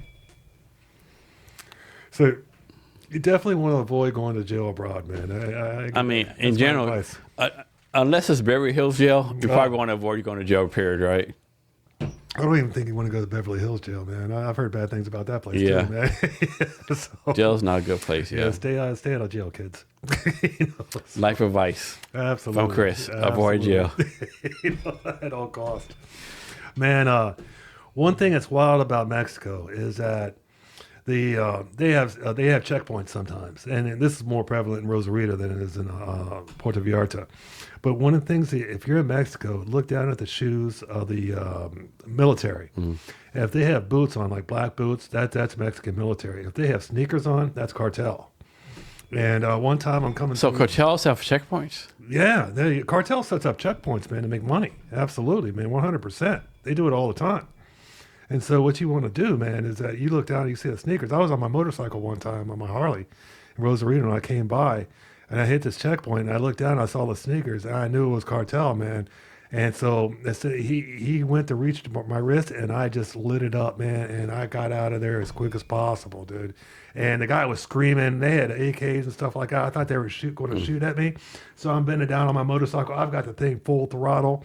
I think I'm going about 130 miles an hour, man, and this is at night too, man. So I'm trying to guide through these Mexican roads, and they didn't chase me, man, but I was scared to death, man. That was just pure reflex right there, man. And they must have been a cartel because they all had sneakers on, man. What kind of relationship do we have with Mexico? Are they like our ally, like a partner, or like fucking like we tolerate each other? Well, the thing I've noticed recently, excuse me, the thing I've noticed recently is that the relationship is being strained. It really is through political mechanizations, I think. Before, when I went to Mexico, everybody was super friendly and everything like that. And I'm down in Puerto Vallarta, and I ride a Harley Davidson. You can kind of tell I'm American real quickly by just looking at me. And I've been noticing I've been getting a little bit more side-eye than I used to get before. And maybe it's just my own paranoia, my own, perspective or whatnot. Maybe I'm feeling insecure or something like that. I'm not really noticing that big of a difference in Puerto Vallarta, but in a place like Rosarito, I'll probably notice a bigger difference. How far is Rosarito from Puerto Vallarta? Probably about 12 hours, man. Oh, so Rosarito like down south Mexico? Puerto Vallarta is all the way at the bottom of the Mexican thing. Rosarito is about 20 minutes south of Tijuana. Okay. Any favorite Mexican cities that I go visit? Like maybe Mexico City, Guadalajara, Man, I was still, Veracruz, man, I would still recommend. What, my age, or are you talking about younger? and just you in general. Just in general. I would come down to Puerto Vallarta. It's beautiful, man. There's waterfalls. It's right on the ocean. It's a real laid-back way of life. It's very safe. One of the things about Puerto Vallarta is that it's kind of offhands to all cartels because a lot of people put their money through Puerto Vallarta, and so it's kind of understood that Hands off, yeah. nobody goes there. So that's what I would recommend is Puerto Vallarta. Right? If you're going to visit Mexico, come to Puerto Vallarta. Yeah, I know John F. told me there's like a bus that goes from Puerto Vallarta to Guadalajara, like 4 hours. Yeah. That's how I kind of want to take the bus to Guadalajara. Like, Guadalajara is cool, man. It's a big city. Yeah, dude, we were sitting. We went rail buggy running in Guadalajara, and we were sitting at this buddy of mine, Frankie. We were sitting in his uncle's house, and we were sitting there watching this parking lot that was straight across. And you could kind of see what was going on. We saw the cop cars race up to this top level of a parking garage. And then you heard a bunch of bang, bang, bang, bang, bang. There was a bunch of guns going off. And then you saw a car come screaming down out of there. It looked like something straight out of a movie, man. It came screaming down the parking lot. And then you saw more cop cars pull at the bottom of the parking lot. And you saw another bang, bang, bang, bang, bang, bang. A bunch of cops. And then you saw the car just kind of drift into the wall. So whoever was there, they got killed. We just kind of watched it like third party, you know. It was like, so talk about this, right? I think in America, a lot of people in America, there's all these poor. No, there's poor people in America, like homeless people, like destitute people. But I think there's no homeless in Puerto Vallarta. Not that I've seen. But I think in general, like the poor people in America are like middle class everywhere else, right? Can you talk about how like there's actually like real poor destitute people in Mexico? Yeah, the thing about Mexico is that they don't have the same type of social nets that America has. So in Mexico, you don't want to be homeless, man. It's like in Japan. If you're homeless in Japan, if you notice, there's not really any homeless in Japan because they come sweep them up and they put them to work in like sheep factories and things like that. That's what I heard. In Mexico, there's no unemployment or anything like that. So if you're homeless in Mexico, you're literally not having any money whatsoever. Where in America, if you're homeless there, you're getting like, I don't know, however much it is a month, so you got a little bit of money and then you're living in a tent like that. And then you kind of, I guess, adjust to that kind of lifestyle. So by not having any type of net in Mexico, it kind of eliminates the homeless problem is what it does. Where in America, especially in Los Angeles, it seems like an industry's been built by keeping people addicted to drugs, where they actually provide, Narcan services and things like that to barely keep them alive. So then the homeless industries in America receive government subsidization to support this type of behavior. They keep them barely alive, buy Narcan and things like that, to keep them buying drugs so that they can report the numbers and then get the money to fund these homeless NGOs, basically, is what it boils down to. And it's a bullshit system, man, and it doesn't work. And it needs to be really looked at because there's a lot of different things that should be done as opposed to what's being done right now. In Los Angeles, it's very prevalent. These homeless agencies or whatever NGOs receive a lot of money, and it's not going toward fixing the problem. It's going to, because basically what they do is they pay for how many people that they're helping, supposedly helping, air quotes. And it's not working, man. It's not working. Basically, you got a bunch of administrators making a lot of money that increase their money by the more homeless that they show. So of course they want to increase homelessness, and it just it's a self-capitulating cycle. And it's really something's got to be done because it's not right, man. And it's really fucking up a lot of people is what it's doing. And so, I mean, I don't know what the solution is. I think the solution is basically I hate to say it, but open up the insane asylums again. You remember under the Reagan administration, they closed down the insane asylums. And I think they need to be opened back up again with people that have mental health issues and things like that need to be taken and put into these different places where they could possibly receive some type of help for their mental situation and taken off the streets. So I think it was JFK, not Ronald Reagan. Was it? Okay, you're probably right. Cause I think of JFK, his sister was like, one of all this fucking like brain bullshit or whatever. And JFK is like, never again, she close it down. I could be wrong, but I think you're talking about, here's how we call it the homeless industrial complex, right? Right. Because you have all these fucking people make six-figure incomes, right? And that gets approved. Like, for example, there's a nonprofit that's building here, right? And I heard one time where someone said out the side, hey, Tom Brown been with us 8 years success. Like, Tom Brown's been with 8 years? How the fuck's a success? Man. He hasn't fucking moved on. Well, what the fuck you doing, right? Absolutely, man. Absolutely. I mean, there should be a clear objective, to try to reintegrate people into society if they're mentally able to do so. And if they're not, then they need to be taken care of in a different manner. Living out in the street in a tent is not acceptable. Here's one for you. How do you fix this, right? So we haven't seen him for a few months, but so I moved this building like March 2023. And first few days, I noticed like elderly gentlemen. So the post office is right next to our building, right? I'm this elderly gentleman, right? And I asked like 2 or 3 people in the building, like, what's up with this guy in front of the post office? Oh, like all of them told me like, he's been supposed to be in for 12 years. He has dementia. Like people try to help him, he refuses to help you, right? But he's polite. He doesn't ask for anything. Just sits in the post office, sits in front of the post, right? Well, it's crazy, right? They said like 2013. They said like 2018, 2019. Either his daughter or granddaughter came and got him. He didn't want to go. She got a police involved. She pulled the police. Hey, I'm his granddaughter or daughter, whatever. Can you please make him go with me? And the police said, but sir, like this is your daughter, granddaughter, like. You need to go with her, right? And so, like, he left, right? He was back. They say he's back in 6 months. Man. And like, if your family member comes to get you and says, of course, I'm presuming like she had a nice house, all that kind of stuff, could take care of all the resources you need. We're assuming like we're gonna presume it wasn't a fucked up situation, right? Yeah.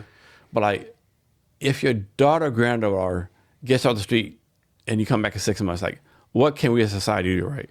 Do you like, hey, old guy, you got to go fucking asylum, right? Like, what do you do, right? It's like, I don't know. Well, the solution is not living on the street in a tent. It's just not. That's not an acceptable solution because what that does is fucks everybody around. I mean, the businesses there. I mean, man, on Rose Avenue in Venice, right?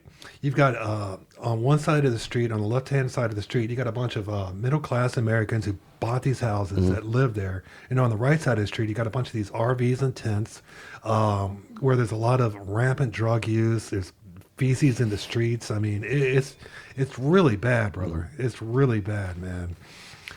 So these guys don't deserve to have that living next to them. They never. And this problem just developed in the last maybe a couple of years. I'm not really quite sure, but the only solution, it sounds like a heartless solution, is you give these guys an option. Hey, let's put you into a job training program. Let's get you. You got to get off these streets. It's not going to happen. This is not an option. Or if you're not mentally able to do that, then let's get you into an asylum where you can, get the kind of care and whatnot that you need because you can't function out in society. Yeah. Living in a tent on the street is not an acceptable option. Just simply, it's not. The way that it's being dealt with right now, where people are making a lot of money off of having these numbers proliferate and making money off of that, making money off of people's, drug addictions and things like that, isn't a solution. It's not at all. And it needs to be, it's going to suck. Believe me, it's going to be the solution is going to be rough, but it's going to be like one by one. You want to go to this asylum or do you want to go into this job training program? What do you qualify for? Once you do that, then you just keep kind of going down the road. So I'm gonna push back a little bit, right? I got you. So a lot of people they'll complain, hey, we can't have like homeless people on sidewalks like the tents, right? But it's a public space, right? If you go to any public park, like one time over Al County with John Neff one time in Ellensburg, right? I can't remember what park, but it's like public place, right? People there are RV, like just living free on the public space, right? So my problem is like I wouldn't have a problem like people having tents on the sidewalks. My problem is like, can you fucking put your trash in the fucking trash can? Can you not shit on the street? Can you like okay? You have to live. It's a nuisance for you to walk around your tent, whatever. But can you like fucking like not shit in the street? Can you like? But the problem with Seattle, like there's a joke in Seattle. It's harder to find a place to park or a place to use a public bathroom. Man. Like we were walking last night. I went to that pizza place to use the bathroom. Only reason, like I eat there every day. They know who I am, right? They ever seen me before? Like, can you use the bathroom? No. They would say no. Why do you think that is, man? Because, like, bad example, like the Seattle Public Library, public place, they fucking live there, right? They fucking take showers. They take advantage of the situation, like. My thing is, like, I don't care, like, people don't agree, like, it's a public space, right? You put aside, put your tent there, live there, whatever, but man, like, man, fucking take care of your space, right? Throw your trash away, like. You think that, the mentality there is a complete different. They're not seeing the world like you're seeing, man. You were telling me a story about the lady that was fighting the tree. Yeah. Yeah, I mean, she was like full flood swinging at this tree. Yeah. And her hands and were the tree getting was, bloody. and she was dodging because the tree was fighting her back. You think that there's a commonality in perception there, and there's not. But I definitely think we need to bring back fucking mental institutions. Yeah, absolutely, 100%. And I'm sorry, man. If you don't have the capability, I'm sorry that you have these capabilities, but it shouldn't be putting my wife or whatnot in danger to be able to walk down the street when some, methed out guy is screaming. It just doesn't make any sense. The solutions that we have in place right now aren't working, and it's very clear that they're not working. So there's got to be different solutions put on the table, and they've got to be pursued, and they've got to be executed. And I mean, to be honest with you, Los Angeles used to be super cool. Yeah. I mean, it was beautiful. It was a bunch of fun. And then all of a sudden, I don't know if the pandemic is what did it, but all of a sudden, all these different programs or whatnot, and he saw the proliferation of homelessness and drug addiction and everything like that go on the streets of this beautiful city, man. And it just tore it apart. Now, I don't even want to live in Los Angeles, man. I don't even want to go there. I mean, we talked about last night, Joe Rogan was Mr. Los Angeles, right? Mr. Los Angeles. Like, he loved Los Angeles. Like, if you drove Joe Rogan away, like, goddamn, Elon Musk, look at everybody that's leaving Los Angeles. Man, that used to be the epicenter of, like... Have you seen the stat they did where it shows, like, all the business that left California to go to Texas, like, different places? Hewlett Packard, like, all these companies, like, been there for generations, like, have gone. In-N-Out Burger left Los Angeles, went to Tennessee. They're if you're if you're the governor, if you're Gavin Newsom, and you hear In-N-Out Burgers leave, they got to think, okay, what the fuck's going on? Like, something's going on. Man, you know what, Gavin Newsom? How do you lose In-N-Out Burger? How do you lose In-N-Out Burger? I tell you right now. So I'm not the biggest fan of Greg Abbott, the governor of Texas, but if Whataburger said, Greg Abbott, we're moving to like Tennessee. Whoa. Greg Abbott would like pull out all stops, like no taxes, no this, like. Yep. He was like, no, whatever we got to do, like we'll rename Texas a Whataburger state, right? Whatever it takes, man. Look at the California's lost so many businesses. Like, dude, look at the corruption, man. I mean, look at what happened with the $100 million that was raised for the victims of the Pacific Palisades fire. Yeah, talked about that yesterday. Yeah, man, $100 million. No houses have been rebuilt. Not a single house has been rebuilt. Not a single person that was involved, a victim of those fires, which was caused by the state's negligence, has gotten any type of reparation whatsoever. Because they cut the fire budget. Man, they cut the fire budget. It's good up some. They cut the fire budget, man. I'm sorry about that. What the hell, man? And then Gavin Newsom's wife was an NGO that got like $10 million from the fire victims thing that went toward Democratic re-election processes. What happened there, man? Why? I don't understand why people aren't accountable for this, and why people aren't like on the top of the roof screaming, man, hey, what is going on here? This is a bunch of crap, man, that was going on in California. It's the worst kind of management I've ever seen in my entire life.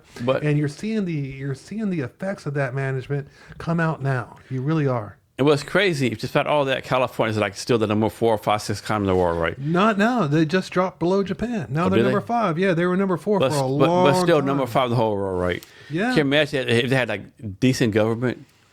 Man, yeah, absolutely. If they had good management, California used to be the place, man. And I revered California. I loved it.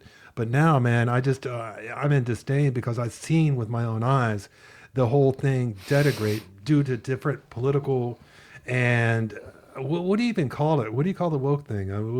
What do you call that? Some bullshit nonsense. Bullshit nonsense, man. And I mean, just the I don't know if it's some type of, I don't know what happened, but California is a great example of what happens when things go bad. What's that saying? Like good times make weak people, or bad times make something. No, Yeah, man. Good times make weak men. Weak men make bad times. Bad times make good hard men. yeah, Hard men make good times. And that's what you're seeing in California. What a beautiful way to put it, man. yeah, Absolutely. California used to, I mean, Los Angeles especially used to be the epicenter of the world to me, man. Hollywood was there. I mean, you had all your the creativity in that community was yeah. just insane. San Francisco was beautiful, The man. tech scene, the VC scene, like Man, dude, I mean, all the great minds that came out of there, but now it's just all just being destroyed by bad management. And that's ultimately what it equates to. And it equates to corruption, too. I mean, how do you spend tens of billions of dollars on a rail project that's supposed to connect Los Angeles to San Francisco, and 15 years later, not a single rail has been laid? I mean, really? I mean, how do you even? I don't even know how you dodge that one, man. I mean, why has not a single rail been laid? And now, from what I understand, the project's supposed to run from some bullshit Bakersfield to somewhere else where people don't even. No offense to Bakersfield, but no, come on, man. You're Bakersfield. so. I'm gonna retell my BART story, right? So in San Francisco, the transit is called BART. I don't remember what it stands for, right? Yeah. And so, like, first time I went to visit my niece. I went to go to the tech event, right? And I heard the horse like, "Hey, be careful on the BART, right?" So I get in the BART, and like, okay, fine. This dude, like, you're a little kid, right? And like, you play in the mud, and the sun sucks the mud into you. This dude looked like that from head to toe, right? Oh, And he had on a sleeping bag, nothing else, just a sleeping bag, right? wow. And he was asking me for $1. I'm thinking, like, dude, you need more fucking dollar, right? Like, you need someone to invest a year of life in you, and it still won't be enough, right? Yeah. Man, whatever it takes to get to that point where you're standing covered in mud in a sleeping bag, dude. I mean, there should have been a lot of different off ramps before you got to that point. You know, I mean, maybe the guy. I mean, maybe the guy does have some type of mental disability or whatever, man, and that needs to be taken into account, and it needs to be dealt with in a different manner. You can't let the cat running around covered in mud in a sleeping bag on, threatening. Look at what happened in North Carolina with that one cat that shot that poor woman that was sitting in a thing. I mean, stuff like that happens all the time. You know what I'm talking about? Yeah. So I mean, it can't go on, man. It really can't go on. And the management that they have in place with Karen Bass and with Gavin Newsom obviously isn't looking at the best interest of the citizens. I think they're looking at more of a corrupt interest. I think they're looking at it more of a making money kind of thing, more of a perspective that a one world order or something. I don't even know what perspective they're really prescribing to, but it really doesn't make sense, man. And you're seeing the results come to fruition of that type of management style. You're seeing one of the greatest cities ever to grace this planet fall apart from it. And it's a shame, man. I know one thing, like, a lot of Californians move to Austin, right? And Austin, people are like, a lot of California go to Austin, like, let's turn Austin blue. Like, we're like, you left California for a fucking reason, right? Yeah. You moved to Texas for a reason. Like, why are you going to leave California and want to bring California? Like, you should have fucking stayed there, right? Man, absolutely. I mean, dude, Texas won't really put up with that too much, man. No. I mean, those cats are hard out there, Yeah. man. I mean, you guys don't play around. In Texas, they have open carry, I mean. For everyone. Yeah, absolutely. There's no fucking gun license. Yeah. Buy a gun and we'll carry, right? What's funny about that, man, is that it kind of forces you to be nice to everybody. In Mexico, they don't allow guns. Yeah. They just don't. And one of the wild things about Mexico is that if you get in a jam, you don't call the police, you don't call an ambulance, you're kind of on your own. And what that teaches people, I think, from my experience being in Mexico, is that you have to really be kind to everybody because there's nobody you can call. I mean, there's no police or anything like that. So being that type of independence or anything like that forces you to be kinder to people so that you don't end up in a bad situation. But believe me, in Mexico, there is trouble if you want it. You just got to go look for it a little bit, man. And you don't have to look hard, right? You don't have to look very hard at all, man. Yeah, absolutely. So I don't know, man. I'm done bagging on California. It just really broke my heart to really see that with my own eyes, man. I lived in downtown LA on 6th Street and had a badass apartment there, man. Loved it. And then just to see the spillover. I mean, they're didn't used to be like a single tent or a homeless person on my place. It was the artist district. Is what it was called. It was meant for to be have artists, and then to see the spillover, and then all of a sudden it just got all taken over by homeless. You know, people setting up tents. And it happened pretty quickly, right? Super quickly. I mean, within a matter of months. It was just crazy. During the pandemic is when it happened, and then it just kind of extrapolated from there. To be dead honest. So another time I was in Bear, right? I went to do some for Bunker Labs, and I went across the street from the WeWork to get some to eat, right? And this dude like walking in the store and like fucking like knocked everything over, right? Just knocked everything over, right? It's like I don't know, right? Man. Another incident, this happened like down the block, a coffee shop down the street, right? And so I'm in there. There's two black gentlemen behind me, right? I mean, they're pretty professional, right?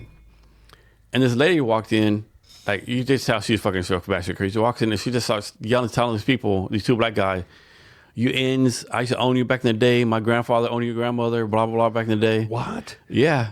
Wow. And luckily, they're like, you know, okay. They're like, okay, like this, obviously this bitch is fucking bastard crazy, so they didn't do anything right. But can you imagine, like, it was like some fucking, you know, like someone else, like, and they'll fucking beat the shit out of her, right, you know? Man. But luckily, like, okay, this bitch is fucking obviously a fucking batshit crazy, right? This like, okay, whatever, you know. Man, I understand about mental illness, and it's a real thing, man, because like I stated before, you never really know what's going on in the mind of another individual. And for those wired, consciousness is such a fragile thing. To think that we have a commonality when we look at something the same. A lot of people don't see the same things that we're seeing. You know, like the lady, once again, to refer to the lady that was fighting the tree that you saw. She's not seeing what me and you were seeing. She's seeing an enemy. Thank God. Yeah, exactly, man. Exactly. But, and to understand that, and it's not her fault, man. It's really. You tried this one next? Yeah, I did. Okay. This is fucking delicious, Yeah. dude. To understand that, you know, to understand that they're not seeing the same thing that we're seeing, you know, I don't understand that, but they can't be they can't be out on the streets. They can't be. It's dangerous, man. And I know some people say, "Oh, like, don't mess with them. You gotta leave them alone." But like, are you really taking care of your people, right? Man. Are you really taking care of people? Are you really making society the best it can, right? Like, no one wants to, like, you know, put someone in the home, right? Get them help, man. Because I tell you what, anything's got to be better than living in a tent covered in mud on the street. It's got to be better. I mean, if you can offer an asylum, I mean, fucking join the military, right?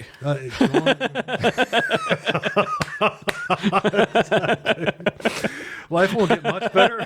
You know? You get benefits, free place to live. You do get benefits of free, but life ain't going to be better because you're going to be living in a tent, in a mud. But there's got to be a better solution than what we have right now, because it's not acceptable, man. It's not. No human being should be in that situation. Even if they do have mental issues or whatnot, then they need to be taken to a place where those mental issues could be addressed and treated, possibly, and then reintegration back into society. I mean, I have my own mental issues, man. Believe me, dude. You know, I see flicker people. When I go to sleep, I hear like a television that's in another room. Sometimes it's in English. So, you know, there's other things going on. But I'm a firm believer everyone has some kind of mental health issue. Everyone has something to deal with, you know. Yeah, you got to cope with them, man. You do. Yeah, absolutely. So, and take that into account. But then the solution is not going to be a pretty one, man, because you're going to have. You need to take bulldozers to those tents, and you gotta collect them up, and you gotta collect the people up, and it's not going to be pretty when it happens, and but it's going to get the job done, and that's kind of the way that I look at ICE as well, and I support what they're doing. I really do. It kind of sucks because sometimes the pendulum does swing into a way that maybe it shouldn't, and you're like when we brought up the high-end plant and all that, man. You're very true. That's very true. You know, it is, but. It is a solution, and some of his perception too, like both sides, left or right, like tell the story, right? Remember the time, like a few weeks ago, like, oh my God, ICE like kidnapped this 5-year-old kid, right? then supposedly the truth came out. Like, oh no, the kid's dad that ran off, leaving him there. You know, and ICE was like babysitting, right? Man, you gotta watch. But who knows what the truth is, right? Yeah, you gotta watch. And of course, the dad came back. Oh no, I didn't abandon him. You know, like yeah. So the media, man, I lost a lot of trust in the mainstream media, man. Like we talked about yesterday, the days of Walter Cronkite are long gone. Man, they are, man. Walter Cronkite, man. If he told you the bombs were coming, they were coming. Yeah. I believed him. If Walter Cronkite said there's no sun in the sky, you look like, I see the sun, but Walter Cronkite said there's no sun, there's no sun. Must not be a sun, dude.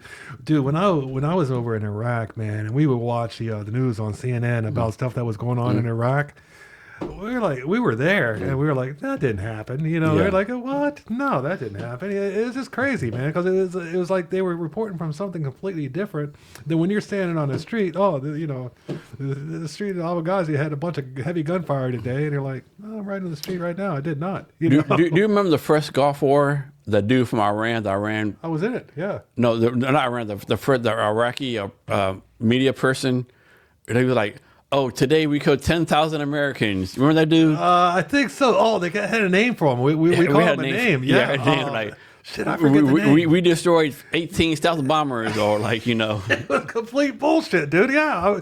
Oh, God. Let me think of the name of He's like a media guy, the media king of Iraq. Like, what the fuck? He was selling all kinds of wolf tickets, man. It was completely garbage. It was so outlandish. We would sit there and watch his broadcast with the subtitles because we couldn't understand Farsi or whatever, man. And it was just complete garbage. We were like laughing about it, man. We destroyed 3 U.S. military carriers, or like, you know, like we did this, we did that. Like, what? We don't have that. First of all, we don't have fucking 3 carriers there, you know. Yeah, absolutely. It was complete wolf tickets. It was so insane. Like it was like all the late night show hosts were doing, like, you know, like how much cops you have to do to tell these kind of lies, right? Oh man, dude, yeah. It was funny, man. I remember that cat, man. I know exactly who you're talking about, man. Yeah. We used to watch him on the thing too, man. So it was funny. That's fucking insane. Man, it just kind of tells you, man, the dissemination of information. But the thing is, like, even the Atlantis, I'm going to bet 80% of Iraqi people believed it. Oh, I bet you they did too, man. Absolutely. Yeah. Well, it's a powerful medium, man. I mean, television, especially news, that really shapes and influences people's opinions about things, man. It really does. I don't think that people understand the power that it has. And that's a lot of what was going on with the media, man, was coming from this. I don't really understand the ideology that it was coming from, but it was coming like from the left or something like that, man, trying to convince me that it's okay for my child to be taught by a transgender guy wearing a dress, or just all kinds of weird shit, man. I really never really wrapped my brain around that. Didn't make sense to me, man, to be honest with you. This is my thing. Like, my kids are grown, but like, if suppose I had a daughter right now, and someone said, hey, this transgender guy's going to walk in your bathroom and use the bathroom of your girl. No, motherfucker. I would beat the crap out of that cat. That's not going down. Like, absolutely. We're fucking fighting. Yeah, absolutely, 100%. We're fucking fighting. You know, like, absolutely, 100%. You're not gonna fucking walk in. No. And then just with the it's okay for your 6-year-old kid to get this type of mutilation, all this kind of weird shit that was going on. It was being pushed, this agenda. So I think I told you yesterday. In the state of Washington, it make it legal where, like, I think the age is 13. If you're 13, you get a sex change and you have to tell your parents. Oh. But yet you have to get you have to get your parents to get a tattoo. You have to be 21 to drink. But we 13. 21 to vote, right? 18 to vote. 18 to vote. But 13 to get a sex change? Yeah. Dude, that's nuts. When I was 13, like here in the state of Washington, they fucking teach gender wheels. Yeah. 13-year-olds are morons. And I want to go on record saying that. Not get me wrong. Like, if you're like 25, 26, first off, people realize, like, if you're older, yeah. Yeah, if you're, so I think if you're a female, your brain's fully developed by 18. Yeah. If you're a guy, it's 25. So to me, like, man, if you're a guy, it had to be age 26, right? Female, no, you're 19, right? Man, and the fact, like, you just go like, hey, I want to get a sex change. And my thing too, like, do what you're gonna do, right? But my thing is like this, right? Don't tell me if I don't cut my dick off, I'm anti-transgender, right? Exactly, man. Yeah, I mean, I'm not anti-pro. Like, live your life, do the best job, but like, don't tell me, hey, Jason, you don't support me, you didn't cut your dick off to be a bitch or be a female, right? Dude, if you're an adult, man, make whatever decision you want, man. If you want to put on a dress and go dance around, man, that's cool with me. I really, God bless you, But man, when you start involving children that are so impressionable at those ages and things like that, that's where the line gets drawn. No way. They could, if they're having those thoughts or feelings or whatnot, need to go talk to somebody about it, man. You can kind of guide them through it, I mean, because those are different things. Man, I mean, No, I think being gay is a genetic predisposition. I really do. I support that, man. I grew up in Ohio in a little town, and we had like 2 gay kids. And believe me, being gay in Ohio, it's got to be tough. Yeah. And they didn't want that. You know what I mean? But they got it. That's the hand they got dealt. And so that's cool. I understand it. I think may be, like I said before, there may be a genetic predisposition toward it. And that's cool. And I understand it, man. Raise them the best that they can be, whatever. But don't push that agenda on, where you make it as okay. That's a real tough argument right there, man. Yeah, and my thing is like this. I don't care where you are, like, add value to society, right? Be successful. Like, do something to make the world better, right? Absolutely, man. Absolutely, brother. Absolutely, 100%. And to push these agendas that were being pushed beforehand, I totally disagree with them, man. I don't think there should be one world order or anything like that. There's a lot of really fucked up shit that was going on with this whole mentality. And I'm glad that I'm seeing the pendulum swing back, to be honest with you, man. Like with the military, man, I seen it with my own eyes, man. It kind of changed from a war machine into a corporation. And then when that happened, man, you're going to lose effectiveness. You're going to lose. The military should be filled with savages. Yeah. To put it in less better terms. Filled with people that go to South America, kidnap a motherfucker. Absolutely, dude. These are the guys that you want. And I'm sorry, man. It's no place. Like I stated before, man. If I'm in a fire and my house is on fire, I want a 250-pound fucking animal coming through that door to lift me up and get me out of there. Yeah. This is no place for DEI or anything like that. It's and you said that you got someone on here. There was a woman that could like bench press 300 pounds. So a lady I knew in the military. She she was like 5'2". God bless her. Puerto Rican, like power as fuck. Like she liberated, like she was that bitch, so to speak, right? She'd fucking like, it's like this. If I saw her against anyone else, I would bet on her. Absolutely, man. Dude, the only thing is that I think that all, like for combat and for like firemen and for policemen, all the physical requirements should be the exact same. If you can pass those physical requirements, God bless you. Yeah. Go, man, go. But if you can't, this isn't golf. You can't have the ladies' tee and the men's tee. No. You know what I mean? I'm sure you know what U.S. Army Ranger schools are, right? I do, yeah. Fort Benning, Georgia. Do you see recently the number 1 graduate was a female? No, I didn't see that. Yeah. Really? Yeah. God bless her, man. Yeah. She made it through the training, man. That's a tough ass and graduated number training. 1. Yeah. That's a tough ass training, dude. And there's no God bless her. Yeah. Then she made it through that training. Yeah, and finished number 1. And to make sure that, absolutely. Then God bless her, dude. Yeah. Absolutely. But none of this other crap where you got. But in general, men are stronger than females. Yeah. It's just biology, right? It's like fucking scientific, logical proof, right? Yeah, absolutely, man. Absolutely. And man, so I don't know, man. But have you heard this? So there's you watched any NBA or basketball or anything like that? I really don't, man. I wish I could. And so recently, WNBA like we need paid as much as men, right? And supposedly, like this fucking 8th grade team beat an 8th grade team of guys beat a college team of females. Man. And like fucking dominated them, right? That's kind of tough, dude. Dude, all the WNBA needs to do, if they want to be paid the same as the NBA, is to put as many asses in seats That's what as it the is, NBA right? does. Absolutely. That's what it is. Get the television share that the NBA has. Absolutely. That's all it is, right? Absolutely, man. But some of the NBA is so hard to watch, right? So that's I've never watched it, man. So that's All-Star game, right? Those 30-minute stretch, like they missed like 20 layups. Like, damn, this is fucking hard, right? That's tough, man. And for like the NBA, like subsidizes them, right? Pays for it, right? Yeah, man. And this is my thing too. Like Caitlin Clark, right? Great basketball player. All the All-Star NBA players like shit on her, right? Like, do they? Like, yeah, like this lady's like bringing millions of dollars for you, potentially, but you like, oh, she's not a good player. Like, yeah. Yeah. It's But in WNBA, like it's I don't know, right? Like, yeah. Man, I think what the push was, man, was to try to, bring equality. And the people that wanted to do that didn't have the business sense to understand that, the way that NBA makes money is to put asses in seats and to get TV market share so they can sell commercials. We talked about Bill Burr last night. Bill Burr has a philosophy Bill about Burr is a man. WNBA, and I agree with her, right? He had a comedy show like WNBA, like, hey females, it's your fault. Like you watch you watch the men's, you don't support. Absolutely, go out there. Like you should be like every female should be live streaming, WNBA games. Every female should be doing this. Like you don't support them, right? Absolutely, man. I couldn't agree with Bill Burr, man. That kind of is a genius, man. It's like if you're a female, like how are you not supporting the WNBA, right? It's like I don't know. Did you ever listen to his rant he went in Philadelphia, man? Oh my God! Where he just went Fucking at that classic. crowd, man. Dude, I think his story is like fearless, dude. that became like really famous, right? Yeah. I think a comedian before him, like the Philadelphia crew, like booed him, whatever. Like you fucking suck. You're like he went at him, like, man. The best quote was like, "Hope you get AIDS in your asshole. I hope you get AIDS in your asshole, and your mother eat your asshole out." Ruthless. It was fucking crazy. Like it's a 50-minute rant.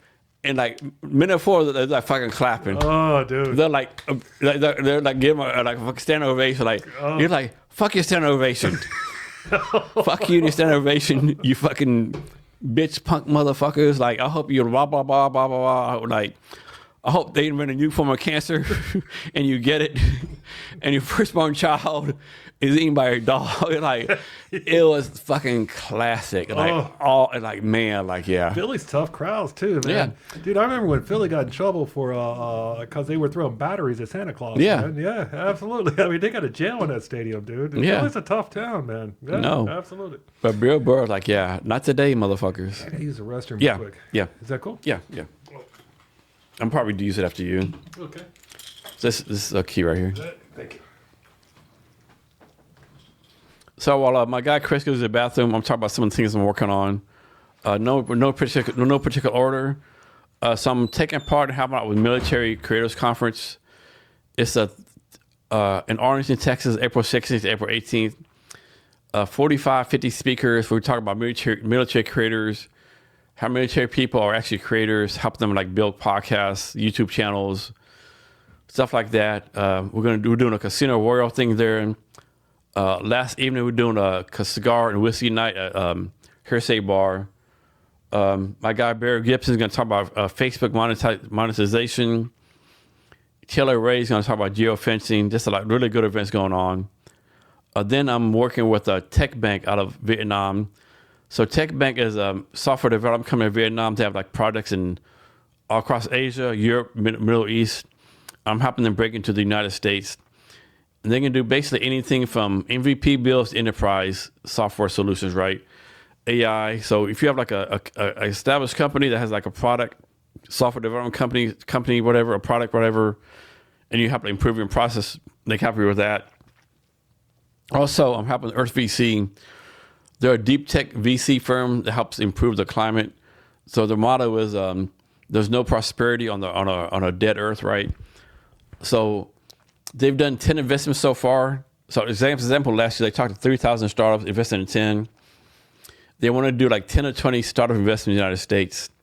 They have one investment currently in Austin, one in Singapore, some in Vietnam, some in Finland, Norway, across Europe. So they're looking to invest in like more startups in the United States, helping to do with that. So if you have like a deep tech startup that helping to improve the economy, helping to improve their environment in some kind of way, to reach out to me, right? Also, I'm bidding on government contracts for software development stuff. Of course, doing the podcast, you want to be on the podcast. So I only do in-person podcasts. I used to do Zoom, but Zoom didn't work out. Like there's too many times where like I'll do Zoom with somebody. I'll talk before, hey, like you need all the stuff set up, and then there was something like a fucking on an iPhone, the fucking Starbucks, right? Doesn't work for me, right? So only do it in person, but the podcast is doing well. So if you're in the Seattle area or you want to fly to Seattle, like Chris flew in from Mexico today to be on the podcast. So you want to be a podcast guest, come reach out to me. So my guy Chris is back now. Ooh. Let's smoke a joint, man. Oh. What do you think? So what's been the best bourbon so far? You think? What's that? What's you think your best one so far? I think I'm going to go with this guy right here, man. It's Frank August. Frank August, yeah. I'm going to give him the. It's really fucking tasty. The medal, man. And this is from a very. I've had a lot of whiskey in my life, man, and that's tasty. You want to try something else? So this one is it's a neighborhood called Fremont. So this it's a brewery. It's like a distillery here in Fremont. It's a distillery / bar. So it's like a local bourbon here. Oh yeah. Yeah, okay. pretty good. What's it called? Mischief. Yeah. Nice, man. I mean, let me finish up this guy here real quick. What's the difference between rye whiskey and is it like the grain and the wheat? I think it's the grain. Yeah. Is it okay? I know supposedly like if it of course people say Indiana bourbon, New York bourbon, but supposedly according to like law, and granted it's only Kentucky law, so does it really count? Right. According to Kentucky law, bourbon can only be made in Kentucky, right? And I think like bourbon, true. I think bourbon's like 50% corn and rye is like 51% something else. Gotcha. I could be wrong about that, you know. I got you. But I'm not a big rye guy. I don't like a rye, to be honest with you, right? Why, what's the? I just like I don't like the taste, you know, something like that. Yeah. What's it taste like to you? I just don't like it. Yeah. So I'm gonna use the bathroom myself. So talk about you want to like do whatever, you know. Oh man, what do I want to talk about, man? I'll tell you what. One thing I think about a lot is whether we did land on the moon or that kind of really makes me think a lot whether we did or not, because technology was available back then doesn't really support that, and the behavior of the astronauts that came back doesn't really support that as well. And then when you look at the footage and whatnot, man, there's a lot of holes in that. Look at the shadows, look at the flag waving because there's not supposed to be any wind on the moon. The moon boots don't match. There's a lot of discrepancies, man. So I think about that a lot. What's something else I think about a lot? Aliens. I think, are aliens here? I think aliens have always been here, to be honest with you. And I think that they are probably instrumental in the advent of the human race, one way or another. If you ever read a book, the Book of Enoch, is something I've gone through right now. I'm listening to it on Audible books. I'm about 3/4 of the way through. And one of the things that I have is that God was not very happy at all, man. From my understanding, there's a lot of crazy shit that happens in the Book of Enoch that I really try to have a hard time wrapping my brain around. This is supposed to be one of the original books, too, that actually got kicked out of the Bible because some of the shit that went on into it was too crazy. I think it got revised during the King James revision of the Bible, which is kind of wild to me. You have to remember, the Bible was written by man, but the thing about the Bible that's crazy is that there were these scrolls that were found in 4 different places of the world.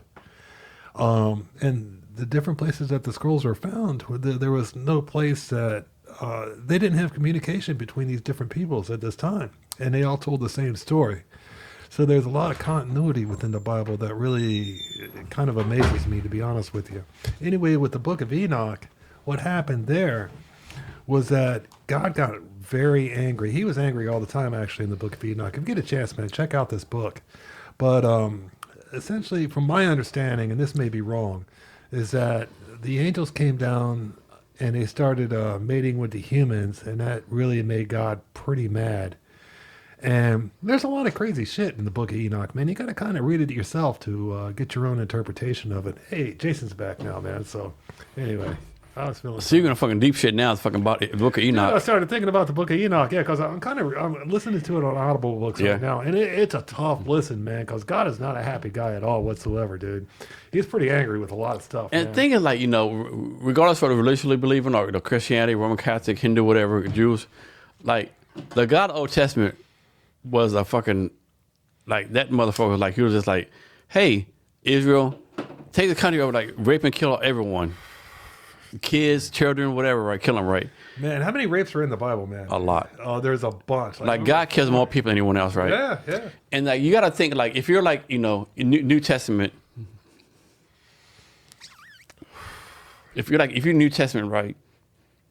And you're Jewish, you're raised in the Old Testament, right? God, these things, and then Jesus comes and like, be forgiven, right? Like, hey, God said kill everyone, right? What's this fucking bullshit, you right? I can understand why yeah, absolutely. I can understand that there's a bit of a there's a bit of a dissension between the Old Testament and the New Testament, man, for sure. Oh. Like, my God says, like, kill people, do this, like, don't eat dirty food, right? Now you're saying like now you're saying like it's what comes in your mouth that's dirty, not what put in the mouth that's unclean, right? Man, dude, absolutely, man. Yeah. The Old Testament, man, is some spooky business, man. If you ever read it, I've read it probably about 3 times. Yeah, yeah. And I'm not really quite sure I have an understanding of it, man. I've read the New Testament like 3 times as well, too. Of course, the Old Testament is like, John begat Jason. Jason begat blah, blah. There's so many like Does chapters. your brain kind of turn off when you're reading that part? You're like, yeah, okay. So that says 30 generations, okay. Yeah. In the book of Enoch, man, from my understanding, I may have the interpretation completely wrong, but God gets angry because the angels come down and basically, from my understanding, again, this might be wrong. God made some sexy motherfuckers down here. Man, and the angels end up fucking the apes. Like who knew angels had dicks, right? I know, dude. And so then God gets pissed off when, the angels are banging the apes down here, and he's like, he does a lot of weird shit, man. Yeah. One of the things it talks about is like, he gives a shepherd to these wolves to watch over. So then the wolves start eating the sheep, or exactly. And so God gets mad at the wolves and say, gets rid of the wolves and bring these shepherds in and says, hey, man, watch over these sheep. And so then the shepherds start eating the sheep too because they got to eat, And then God gets mad at them too, saying, hey, man, you guys are eating way too many sheep. And so then he puts curses down on these shepherds and whatnot, man. That's just like a little small part of it. And that other Bible stuff is really like true. It's heard of God. It was like the rich people back in the day made those rules to keep the poor people down. Like, man, I think so, man. Like who would say like don't steal? Yeah. If poor people stealing all your fucking sheep and stuff, like maybe a rule, God says don't steal. Yeah. And my thing too is like this, like how is it like? That's interesting. Let's say there's a God, right? Why does God always like pick someone like Moses, some random shepherd, or Aaron, some random shepherd? How can we say, hey, Pharaoh, I'm God, do what I say, right? Man, that's a really good point, man. Like, I what do never you thought say? about it like that. Why don't we just go straight to the Pharaoh instead of fucking around with Moses? Yeah, why is it like it's only like he only talks to one person, right? You're God, like fucking send us all the message, right? Man, it's always like, hey, John Bob, some random homeless person in fucking Cleveland, Ohio, on a trash heap. Yeah, You're a prophet. You're a prophet. Tell all the people, Wow, I never even thought about that. Why didn't God just go straight to the president and be like, "Hey, listen, this is the way things are going to be"? Dude. Yeah, that would have kicked out the middleman. I mean, no, maybe there's got to be conflict or something. I don't know. Or maybe man. you got to be a true believer, man. Where does that belief come from? How do you form a belief? Let me ask you that, man. How do you form a belief, Jason? Oh man, that's a fucking complicated question. I think how you form a belief. I think other people have have to believe it with you too. You just can't say, "Oh, I believe this is the best shot glass ever," right? Okay. Other people have to believe it too. Okay. I think. So you get the people support that belief. Yeah. So that's important that other people believe. So it has to validate. Someone has to validate, right? Validation. Okay. Like you can't be get validation through other people. Yeah. Say these people. Man, wow, that's wild, man. So you get validation of a belief through other people. That opens up a lot of doorways right there, man. It really does. Because if you just believe it by yourself, right? Yeah, then it doesn't really count. Yeah, I was like, are you fucking a crazy ass motherfucker?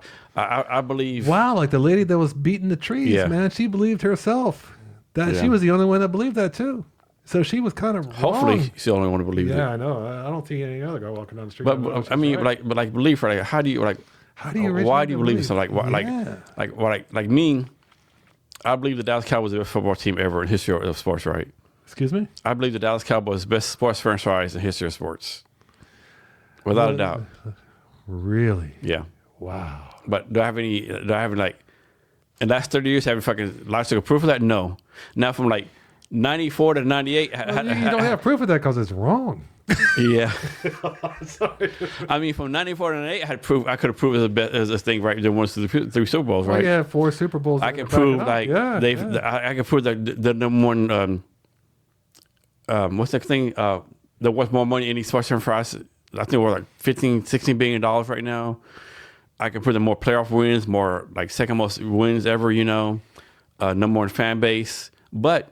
I mean, someone from I don't know, Atlanta Falcons can say the same thing, right? They can, man. So here's a one for you.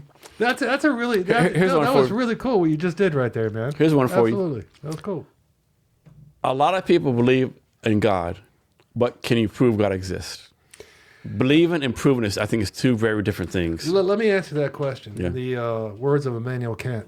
For you kids that don't know, Immanuel Kant was a philosopher. And essentially what he stated was that if you can imagine something exist, it must exist. And his reasons were this. He was like, you can only imagine things that you experience. Like take the example of a pink elephant. You pull from experience an elephant, you pull from your experience pink. So then you can combine the two and come up with a pink elephant. But both of those elements have to exist for you to be able to imagine them. And so since we think that there may be a God, he must exist. And it's a hard argument to go against. It really is. I mean, I really tried to work my way around that argument in waves, but I really can't come up with a counter argument to that, man. Try. So someone told me this one time. I asked them one time, like, how's that God was like basically evil motherfucker in the Old Testament? Now he's like a benevolent, forgiving God in the New Testament. Man, that's true. And the guy said, like, it's like he said, like, I see your point, but he said, like, how do you put, like, I think God changes to how we deserve him, right? He's like, in the Old Testament, we deserve a fucking hell firing, like murdering motherfucking God. But now we deserve like a patient, nurturing God. That's a beautiful point, man. Yeah. That really is. Wow. And it kind of blew me away. Like, damn, yeah. Yeah, wow. I agree with that. But then I told him, like, man, y'all got all these fucking answers all the time. What happened? How did man transform from what he was in that prior state to deserve that God from the Old Testament to the person that deserved the God from the New Testament? How did he transform? What was that transformation? I think I could be wrong again, but I think when the Old Testament ended to the New Testament, I think it's like a 2,000 year time period, right? Yeah. 2,000 year time period, like no prophets. Like Old Testament, like just like prophet fucking 10 years, Jeremiah, like Isaiah, Ezekiel, Moses, on and on, Samuel. Way to go with the biblical knowledge, man. Yeah, Look I'm at kind of you, smart, dude. yeah. Damn, man. Oh. But then for Old Testament, I think last Bible, the New Testament, last book was I think Micaiah or some of the Old Testament. From that to the Matthew New Testament, it's like supposed to like 2,000 years, right? So 2,000 years, nothing from God, right? So you think if you're like a Pharisee, right, for 2,000 years, like you going back to Old Testament, right, and then some random dude comes and says, "Hey, I'm Jesus, I'm God." Like, what type of fucking bullshit is this, right? For 2,000 years, no one came, right? 2,000 years, yeah. man. And it's like suppose like Jesus was born like 00, died year 33. Right, that's all BC and AD. It's been over 2,000 years, like supposedly no prophets, right? That's another thing, man. Think about the guy that ends time and begins time and is known by his name. That's a big deal, dude. Before Christ and after death, dude. BC and AD. Wow. I definitely think this thing's going on like world revolution. Like it's beyond our thing. I'm saying the cat had an impact on civilization. One guy. Yeah. That's amazing, dude, to me. Wow. Didn't even have the internet either, man. No. Only lived 33 years. 33 years. No one knew his by first 12 years of life, like. That's amazing performance, man. Oh. That guy was, And do you believe Jesus was the real guy? I do. Do you? Yeah. It's like, it's kind of hard not to, I don't know. Think of this, man. There were scrolls that were in caves in different parts of the world. 4 different caves, 4 different parts of the world, like way far apart. This is before the internet, telephone, everything like that. And all 4 of the different sets of scrolls had the same story. Yeah. And to me, that's amazing. And that makes, there's something going on here, man. Because there's no way in the world that these 4 different regions of Earth communicate with each other and to come up with the same story. I'm no detective, but that's a clue. You know what I mean? Here's one for you. What you got? There's God, right? Why would God say God created everything? He created people all over the world. If he created everything, why would he say, you people right here, you're my people? Like, you people here, you're my people right here, right? Like, you're my people. Are you talking to Jews? Are you talking Jews? Yeah. Are you pointing at Israel when you say that? Yeah, okay, Israel. Why not like the fucking Filipinos? Why not the other people you started, right? The Filipinos, they're pretty good. Okay. Why is Israel? Why you pick Jews? Yeah. Of all people. Huh. That's a good question. And then if you're God, like we don't say, like you say, like, hey, like we said before, send a fucking mass message, right? Obey me or die. And then and I know people, Christopher will say free will, right? God gives us free will to choose, pick and choose, right?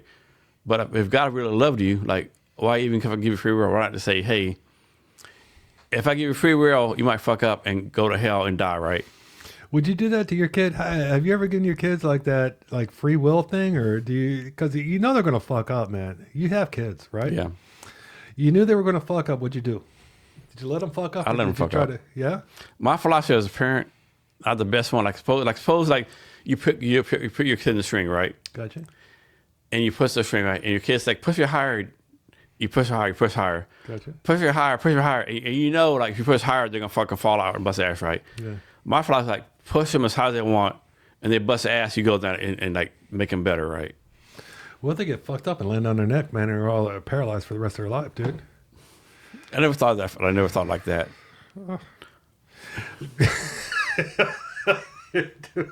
The way my dad taught me to swim, dude, we're in a canoe in my fucking lake in back at home in Goshen. And we're in a canoe, and I'm like young, man. I think I'm like 4 or 5. And we have this like little lake, this little man-made lake that my dad made. And he was fucking super proud of it, which he should have been because it was kind of cool. We had the bulldozers come out and dig out this big hole, and then he filled it with water and put fish in there.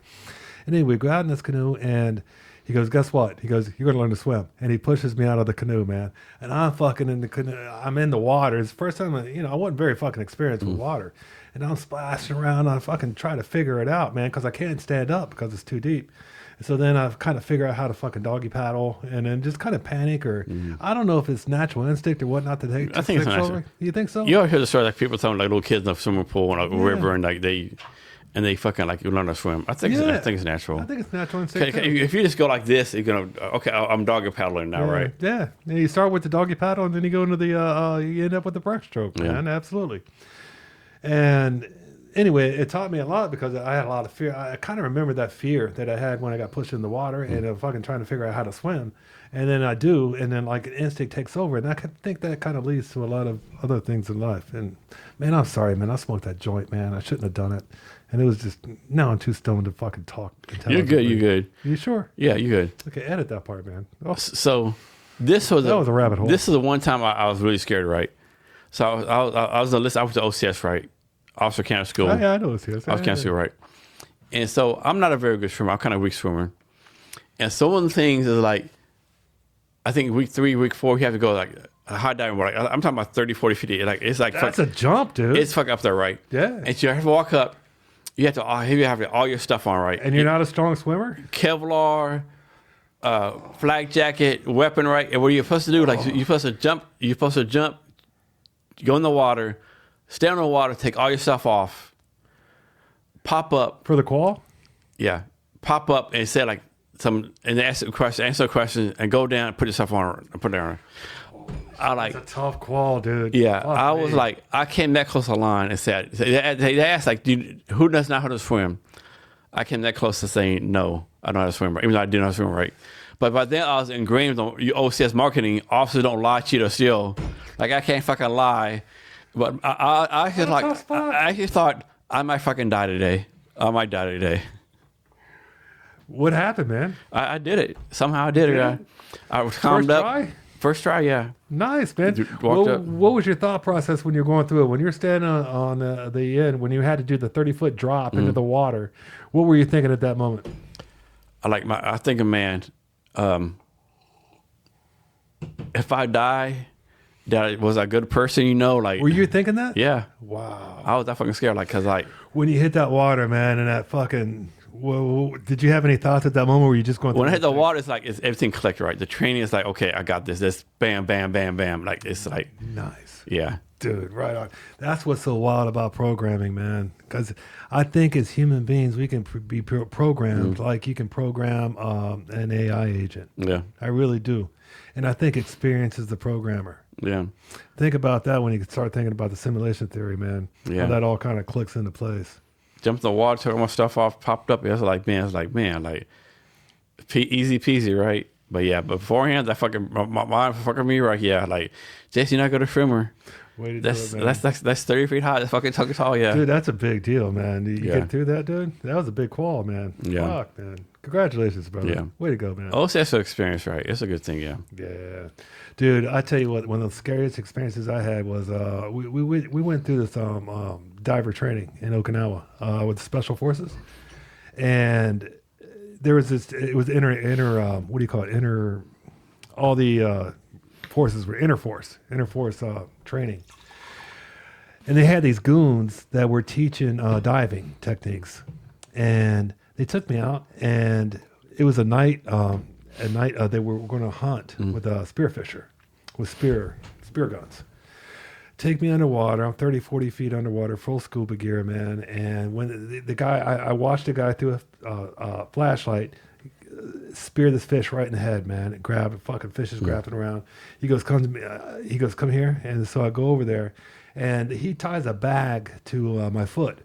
And he takes a bleeding fish that he just spearfished. This is at night, man, in water. And fucking puts it in the bag in my foot, and it fucking ties it up. And I can feel the fish fucking still screaming around, right? And so he goes, okay, let's go get another one like that. This is at night, man, in Okinawa. And fucking, it's dark, and I got a bleeding fish and shark-infested waters, too, I might add. There's a lot of sharks over there, too, man. Here's another caveat to that story. Right before we went out on that dive, one of his other Okinawa goons shows me his leg, and he's got scars from where he got bit by a shark on his leg. And he's still got the teeth marks on his leg. You can see them, man. You're like, what the fuck, man?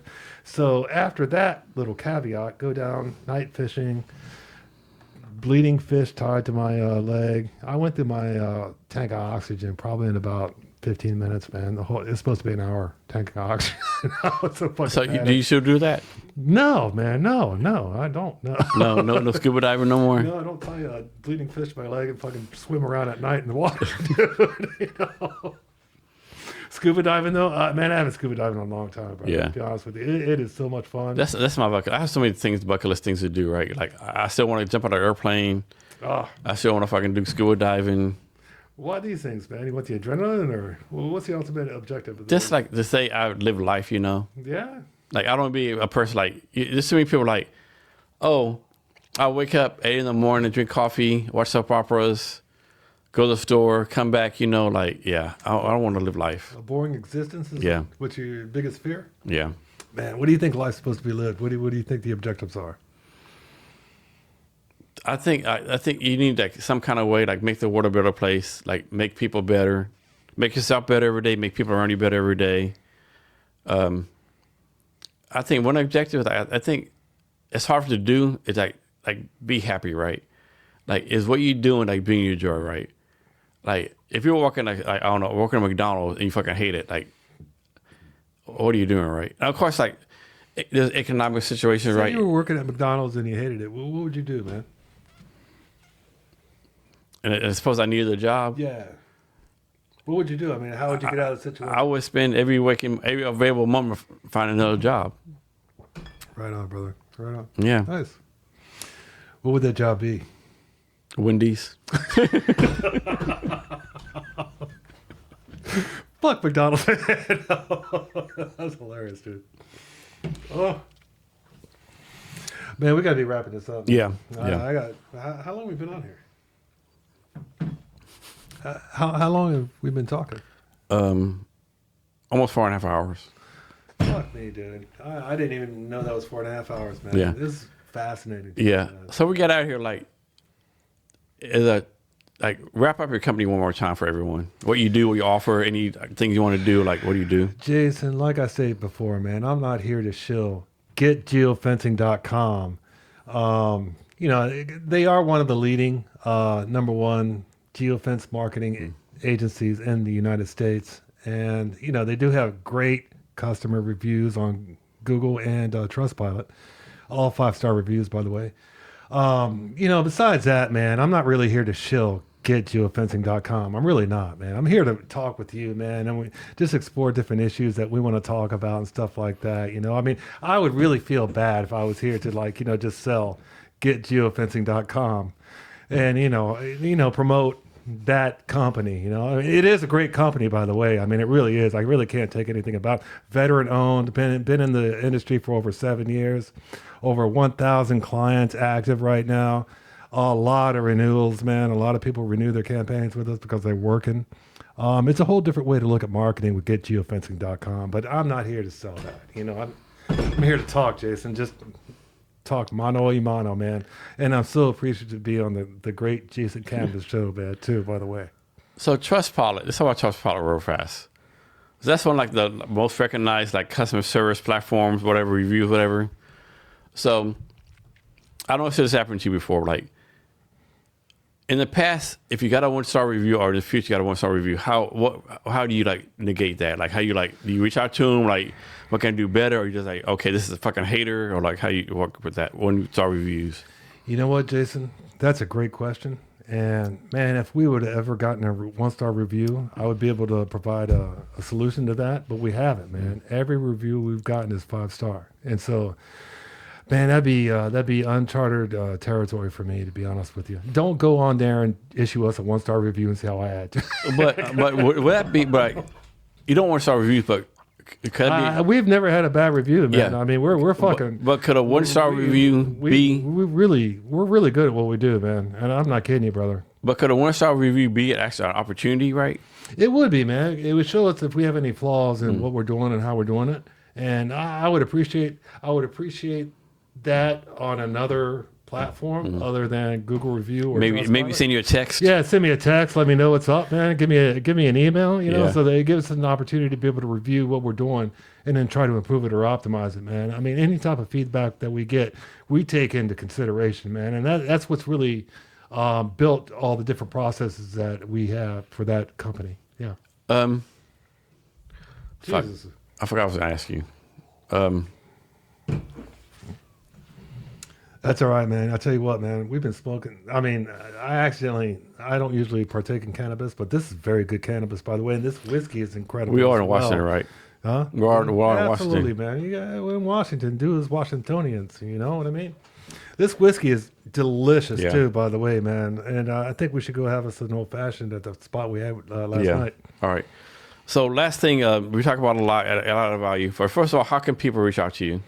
Go to getgeofencing.com and set up a Zoom meeting with us, man. And I'll sit there and talk with you. Let me find out what your objectives are as far as marketing goes. Let me find out if it would be a good match for you and your business. And we'll go from there. Or your political campaign. I'm telling you, man, if you run a political campaign, you need to call us because our batting average is 100%. So who pays more for campaigns, Republicans or Democrats? Or you charge the same for both? We charge the same for both, man. Okay. Yeah, absolutely. And yeah, we're for sale on both sides. Yeah. I hate to say it, man, but we really, we support our clients, man. We really do, and we don't cause any political division. Either side, man. If you're left and blue hair and want to tell us about something, man, we're advertise that. We will. That's so funny. And so, what time? Very professional. What time is your flight on Monday? Monday, fly out. It's at 8:50, so I got to be at the airport about morning or nighttime. Not in the morning. Morning, okay, man. Yeah. Fuck. So, dude, fucking sucks, man. Yeah. But that's okay, man, because I want to get back and make sure that everything's taken care of. Get back to the wife. Oh man, I love my wife, Karina. Love you. Back to the wife and the cats and the dogs and all that kind of stuff. 11 cats and 2 dogs, dude. It's kind of funny, man. I never really thought I would be a cat person, dude. But when you get to know these little guys, man, they're hilarious. They're funny, man. And each cat has its own different personality. Oh, yeah. Cats have definitely have personality. They do, man. They do. And you start talking to them like people, man. And, I don't know if they understand me. I mean, like when I have a cat that literally talks back to me. Meow, meow, meow, meow. I'll be like, blah, blah, blah, what? And I'll get in an argument with the cat. I don't know. I don't think it's very flattering, to be in an argument with a cat. But yeah. I do have a cat that talks back to me. His name's Batman. Yeah. Gives me shit too sometimes. How many? I'm sure he's talking cat shit, and I just don't really. But he's talking shit to me, and I can tell by his facial expression. He's like, hey. I think he's motherfucking me, man, to be honest with you. I have a cat that motherfucks me. How many companies are there like yours in the United States? Is a lot of them, a few? Man, we've probably got about 7 serious competitors, like Okay. Propellant Media, and I know them all, and I know what they're doing. Some of them, I really don't agree with how they do business, man, because they kind of fuck up the whole industry. To be honest with you, there's probably about 2 or 3 really good guys, and we're one of them. Do y'all have like any like like industry trade show conferences or stuff like that? No. Like any like marketing conferences and stuff like that? No, it's a really niche Yeah. industry. As far as I know, I'm the only ex-Navy spook running one, which really is very familiar with the technology with military. So I'm pretty much Why do you one think? of one. Why do you think that no? It's like such a good niche, good business opportunity. How come more people are not doing this? Don't know about the technology. Don't trust the technology. Okay. Don't think it's there, and it really is there. It's been there for a while, right? Absolutely, yeah, and it's really gotten better. It's gotten a lot better really quickly within the last 2 years. It's tight, man. It's tight, and I don't think people are aware. They're just not aware of it. When you walk into a geofence, you don't get like zinged or anything like that. You don't even know it. It just goes on your cell phone, man. And then So- once we have your cell phone number, when you take your cell phone home and you dock it on your Wi-Fi network, now we can send ads to any device that's connected to that Wi-Fi network, man, including television. So I mean, if you have a car dealership, I can put your car dealership's television commercial in front of the person that just visited your competitor. Now think about those, man. Think about that. That's fucking powerful, bro.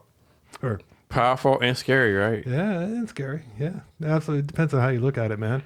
What it is, it's a relevant ad, though. You're out there looking for a car. You were just at your competitor's dealership. You're looking at cars to buy a car. So why wouldn't relevant advertising benefit you? Something that you're interested in, that you're about ready to make a buying decision with. Can it be this detailed? Like back to the car thing. Like suppose someone goes to like Chevrolet, but they only look at trucks. I don't like that one as much, man. You don't like this one much? Yeah. It's not, No? Okay. yeah, sorry about that, guys. No worries. Sorry. I think my favorite so far. Frank August. Let's try that Woodbridge back Okay. there, man. Yeah, Woodford, I mean. Yeah, you can open it up. Oh, I don't want to open it up. Yeah, man. open it up. Yeah? Yeah. Sorry, brother. Yeah, no worries. It's starting to get sloppy, dude. I completely forgot what we were talking about. We're talking about geofencing, I think, man. Geofencing. Oh, man, I had a question for you. Yeah. Oh, do you ever used to use Snapchat back in the day? Man, I don't have a Snapchat account or anything like that, but I know what it is. So I should be a big fan of Snapchat. Snapchat, Were you? What was Snapchat? What was it exactly? the thing I like about it, there's a thing called Snap Maps, so everyone can track where you're at, right? Your friends and stuff, right? Yeah. And then the best thing back in the day is a thing called geofilters, right? Like I could do a geofilter on my podcast and invite everyone to the podcast, right? But for some reason, they got rid of geofilters. Now Snapchat's more like AR, VR filters, like the kind of stuff like that. It's such a successful company. Of course, what killed Snapchat was like fucking Mark Zuckerberg copied all their stuff and put it on Instagram. Like Instagram is basically like Snapchat 0.2, right? Is that what it is? Yeah. Damn, man. Instagram, I knew Snapchat. Instagram made a big bump, man. Yeah. They were just kind of like a minor deal, and then they hooked up with Facebook, and they all of a sudden became the shit, dude. Yep. Man, all the kids are talking about their grams. Is that what they call it? The grams. Yeah, we had a different. It goes down the grams. Yeah, we had a different meaning of a gram back in my day, man. I know. Like you were talking before, like, I'm so thankful social media is not when I was growing up. Oh, I cannot imagine. every day. I cannot imagine like being 8 years old. That's basically like, hey, my whole life will be on fucking social media. man, can you imagine having all your mistakes digitized forever, dude? You know? For your great grandkids to see. No, exactly, man. Wow. I mean, yeah, I cannot. That's why I imagine. like Mexico, man, because the Pacific Ocean says it's the Pacific Ocean has no memory. Oh, Oh, so you're forgiven all your sins down there, man. Oh, yeah. I mean, life is a funny thing, right? Like we talked before. Like, what's the purpose of life? Is like be happy. Is like to do like make the world a better place, or is like fuck. Is like get like take advantage of everything and like dominate. You know. man, I don't know. You're talking about the meaning of life, right? Yeah. Like what the purpose is, and that is something that I think about just about every day, man. And I notice that there's benefits when I'm kind and when I'm being the person that I want to be. Is it though? Yeah, How can you? I see how can- I see benefits. Is man, it- because I feel good and it's selfish? Okay, Yeah. but is there any like logic? Is there like do you like suppose you like you help a lady across the street 2 days later, you get a fucking $20,000 contract, right? Can you call like this, or just so you feel good? You get a dopamine effect. I get a dopamine effect, I guess, and maybe that system is in place for a reason. I don't know, man. What other people get dopamine effect for, like pushing an old lady down instead of fucking walking across the street? Because there's people like that, right? What do you mean? Like it's like you walk an old lady across the street, you get a dopamine effect. Okay. Next day, old lady walks across the street, and someone else pushes the fuck down. He still gets the whole same dopamine effect. You think it's the same dopamine effect, man? I don't know. I think it could be. I think there's good and evil, dude. I do. And the dopamine effect that I get from good is a lot better than the dopamine effect I get from evil. Like say, I'm going to use this as an example. Say you're doing blow with a chick and, you guys end up making love or whatnot, that's a whole different experience that when you go out on a date with a girl and, you guys connect, emotionally and you make love with her. That's a whole different deal, man. You know what I mean? Does that make sense? Or I don't know if it does or not. Jesus, man. It makes sense. What you're saying is like, have a date, bring blow. You want a successful date? If you're, got plan B right here. If you're a guy or girl, you want a successful date, bring blow. I don't know, man. It's different experiences, man. It is, brother. And I think one's the evil side and one's the good side. So whenever I act with the good side, man, I receive a lot better of a benefit. Let's put it that way. And I'm not quite sure what forces are at work to do that, but they do, man. They do. Don't lie, don't steal, don't cheat, man. I'm telling you, it's gonna work for you. Did you see the ad that 50 Cent did for DoorDash? So 50 Cent is like the number one hater, number one troller, right? Like what a Love that dude, man. I think he's hilarious. And so, you see the Diddy documentary he did? Oh my god, man, what a motherfucker! And he said he only released like 10% of it. Wow, what a fucking dirtbag, dude! I didn't even know, man. The only documentary that comes close to that is the one that with the killer. Not Phil Spector. Yeah.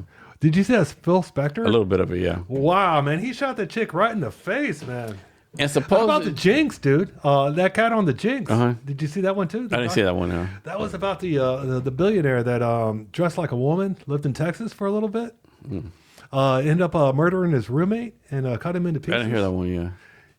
Dude, you got to watch The Jinx. It's called The Jinx on HBO, man. And with 50 Cent, suppose it's all happened because like way back in the day, Diddy said, "Let me take you shopping." Wow, man, you never know how those little interactions are gonna go. It's like, 50 Cent like, motherfucker, you taking me shopping, motherfucker? Like, what the fucking gay shit is this, right? I would think that would be weird too. Like if I came to you, you could, hey Chris, I'm gonna take you shopping. I'd be like, what the fuck, dude? No, it'd be one thing. Hey, I'm going to the mall to buy some clothes. You want to hang out, get a beer, or whatever, But hey, I'm gonna take you shopping, right? And 50 Cent, hey, this fucker try me, right? And like, whatever. Years later, like 50 Cent, yeah, motherfucker. Like the hate you have to have. It's like, man, 50 Cent, that dude's my fucking hero, man. It's like right on, brother. Like, right on, it's man. like, dude, I agree with that, man. I do. Man, man, 50 Cent's been pretty fucking cool and spotting character, man. He's been good, I heard the next documentary he's going to do on the Kardashian. I wouldn't doubt it. Wow, that's fucking. I'm sure there's some dirt there, bro. And so, when I was still doing my podcast over Zoom, right?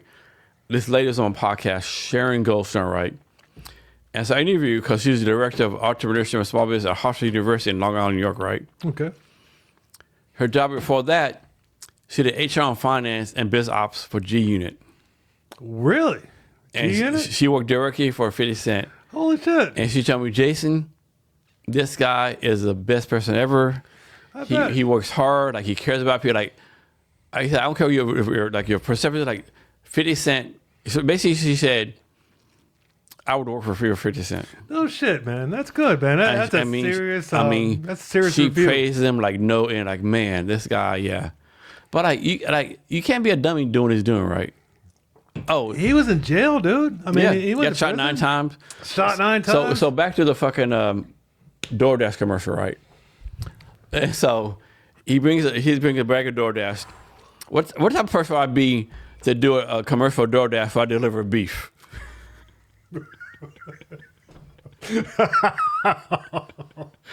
So you get it there. And then he pops out a book that says ABC 1, 2, 3. Like, who out here wants to read? Back to fucking Floyd Mayweather, right? Floyd Mayweather, man. Yeah. Absolutely, dude. Fucking hilarious, man, dude.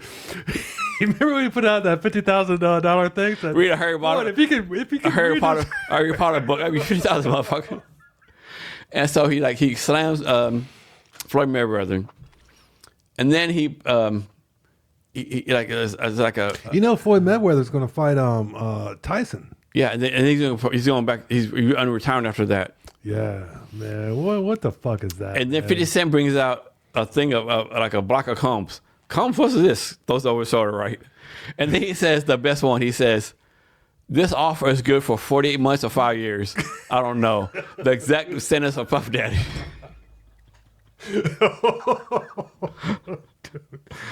Did you hear where he bought out the whole front row Yes. of J. Roll's Yes. fucking Yeah. concert just to keep it empty? Yes.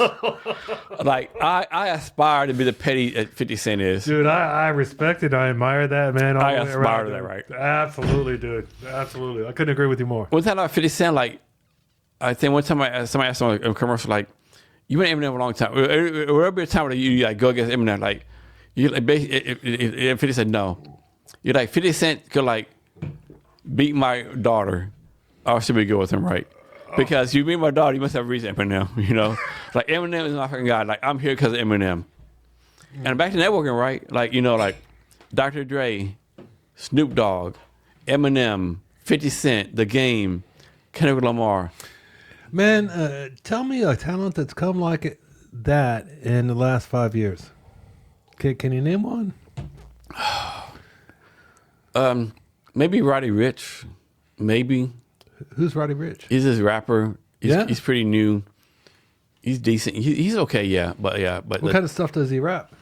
oh man, he sucked, man. He had a song called Black Box that's really popular. Yeah.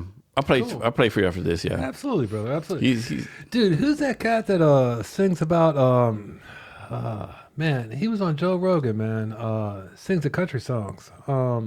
Post Malone, No, Jelly Post Malone's Roll, a badass Jelly dude, Roll. man. Dude, what do you think about Jelly Roll's weight loss and then his adultery allegations, man? What do you I think didn't hear about the adultery allegations. Really? Yeah. Dude, yeah. I mean, the weight loss, I mean, like, I think if you lose weight, it's a good thing. Healthily wise, everything right. Like, 200 pounds? if man? you weigh Fuck. 200 pounds, the thing on your joints, right?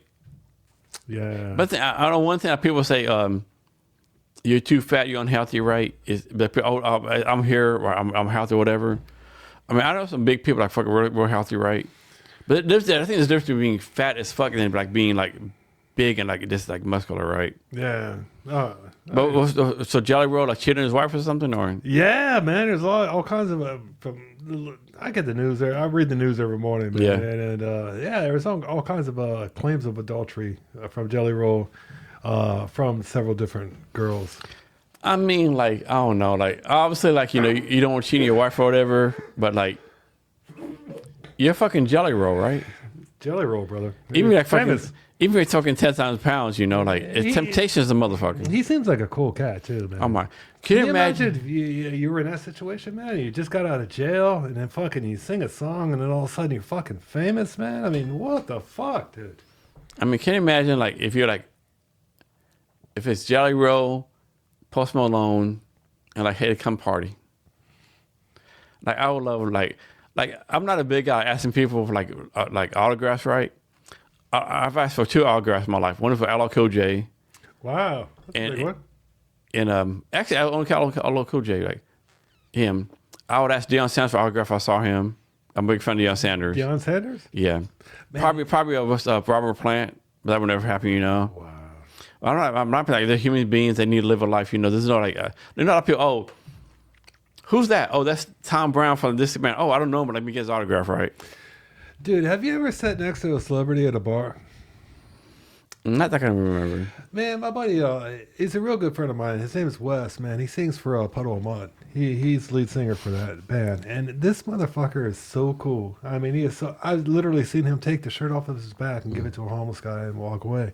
And we'd be sitting at a saddle ranch, and just me and him would be talking and stuff like that. And so many people walk up to him, man. And I would hate to have that kind of thing, man. I would hate to be interrupted every time just wanted to sit back and relax and have a beer. But a pushback, man, there was somebody, I can't remember who it was, right? Man, I kind of want to say it was Burr, or it was someone, right? They asked him, like, why do you sign autographs all the time? And because, it was Billy Bob Thornton. Oh, man. Billy Bob Thornton, like, do you sign? I think that's a cool dude, man. I love that guy. You sign, I sign autographs. Like, doesn't bother you. Like, it's like, you pay my daughter's dentist bill. You pay this, you pay that, right?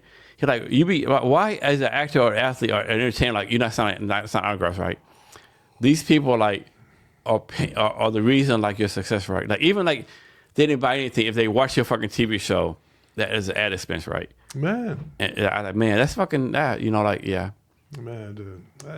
It's got to be a strange life, though, man, to walk around and constantly have people, like, come up to you. I feel uncomfortable when people come up to me and I don't know them. You know what I mean?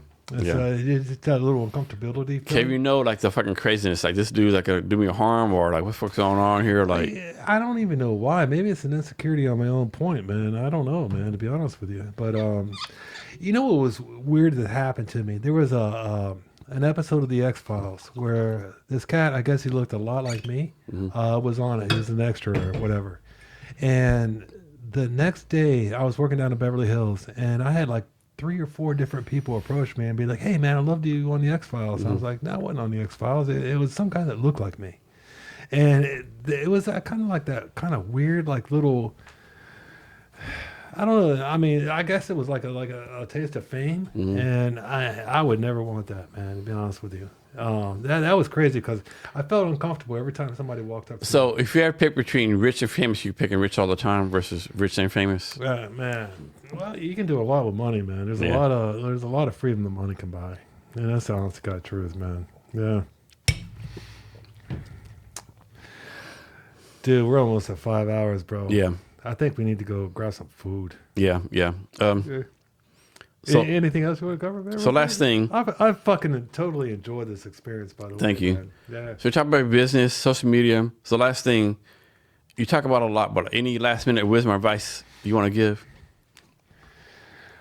Last wisdom or advice. Well, I tell you what, kids, I'm not here to, like I said before, I'm not here to shill. Get geofencing.com, which is, one of the greatest geofence marketing agencies to ever, I think they're rated #1 in the United States, to be honest with you, but I'm not here to talk about those guys, man.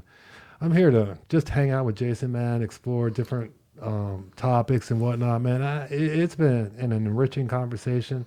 I hope everybody's enjoyed it, man, to be honest with you. I thought it was kind of cool. We drank a lot of whiskey. We talked a lot about politics and whatnot. And, man, I've really enjoyed this whole thing, man. So I'm very appreciative. And once again, if you get a chance, go to getgeofencing.com and just check out the website, man. Tell me what you think about it. Leave a comment. Yeah. I love you, brother. Chris, thanks for your time today. I really appreciate it. All right, brother. And so listeners, thank you for your time as well. Remember to be great every day.